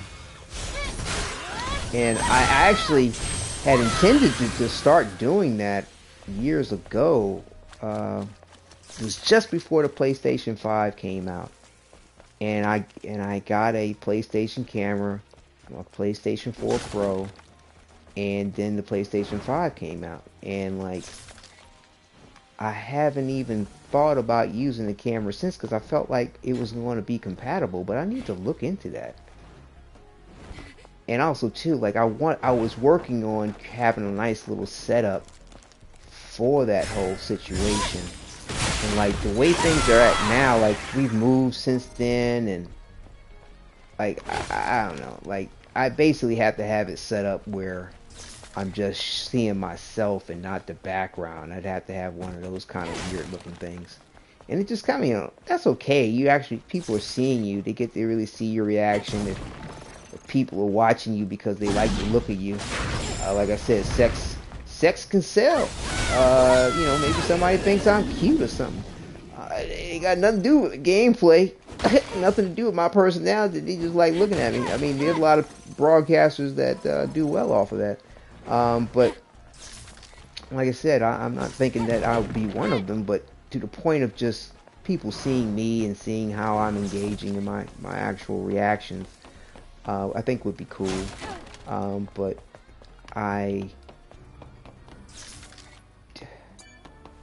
like I said, I've never been fond of the situations where everything else in the background is blocked out and you just kind of see the person. It looks a little weird, because it's kind of distorted around the individual too. This is this distortion oftentimes. Now, I mean, definitely it's necessary if you don't want to have things seen in your background. But it would be nice to have something halfway decent, even if it's just simple, besides the back of my wall.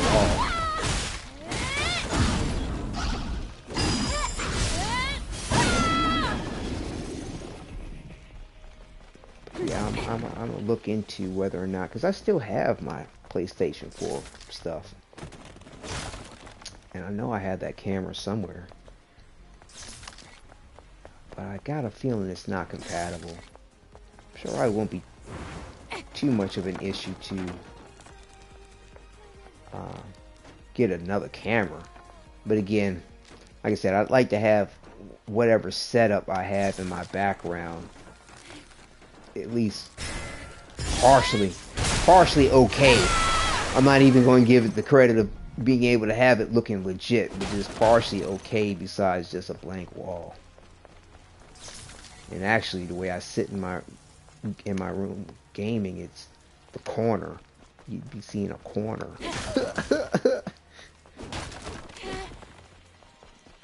Which, may not be bad. I mean, depending on what I can do with it, maybe set up some shelves or something, some pictures or something. I'll think on that. See how it goes. Like I said, last I checked, I'm like 10 subscribers away from 400. So if I get to 400 subscribers, I'll make that a thing to do. Sooner than later, for sure. But yeah, I put out a little special announcement video in a little short when I reached 300 subscribers, because like I said, I mean, I've been broadcasting and putting up material for about probably nine years or so. But it was never, it was, like I said, it was all about preserving the gameplay, just casually sharing it for those that would tune in. And like I said, it's taken me this long to get to 390. But I kind of took like almost a 2-year hiatus from broadcasting, because that was during the time of,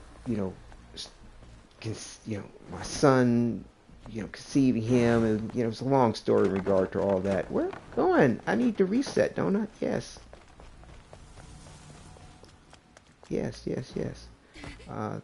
But yeah, that's a whole nother bag of conversation.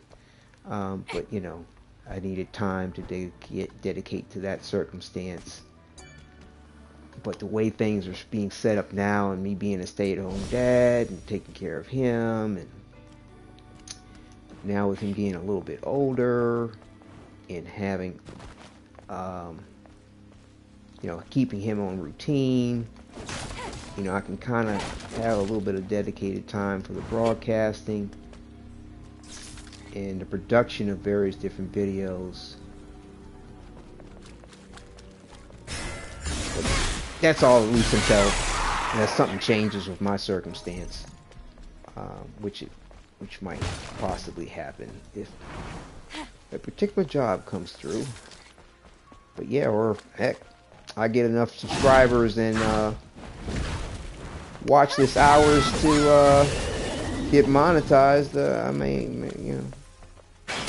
may start trying to figure out how this could actually, at the very least, just pay my cost of living. Maybe we can just work out something like that. But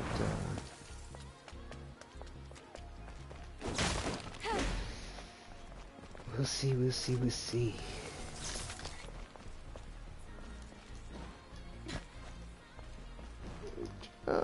Jump.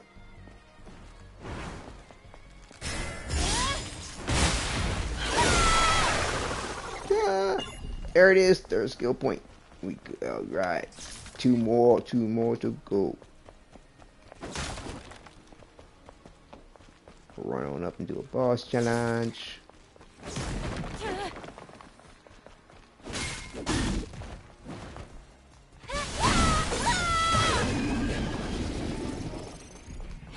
Boss challenge.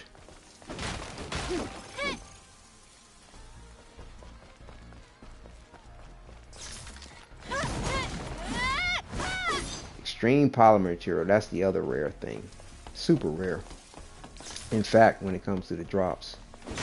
But it's for the level 3 stuff, I think, or it gives you a higher level of credit towards your gear. Let's see. And I think, yeah. I'm gonna look back on my footage again when I snuck into that other area, the glitched area. I'm wondering if you actually have to have level 3s to level up level 3, and level 2s to level up level 2, level 1s to level up 1. I gotta double check on that because I don't think these are interchangeable. I think it requires a certain amount of whatever to level up a certain thing at a certain point.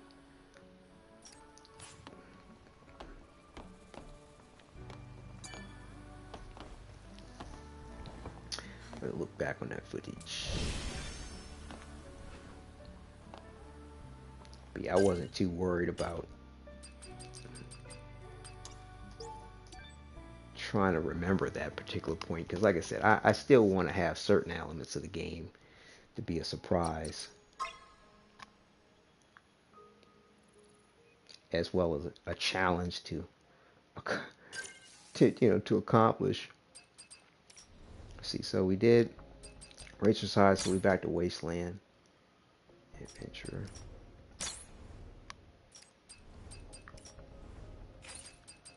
Beta. Yeah. Listen, I ain't fond of the way that damage comes in, but at the same time, I'm hoping not to have to rely on protective gear in my normal gameplay of the game. I'd like to be able to kind of beta out and just enjoy some of the other aspects.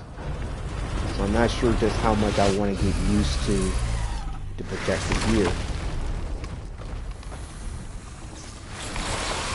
when it comes to the gameplay. But it might be necessary.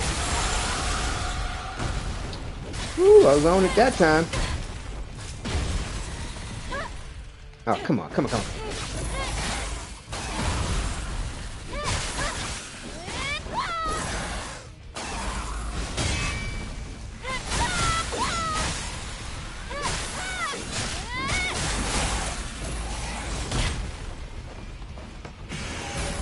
Po.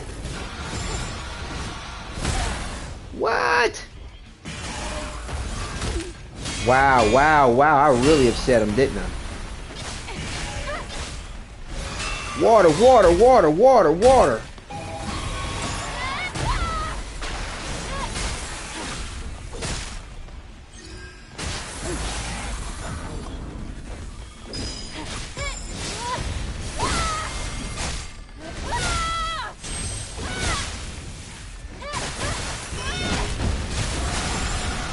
Oh, got off the timing on that. Finally.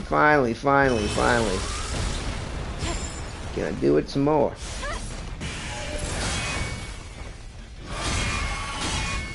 Why'd you about to do some fucked up shit?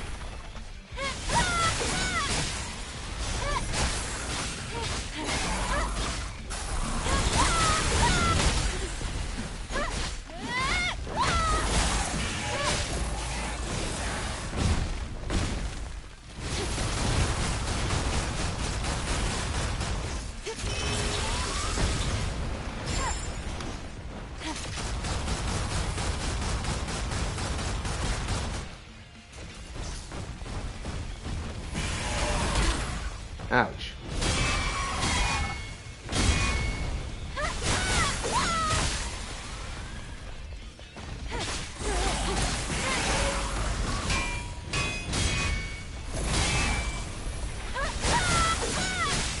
I love the way that puts him on his ass.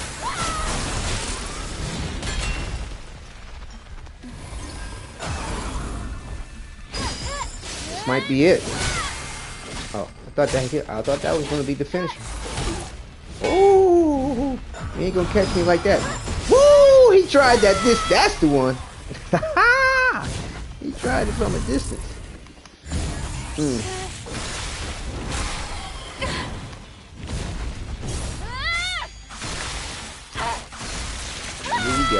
We got it.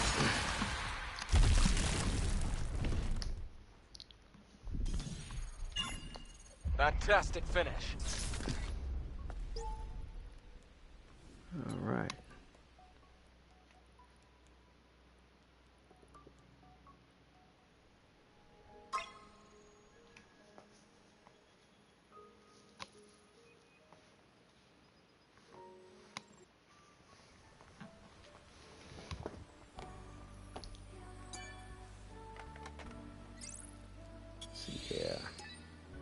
my calculations are correct, should be able to get the last 2 skill points.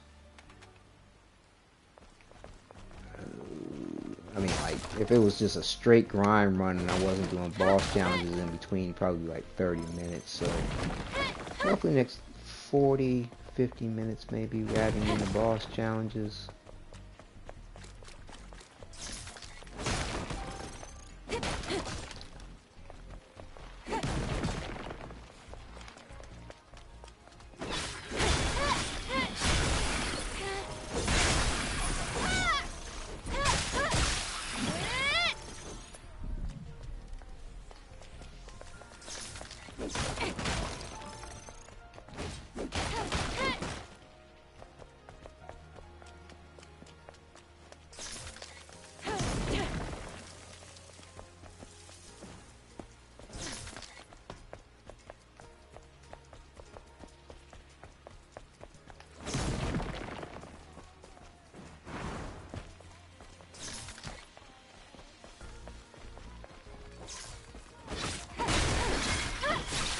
I think I pretty much covered all my bases too, as far as the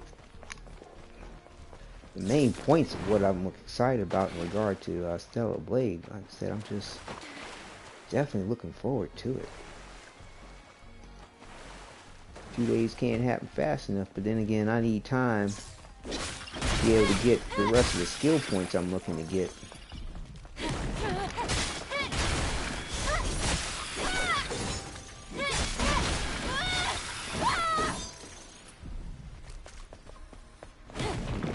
Extra in-game practice is still good too, because I mean, this is remapping my buttons and having this new controller. All that is still sinking in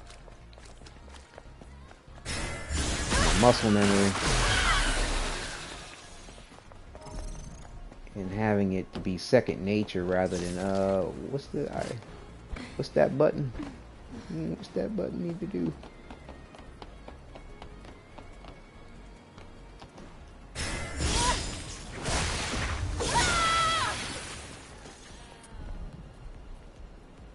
Where is it? There it is.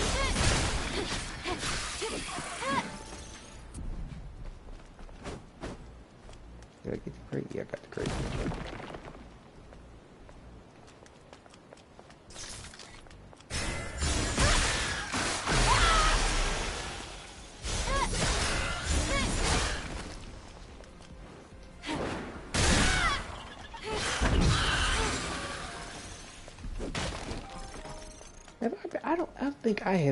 I don't think I've consistently been running over here getting this other crate.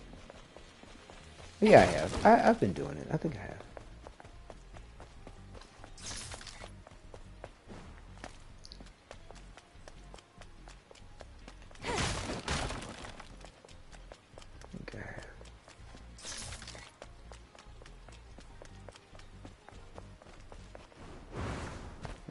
Again, I'm eager to see as well that what the reviewers will have to say about the game.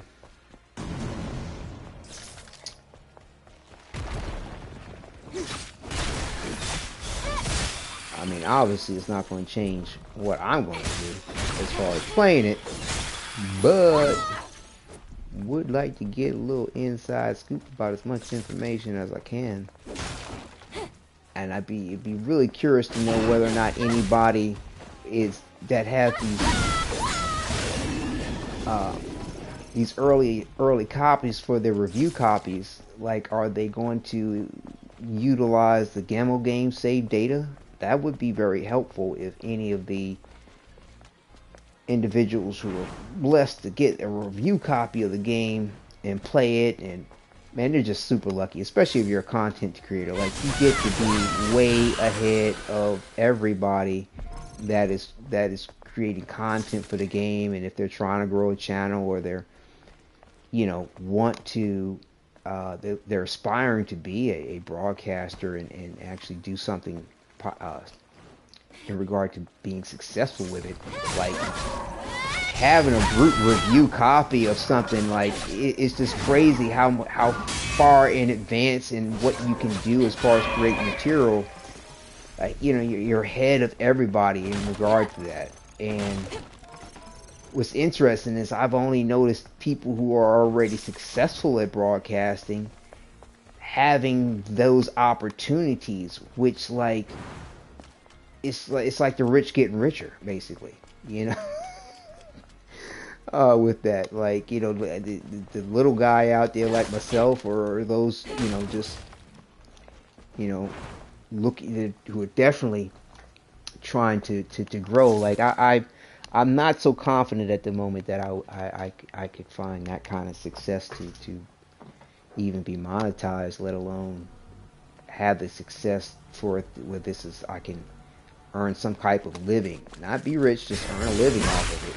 For those that are really aspiring to do that, like I said, I like to have my expectations somewhat realistic. So that's the reason why I'm not trying to say I'm going, you know, necessarily going for that. Like, it'd be nice, but for those who are definitely like, that's my dream, I have to do that, you know, like, ooh man, it's tough in the landscape of things with the number of individuals that are doing so, as well as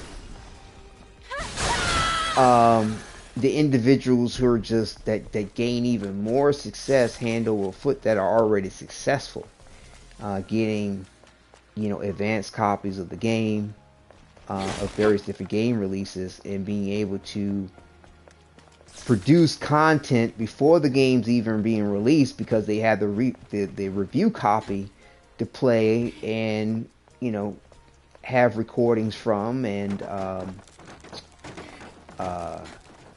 you know, set up and produce material before it's needed. Now, of course, they have their embargoes they have to respect, and they can't release the material until, you know, it's, you know, allowed. But man, I mean, but they're ahead of the game. They're ahead of everybody's curve on, like I said, on producing, experiencing, being able, all of it, the whole thing. Oh wow, really? I messed that up? My goodness. Okay. Okay, that was poorly executed. But yeah, I don't know. I'm gonna try. Like I said, if I get to 400 subscribers, I know it's, like I said, 10 subscribers away. I'm looking to doing the camera thing and figuring out exactly what all I need to do and how I need to set it up, and I'm gonna look into this whole, you know, review copy situation. Like, you know, can the little guy get involved with getting a review copy of something, of a, you know, of a game before it's released? Like, you know, I've been releasing Spider-Man, you know, Insomniac Game Spider-Man, like ever since the first one came out. Like, you know, I didn't do every element of their DLCs, and truth be told, I got a little disappointed when they took away a lot of work I did, because like with that Spider-Man 2, you could actually, in the first iteration with Insomniac with it, you could level up your Spider-Man well past the basic level. Okay, like, you know, you can level them up so high as far as skill points and experience that, you know, and the damage output from Spider-Man in the first iteration of the Insomniac game, it was would level up with your level. So you could get to a point where you could pretty much one-hit enemies for the most part, not all of them. And I thought that was super dope. Like, okay, I know Spider-Man pulls his punches. Okay, cool. But like, why does he need, if he's pulling his punches and he's Spider-Man and he's got this kind of experience, why do I still need to hit an enemy 4 or 5 times? Like, I could lift a car, but like, Like if I had that kind of skill in real life, like I'm not going to hit somebody 4 or 5 times. I'm gonna hit you once, just tap you the right way, and I'm done. Like I don't need. I'm, you know, I mean, matter of fact, the more times I'm hitting you, if I had that kind of strength and I'm pulling my punches, I would almost think the more likely I would be to actually hurt you in a way that wouldn't be good. But I mean, I guess it's like pulling your punches is like plucking a piece of paper. If you got that kind of strength fighting normal people or whatever, like plucking a piece of paper just lightly enough until it tears a little bit. So I guess it'd be difficult to have the strength or the just lightly enough pluck a piece of paper enough, whereas you slightly tear it off of one pluck is basically what's up. But bottom line is, Insomniac Games straight up nerfed everybody. Like they wanted to level the player base and only would allow you to level up to, I think, like 250, level 250 or something weird like that. Like basically the the max level or the normal level for Spider-Man was like 200, I think it was. And then they were like, okay, we'll let you get to a bonus level 50 more points beyond that. And their excuse was they wanted to level the player base. Man, that hurt my feelings so bad. Because, like, I was on a roll with getting my Spider-Man at a point where he could just one hit. And I wasn't going to take it to the maximum. Like, there was a couple people out there that did some old weird shit with the game and was able to get him to, like, 999 or something stupid like that. And it's like, no, I don't need to do all that. I'm just trying to get to a one hit for the basic enemies, for the regular humans. The rest of it, we'll work it out. And then they took it away, like I said, nerfed, regressed everybody's progress at, past 250 down to 250. And like, it just hurt my feelings so bad because really, honestly, as a child, one of my favorites, little make pretend characters that I dressed up as for Halloween was a Super Spider-Man, and I felt like they took my Super Spider-Man away. But anyway, but yeah, I kind of lost heart for a second and did not play like I think one of the DLCs or something. And man, it might have been two. I don't know. I had the pre-order deluxe edition. I had it free to play, but like it just took the wind out of my sails. Something fierce, the way they nerfed my Spider-Man. And I mean, like I was doing pretty good on views and people being attracted to the point of what I was doing with Spider-Man and the way I was using him in combat, and like they just took the wind out of my sails, man. It hurt my feelings, but I mean, it didn't like tear me away from everything that Insomniac's been doing or my love for the way they've captured the whole Spider-Man essence. But yeah, so when Miles Morales came out, I waited to play that until Spider-Man 2 came out, and caught up on the Miles Morales story, and then jumped into Spider-Man 2. But yeah, it took me, took a minute to get back to it. But yeah, just the reason why I brought that up was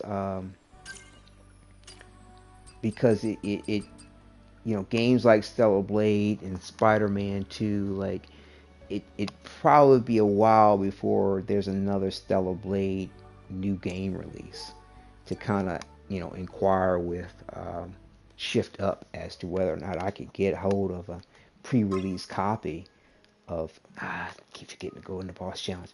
But like again, the reason why I brought up Spider-Man 2 is that it's likely that there's going to be like a DLC or a another Spider-Man. There's supposed to be a Spider-Man 3 coming out at some point in time, and there's going to be other supposedly games in relationship to Spider-Man 2, like this Venom thing, and who knows, might be another standalone game in some other capacity. And it'd be nice to be able to inquire with Insomniac Games if I could get down with one of those pre-release copies, it would be nice. I mean, like I said, it's, you know, I mean, not only would it be thrilling just for the experience, and like I said, I'm a diehard Spider-Man game player, fan. I don't know if fanatic's the right word for it. It seems so extreme. But definitely love the product. Love what they've done with it. Mad dig it. And be nice to be able to get down with the pre-release copy and be a little head of the game like some of these big boys out here. Like I'd almost want to think. Like I know the. Hold on. I know that these companies want to get as much publicity and marketing as they can. And, the little guy, because they're a little guy, they're not going to get, oh man, I'm messing up. They're not going to have the traffic or the publicity for the pre-release copy the way some of these bigger folks would. But just simply off of having a pre-release, a review copy, will net them the views and the people coming to their channel. I mean, the algorithms out there, for these types of things, we'll put them right up there. I mean, as soon as they say pre-release and review copy, it's a done deal. Like, they don't have to be a major channel for that.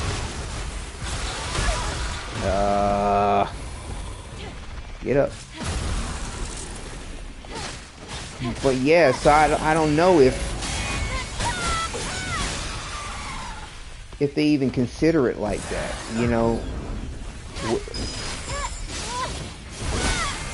It'd be really cool if they did.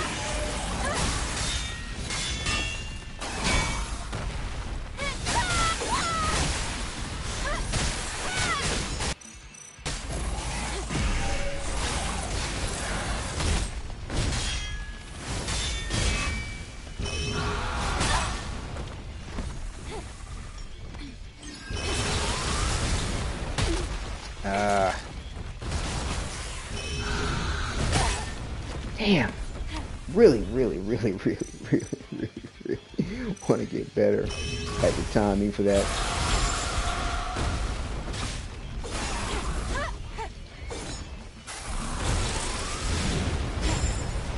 Really do.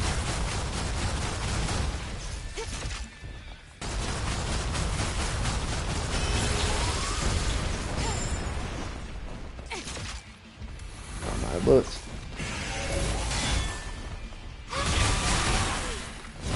What? I'm gonna step back. Give me some health.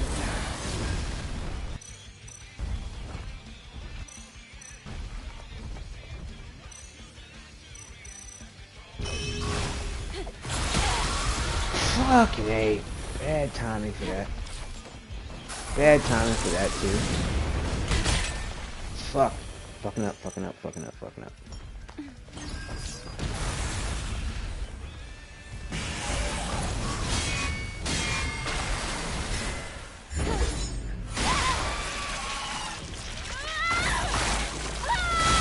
But yeah, you never know what could happen.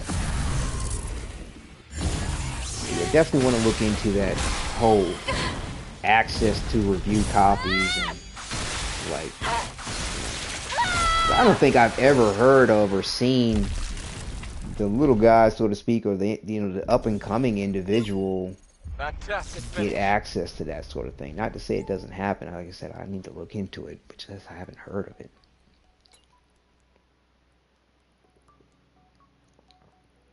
But yeah, folks that got that review copy for Stellar Blade, oof, that shit's gonna blow up. Like I said, it's like the rich getting richer.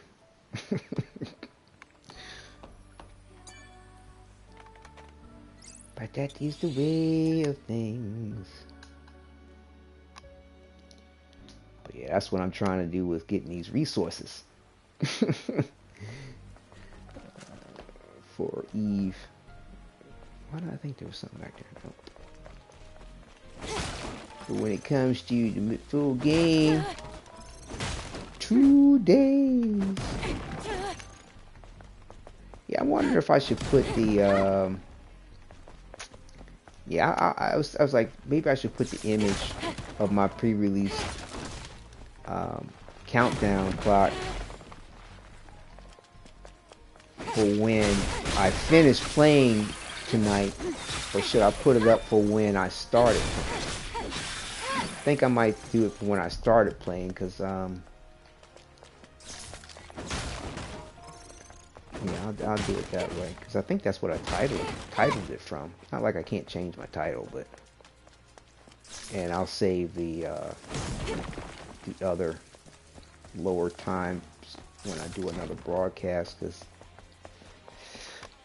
I think like I said, I think my next one's just going to be my final one for the demo,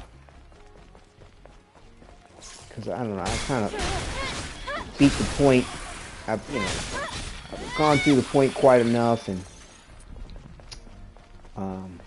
I do like to try to make things entertaining and somewhat fresh to varying degrees. And I mean, there's only but so much of this one can even go through, let alone tune in for. And if I'm jibber jabbering about stuff, I like to talk on things that may be interesting in relationship to what I'm doing. Like, I mean, I guess if people talk about things that are off topic from the gameplay or the anything related to the game, to me is fine.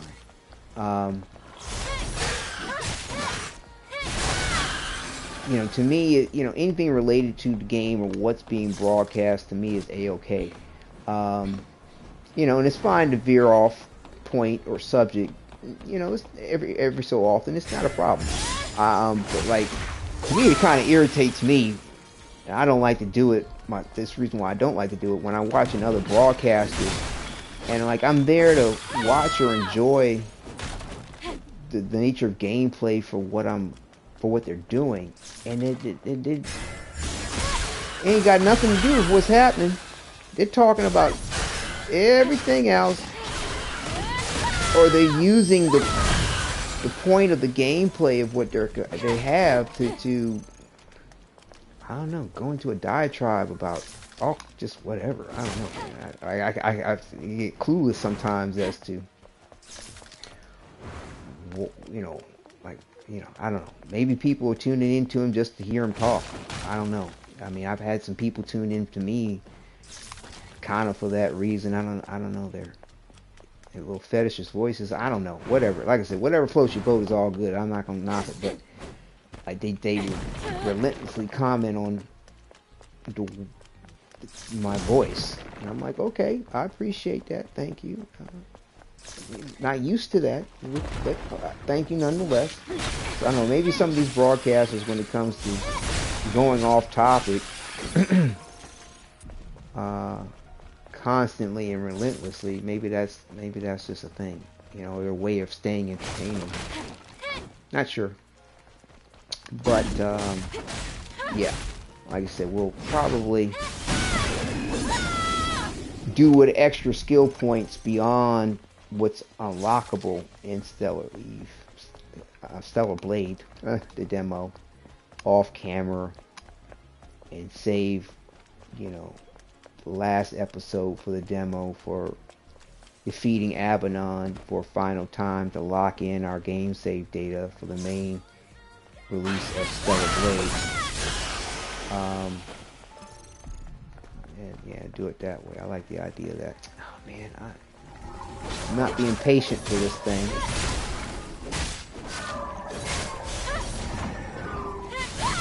Oh shit.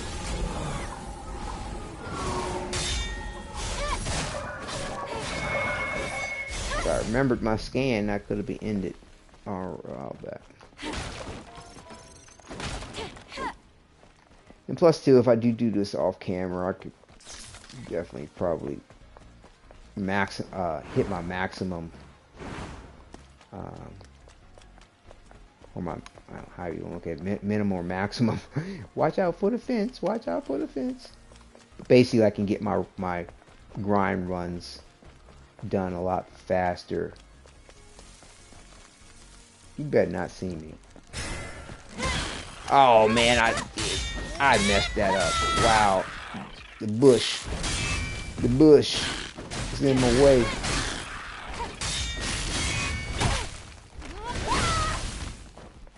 What? Still alive? Wow.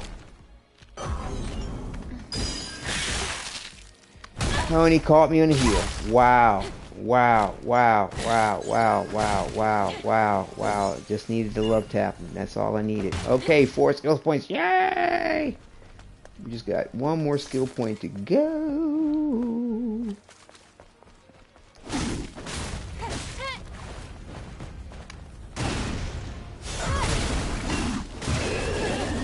One more skill point to go.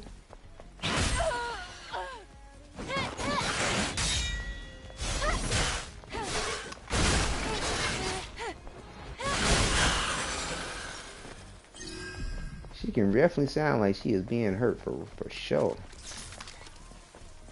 One more skill point to go.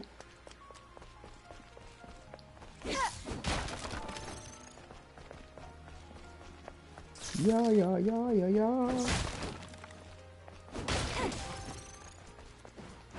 I lost track. Did we get Mr. Barnacle in here? No. Okay. That's right. We started at the front. We're working our way back up to the parking tower. Come on, girl. Ah.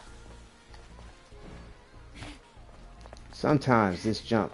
Oh man.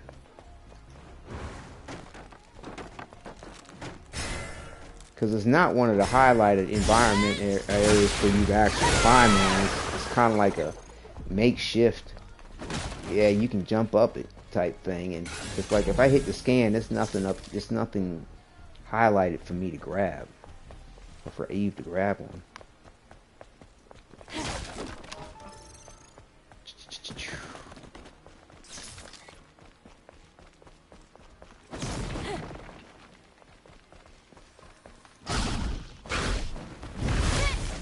Ow! I ran right into it. Whoa!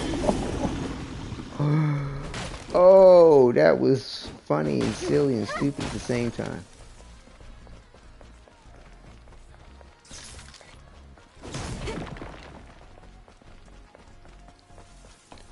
Yeah, definitely looking forward to hearing some more different soundtracks other than what you get exposed to between Silent Street and the parking tower.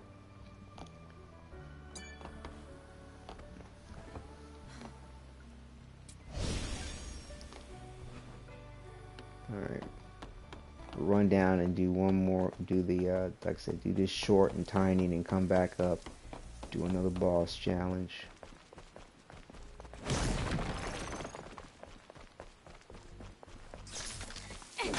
I don't know, it might be like, I think doing it this way might put us in a way where,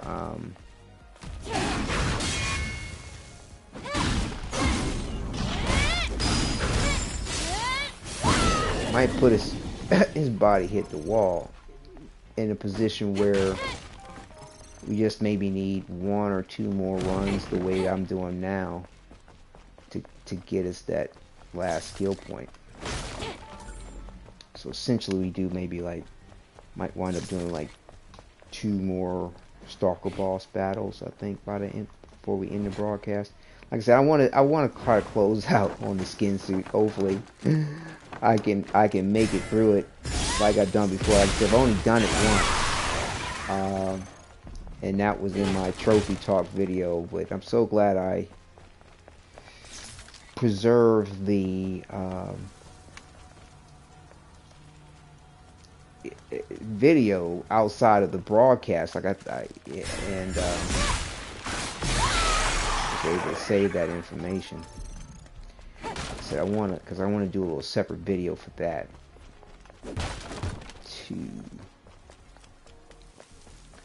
But if I accomplish again tonight, I might just add that to it.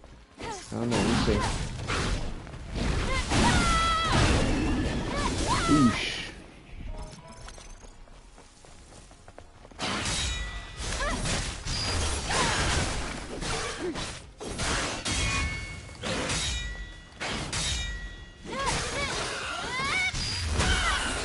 Kia! I love her combos. Beautiful. Yeah, I need to. I'm trying to work my way into memorizing those too.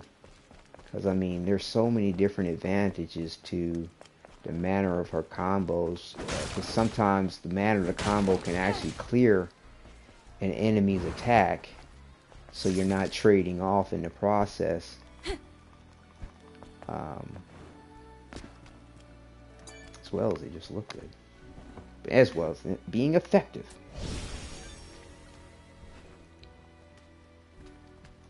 But yeah, a lot of benefits to the combos.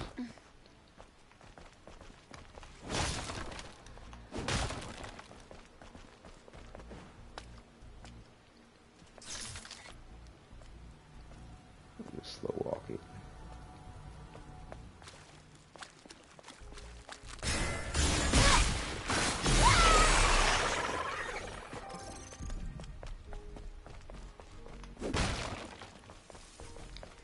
Yeah, another thing is going to be is, well, actually, we kind of know, actually. If we look at our data bank, because I was thinking, like, I hope they just don't regurgitate the same enemies over and over and over again. But no, we should have 36 different types of regular enemies, or warrior type enemies, 12 different types of minions, and 10 different bosses. That's what it looks like. So I don't think it should be too repetitious in a way of just dealing with the same types of enemies. Ouch.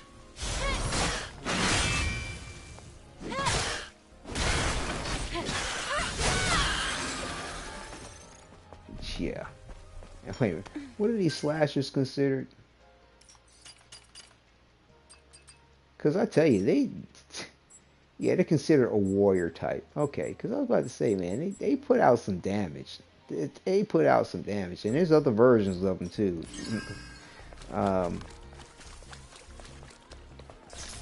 Just because there seems to be in the data bank, kind of gives you a hint on the point. I don't think it's a spoiler, but I mean, they have more than one version of an enemy, of a similar looking type enemy. Like with the Guardian, you got the regular Guardian and you had the heavy Guardian. Not Guardian. Guardian.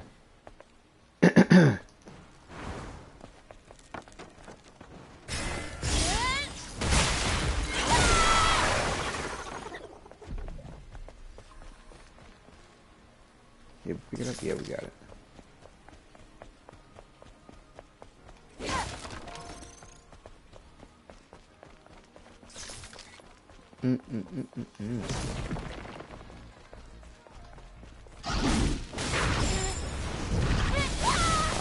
Oh man, I was looking at chat, didn't even realize I had didn't accept my block. I didn't lock my block. And I tell you, this auto lock on the block doesn't always auto lock. Nope. Nope.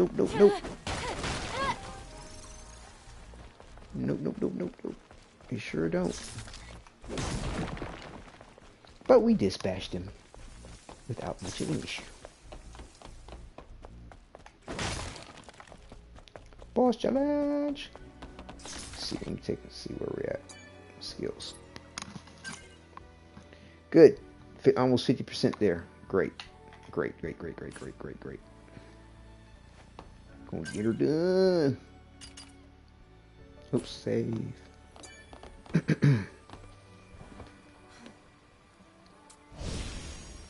But yeah, having the game, I'm glad this is working out too, having the game in graphics mode and having my PS5 system on performance mode has been working.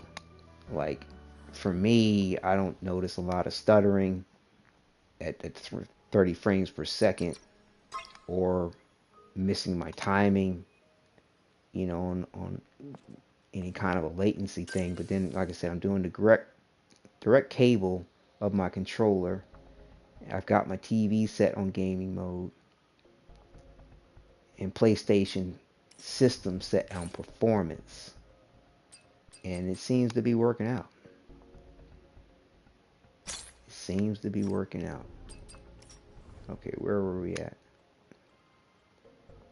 Well, I guess we'll do another Racer's High.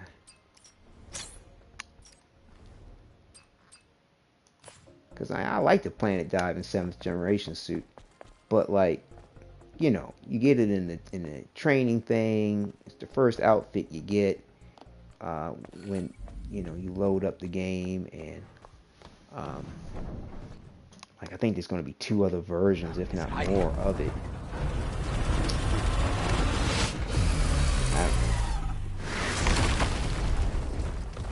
It's nice and all, but it's not this. It's not Racer's High. I was going to press the button. Didn't I press the button? Did not. Must not have. Damn it, bastard.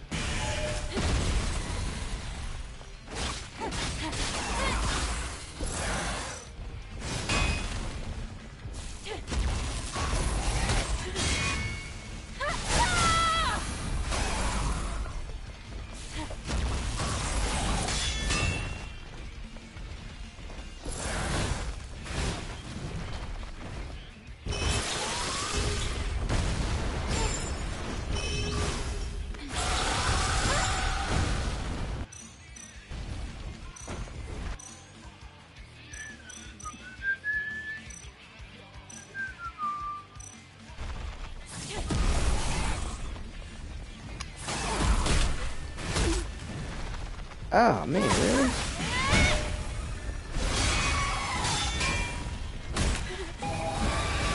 Oh, saw it. Didn't react right.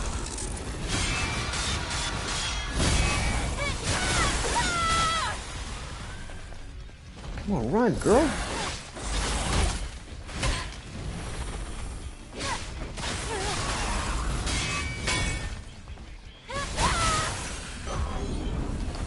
No, don't fuck it up. Oh, what? Yo, the pole got in my way. No. Oh my gosh, dude. Like, I don't know if the sword blinked or not. The pipe was in my way. Like, golly day. Oh my goodness. The pipe. Wait a minute, my gear is still set right? The pipe. I have to play back that footage, man. I swear the pipe was in the way of me seeing the flash. And like I said, I had an old habit with the whole blink thing before I really figured out that attacking instead of trying to retreat was the better thing to do, because it doesn't change your position to the enemy when it comes to your game input. God damn shit.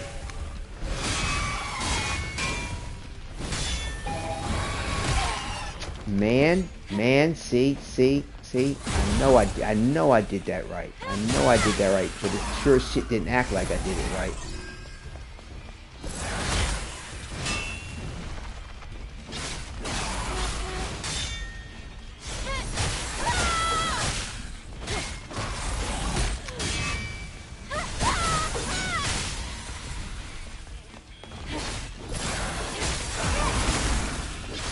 Oh, it interrupted him? Really? I thought he was too big to be interrupted. Damn it. I'm not focusing. You can't block that shit.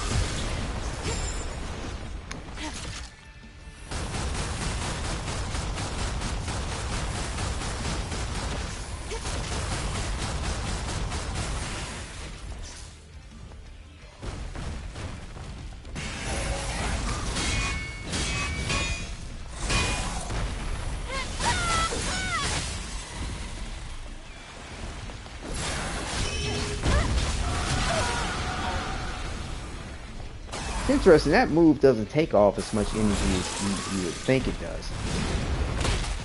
Stupid son of a bitch.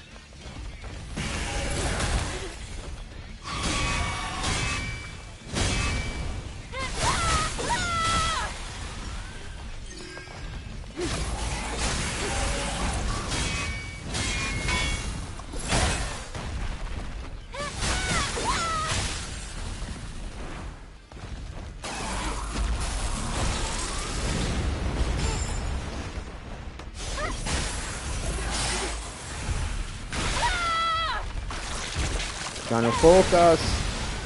Must focus.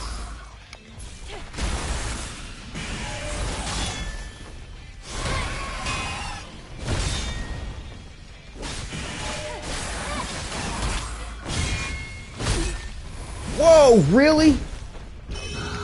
Fucking no, bullshit. Oh my god, dude. Really? Really? Twice? I must be getting tired. Oh, what an ass. Like I said, I am not used to using just beta gear. I might want to switch my frame of mind on my gear options. Just stick with the protective gear, maybe one beta, one protective. Because that's kind of how they start you out. Maybe that's the way to go. Because, I mean, the amount of damage he kicks out, like, it's just so, for me, unexpected in the way, you know, you think you're fine on damage, and then all of a sudden, bam, no you're not, you're dead. And it's like, what?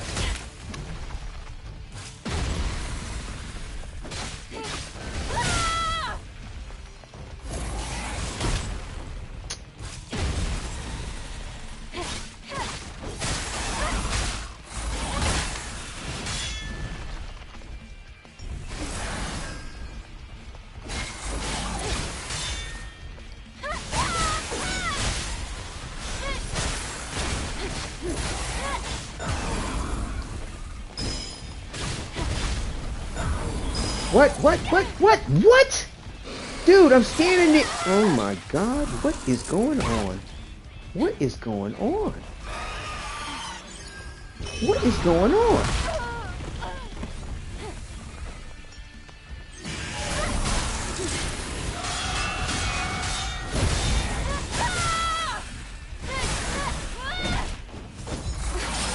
What is going on, man?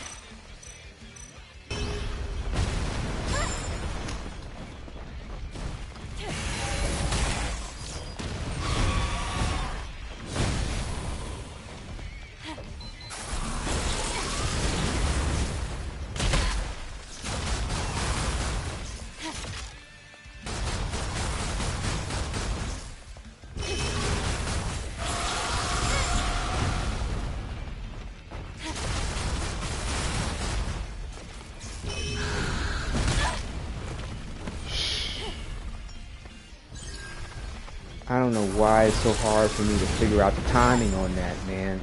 But I mean, I figured it out, but just nail the timing. Like his big ass, I see his ass coming a mile away, but it's for some odd reason I'm a little off on what that last second is. Cause that's the only way you get off a perfect dodge against that bullshit is just dodging at the last possible fucking second every single time. Like, wow. Like, and it almost feels like, I guess it's because of the shields.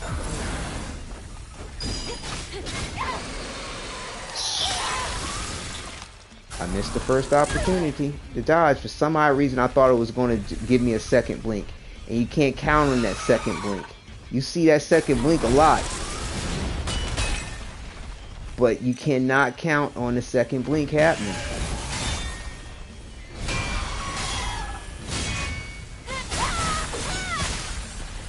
And I swear I hate the double blink bullshit. because it really throws you off on what the ability is actually supposed to do. Because the blink ability is just supposed to blink once.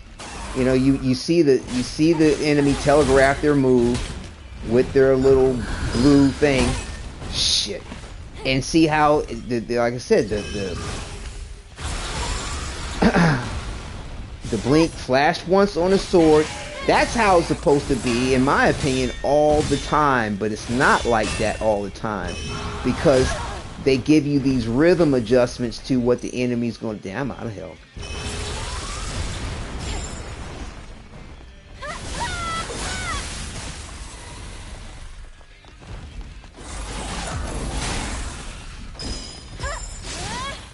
Thank you.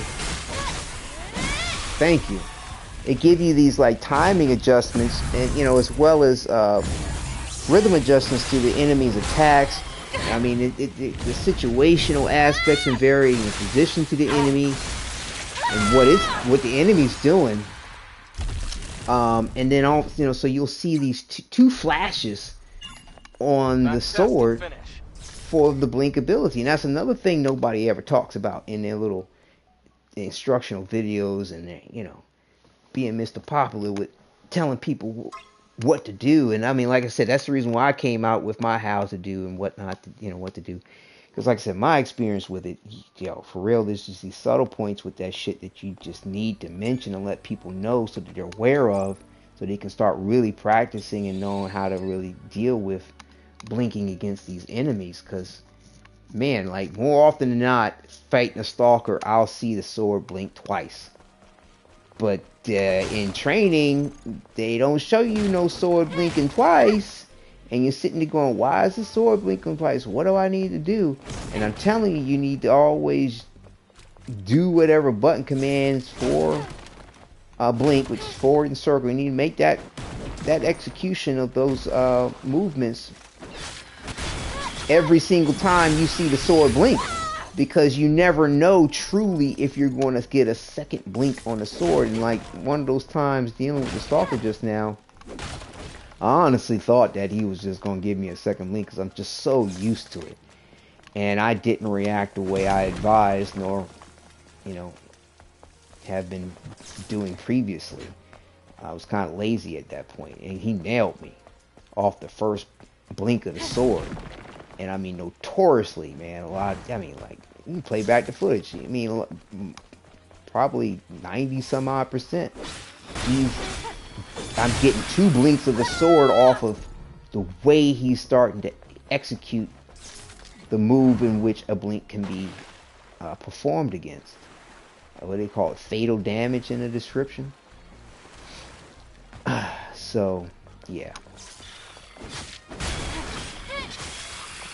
Yeah, it bugs me out, man, when folks give a help or how-to or tip guide, and for me it just feels like they're leveraging off of the hype or the popularity or some shit, because they didn't do the homework on what you really should be doing, or at least a real in-game practice of it.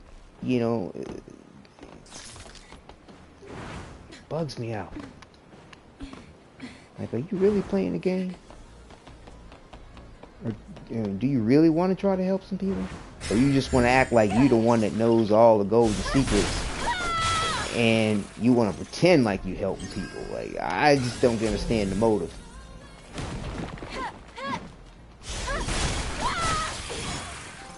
You know, to put out a tip or a helpful how-to and not give somebody the real deal behind what's up.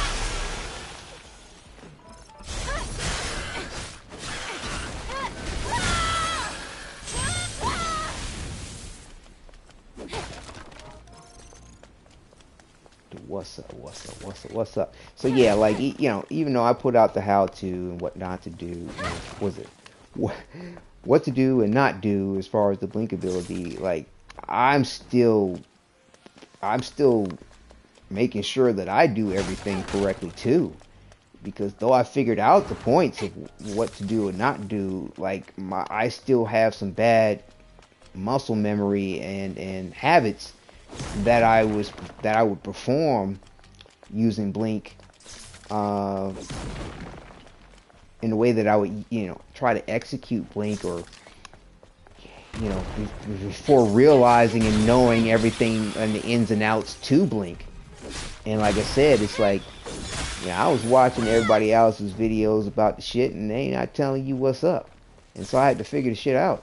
And, but unfortunately, I kind of developed a few bad habits along the way that I'm still trying to shake. That I definitely advised, against even forming in the video and how to overcome it. But my how-to stuff, my what to do and not do. I'm trying to play off of my Wadidja namesake here. What did you do? What did you think? What did you enjoy? What to do? Oh, I thought I was out of the way of that. Guess not. Guess not. But yeah, trying to get over some of my bad. What? What? You were facing the opposite direction. How did you catch me?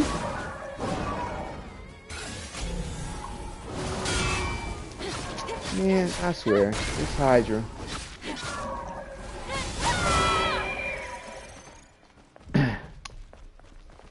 Yeah, Blink to me is going to be a bread and butter to a lot of aspects with Eve's combat system. Like I said, Repulse is the opposite to Blink, and I've never seen it respond, although I haven't really seen it a whole lot, because I think it's only the Stalker. I don't even know if Abaddon does anything like that where you got to use Repulse. I haven't really fought Abaddon, but like I think 2 or 3 times, just fucking around. And well, once of course by mistake, but needed to be to get to the second demo save, but in gameplay. But I believe Stalker's the only enemy that we can actually practice Repulse on outside of the training. And Repulse, I've never seen act anywhere as, I don't know if odd is the right word for it, but just different in the ways that you can see it differently come about. Like, because of the nature of well, I don't know, not to say I guess it depends on how the enemy is going to execute their attack, which Blink and Repulse can act against. Will depend on whether or not we get variations to it and the way it's going to react. Because like I said, with Blink, the ability allows you to teleport. Repulse, you kick back off the enemy and backwards, so you actually have to be fairly close to an enemy in order for you to do that. Blink, you don't have to really be close to an enemy in order to execute the maneuver, because of the way that she teleports. But and so, like, that's part of the reason why, fighting a Stalker, you get these different variations in the way that Repulse is going to be triggered. Like, he'll do a move that'll trigger Repulse, good ways across the screen, where you think like, oh no, well, I should be out of range. But you're not. Trust me, you see that flash on the sword, you better do what you gotta do, push forward and circle, because if not, he got you. And I'm trying to remember, where are we at with things? And then, there'll be these others. Oh, we're only 20% left to do. Alright, we'll keep sort of say with routine. Let's go ahead and do another Stalker and then come back. We'll save. And then we should get everything we need for that last skill point And then we'll close out with a Stalker skin suit challenge. With protective gear, of course. Even though she won't have shields. But yeah, man. It's like the Stalker will roll around. I've seen the Stalker do that damn, fatal injury, whatever it is, whatever he's, I don't know if his move in particular has a name for it, but whatever maneuver he's doing to cause you fatal damage, which the game logic respects for you to do not repulse, but a blink against. Man, it's just been so many variations the way I've seen that happen with the Stalker. I've seen him roll around on his back and go into it. I've seen him standing up going into it. I've seen him cross the screen and going into it. And the timing at which he'll do it, like, it's like I can't really understand or predict what would cue him to do it, because he's done it early. If you don't see him do it early, he's going to do it late because he got hurt. But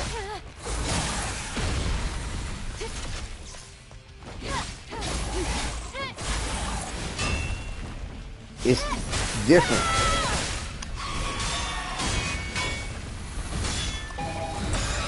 See, I kind of expected him to do it that time. I had a feeling he was going to do that shit that time. See, got you, bitch ass. But yeah, that's the way you're supposed to do repulse and blink. Like I said.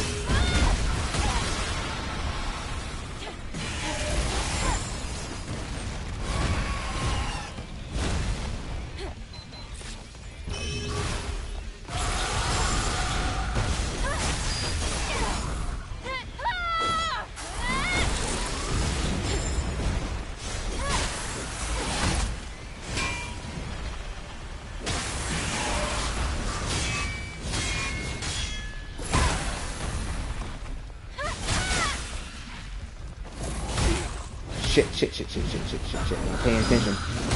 Shit! Went to go heal, missed my timing on it. I was trying to heal. It wasn't just that I was trying to execute it poorly. I just missed my timing. And like I said, it's not that often I see Stalker do a move where blink is triggered from across the screen like that.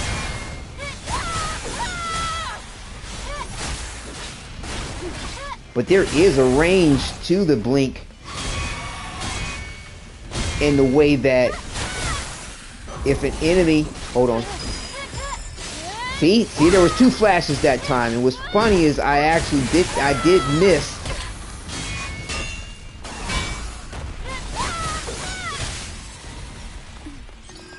the first flash as far as executing the point of blink, but I caught it on the second one. Watch you do something funky. I got you. Never mind.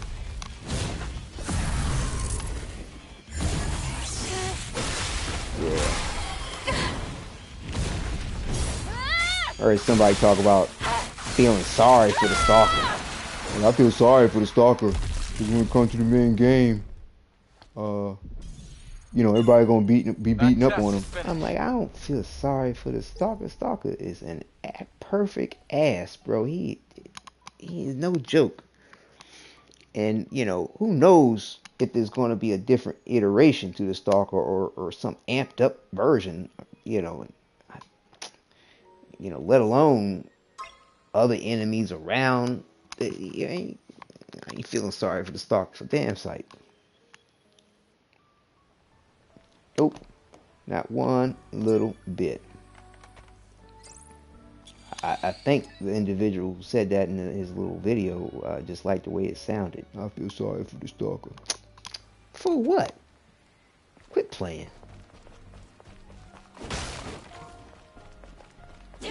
Stalker a beast. Stalker ain't taking no prisoners. Stalker like it raw. Like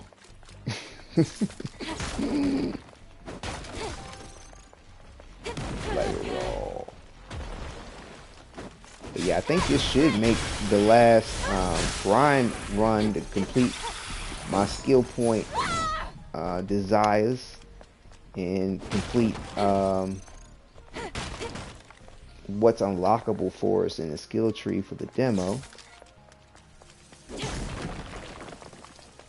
which is good.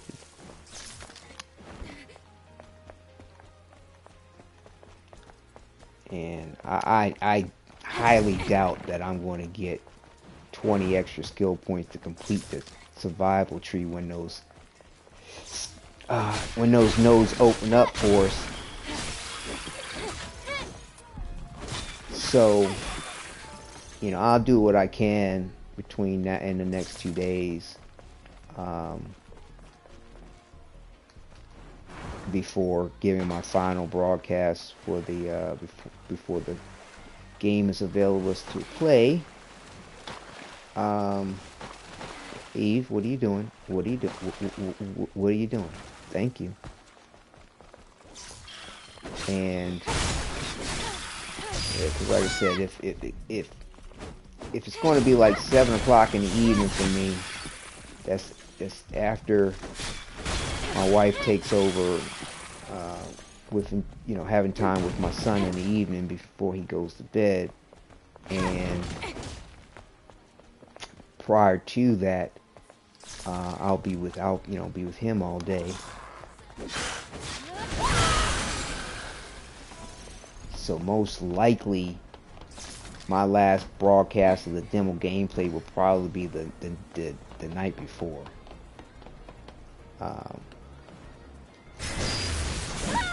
I didn't get it. Damn. Down with broken ankle.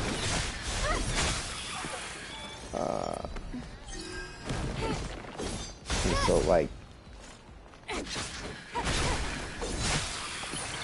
yeah, that's probably what's most likely going to happen.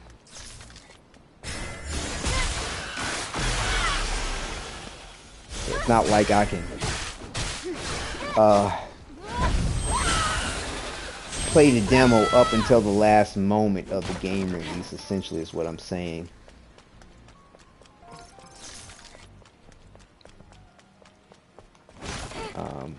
Because I damn sure ain't gonna be messing with this demo after it's released, after we get access to play it. No.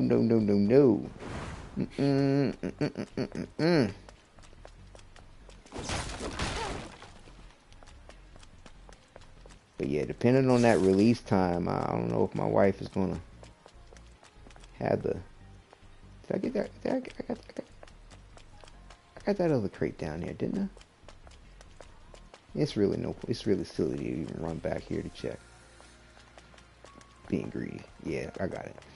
But yeah, see if my, depending on what time, might see if I can get a little bonus time to enjoy the demo when it actually, when that clock strikes 0, be able to play it.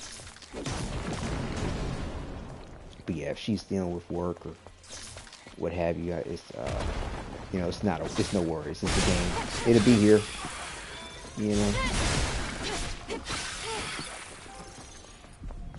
And I do enjoy spending time with my son, so it's only gonna be there once. Life is ever changing, moving forward. 5. Oh, we got the 5. We got the 5. We got the 5 alive, y'all. We got the 5 alive. So we'll just complete this run in routine. Because like I said, I do want to have some more skill points beyond this point. So seeing that we're in the mix of it, we'll continue the exercise. You're not going to get that. You're not going to get that. Calm yourself. Calm yourself. And when we get back up to the parking tower camp, we'll save it up. Jump on in for the skin suit challenge. Hopefully me fingers aren't too tired. We do well with that.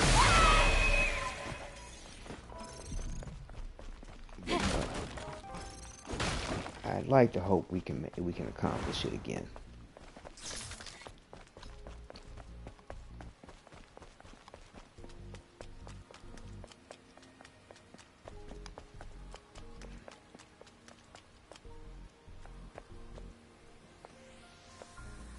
Mr. Crab, Mr. Barnacle.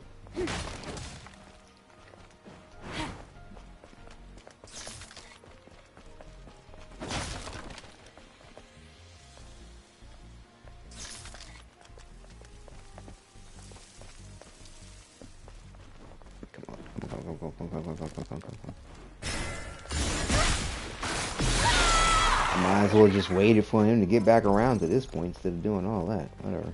That's what I do most of the time instead of trying to chase his ass around this thing and hope that he doesn't see me. The barnacle. He, it, she, they.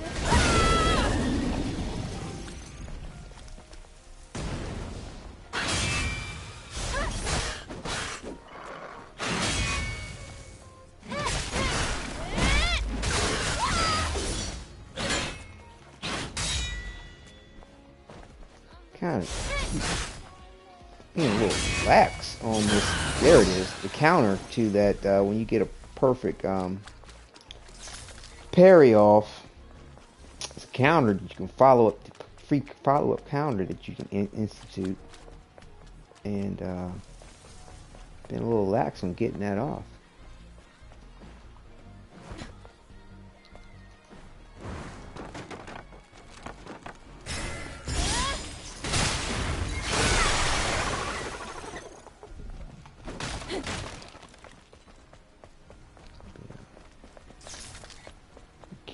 We're getting there. Take a check on our inventory too. Goods beyond XP and gold as well. See how generous the RNG has been.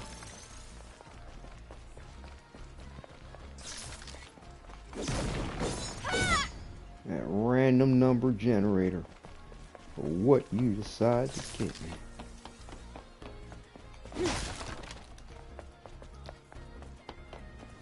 Alright, home base. Boop, boop, boop, there it is, that last one. Dual breaker, increased charge speed of shield breaker, strikes multiple enemies and downs hit enemies when using shield breaker after charging. Okay. Thank you. All beta skills complete. All attack skills complete. Yes.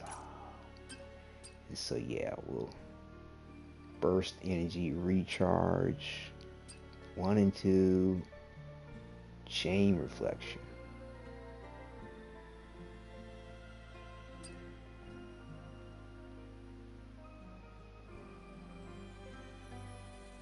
I haven't been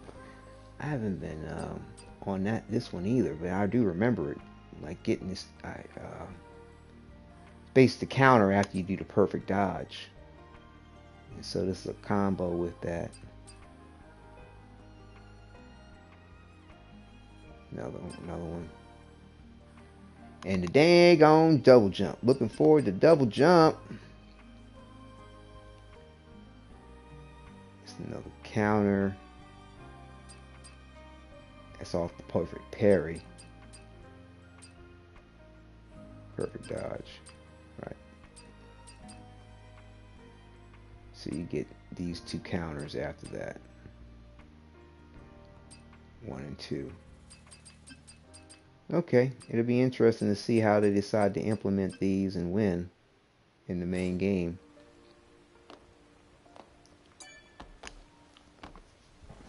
But I'm sure that, regardless of how many skill points I get between now and the full release, I'm sure I should be covered. Like, I mean, I'm just probably being greedy about the point. Let's go ahead and check our bag. What do we got? What do we got? So here we are on the concentrated potion, a lingering potion, materials. Yeah, I wonder if they're going to be this slow in coming as far as this extreme nano element in the main game. Advance, regular nano. See, I'm quite sure for each one of these levels is what it's going to apply directly to the different levels of gear. Like, I want to level up stuff to level 1. That's what I got to use. Level 1, that's what I got to use. When I go to level 2, that's just what I got to use for the suits and for the exo spines. And when I go to level 3s, I got to use this and use that. Quite sure that's what's up. And the Bitcoin. Plenty of Bitcoin. Alright.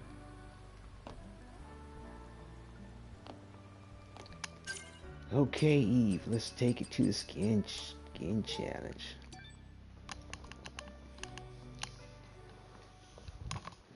Skin suit challenge. Let's hope we can do at least as well as we did last time. That'd be great.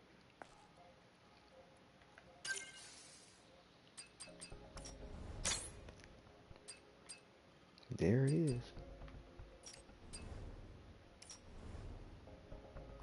I think we used the glasses last time. Let's go without glasses this time.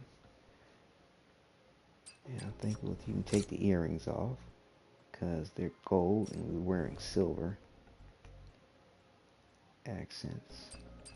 Hope we get some silver earrings to go with our skin suit. And what do we have here? We have melee protection gear. Yep. And we want to go probably with this protection gear,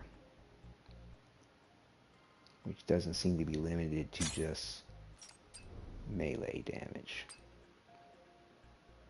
Although pretty much melee damage is what's really going to fuck her up. But this gives us some protection against other situations too. So I don't know. We'll see what's up. If necessary, we may have to switch over to a second melee, but we'll see. So yeah, like a level 3 exo reflex exo spine. I know that can't be cheap. But it's interesting how they don't give us any level 3s over here for any stuff. Guess maybe they felt like it would be too OP against the Stalker. Alright, Eve. Let's make it happen. What am I'm alright. It's facing the wrong direction. Okay.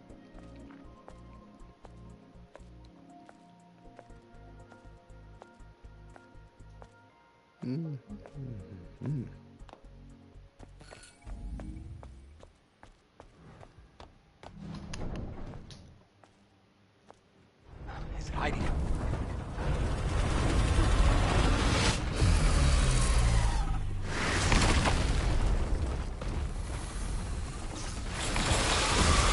Alright, get your game face on.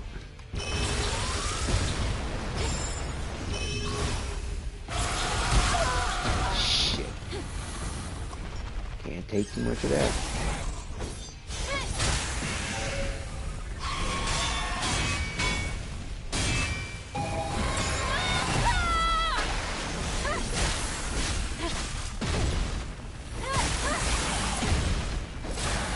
What? He should be stunned. What's up with that? What's up with that? What's up with that?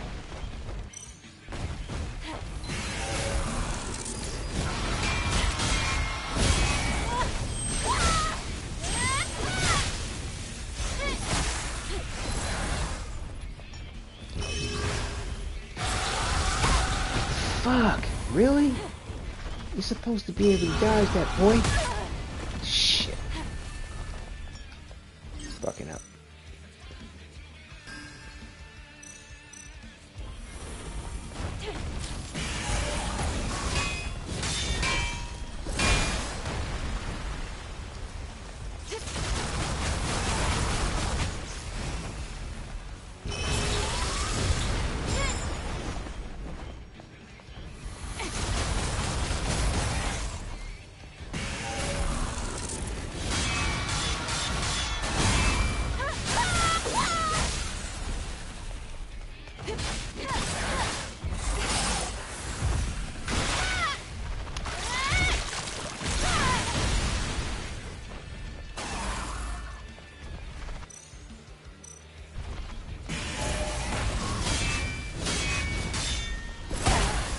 Damn.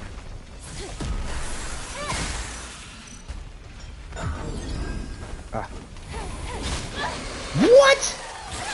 Yo, they gave me the no sword flash. They gave me the no sword flash. Did you see that shit? Yo, there was no blink on the sword. They did that shit to me. They did that shit to me. I hate when that shit happens. Yo, I swear. I mean, I think that it happens because there's just no time for Blink to actually do what it's supposed to do, but I swear that's some more. I hate that fucked up shit when that happens, man.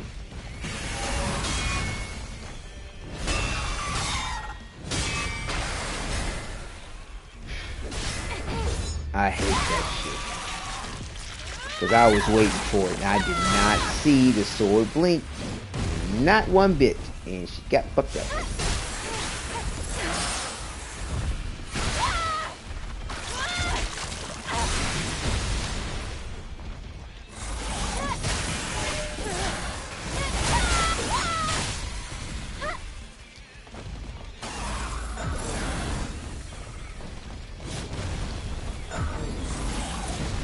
Let's see what double shit. Damn. Bitch! What? God damn it. Come on, come on, come on, come on. Come on.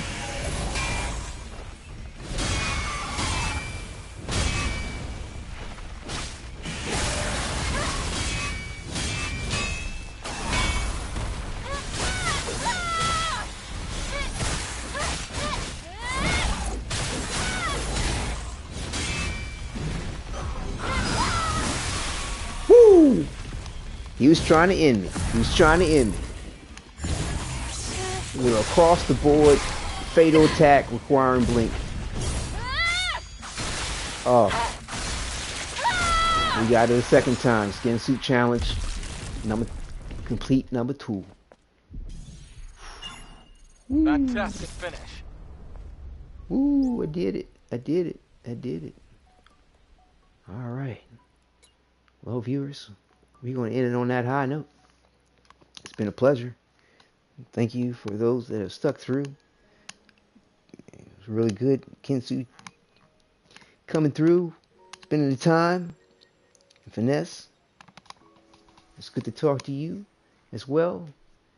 Appreciate the conversation and the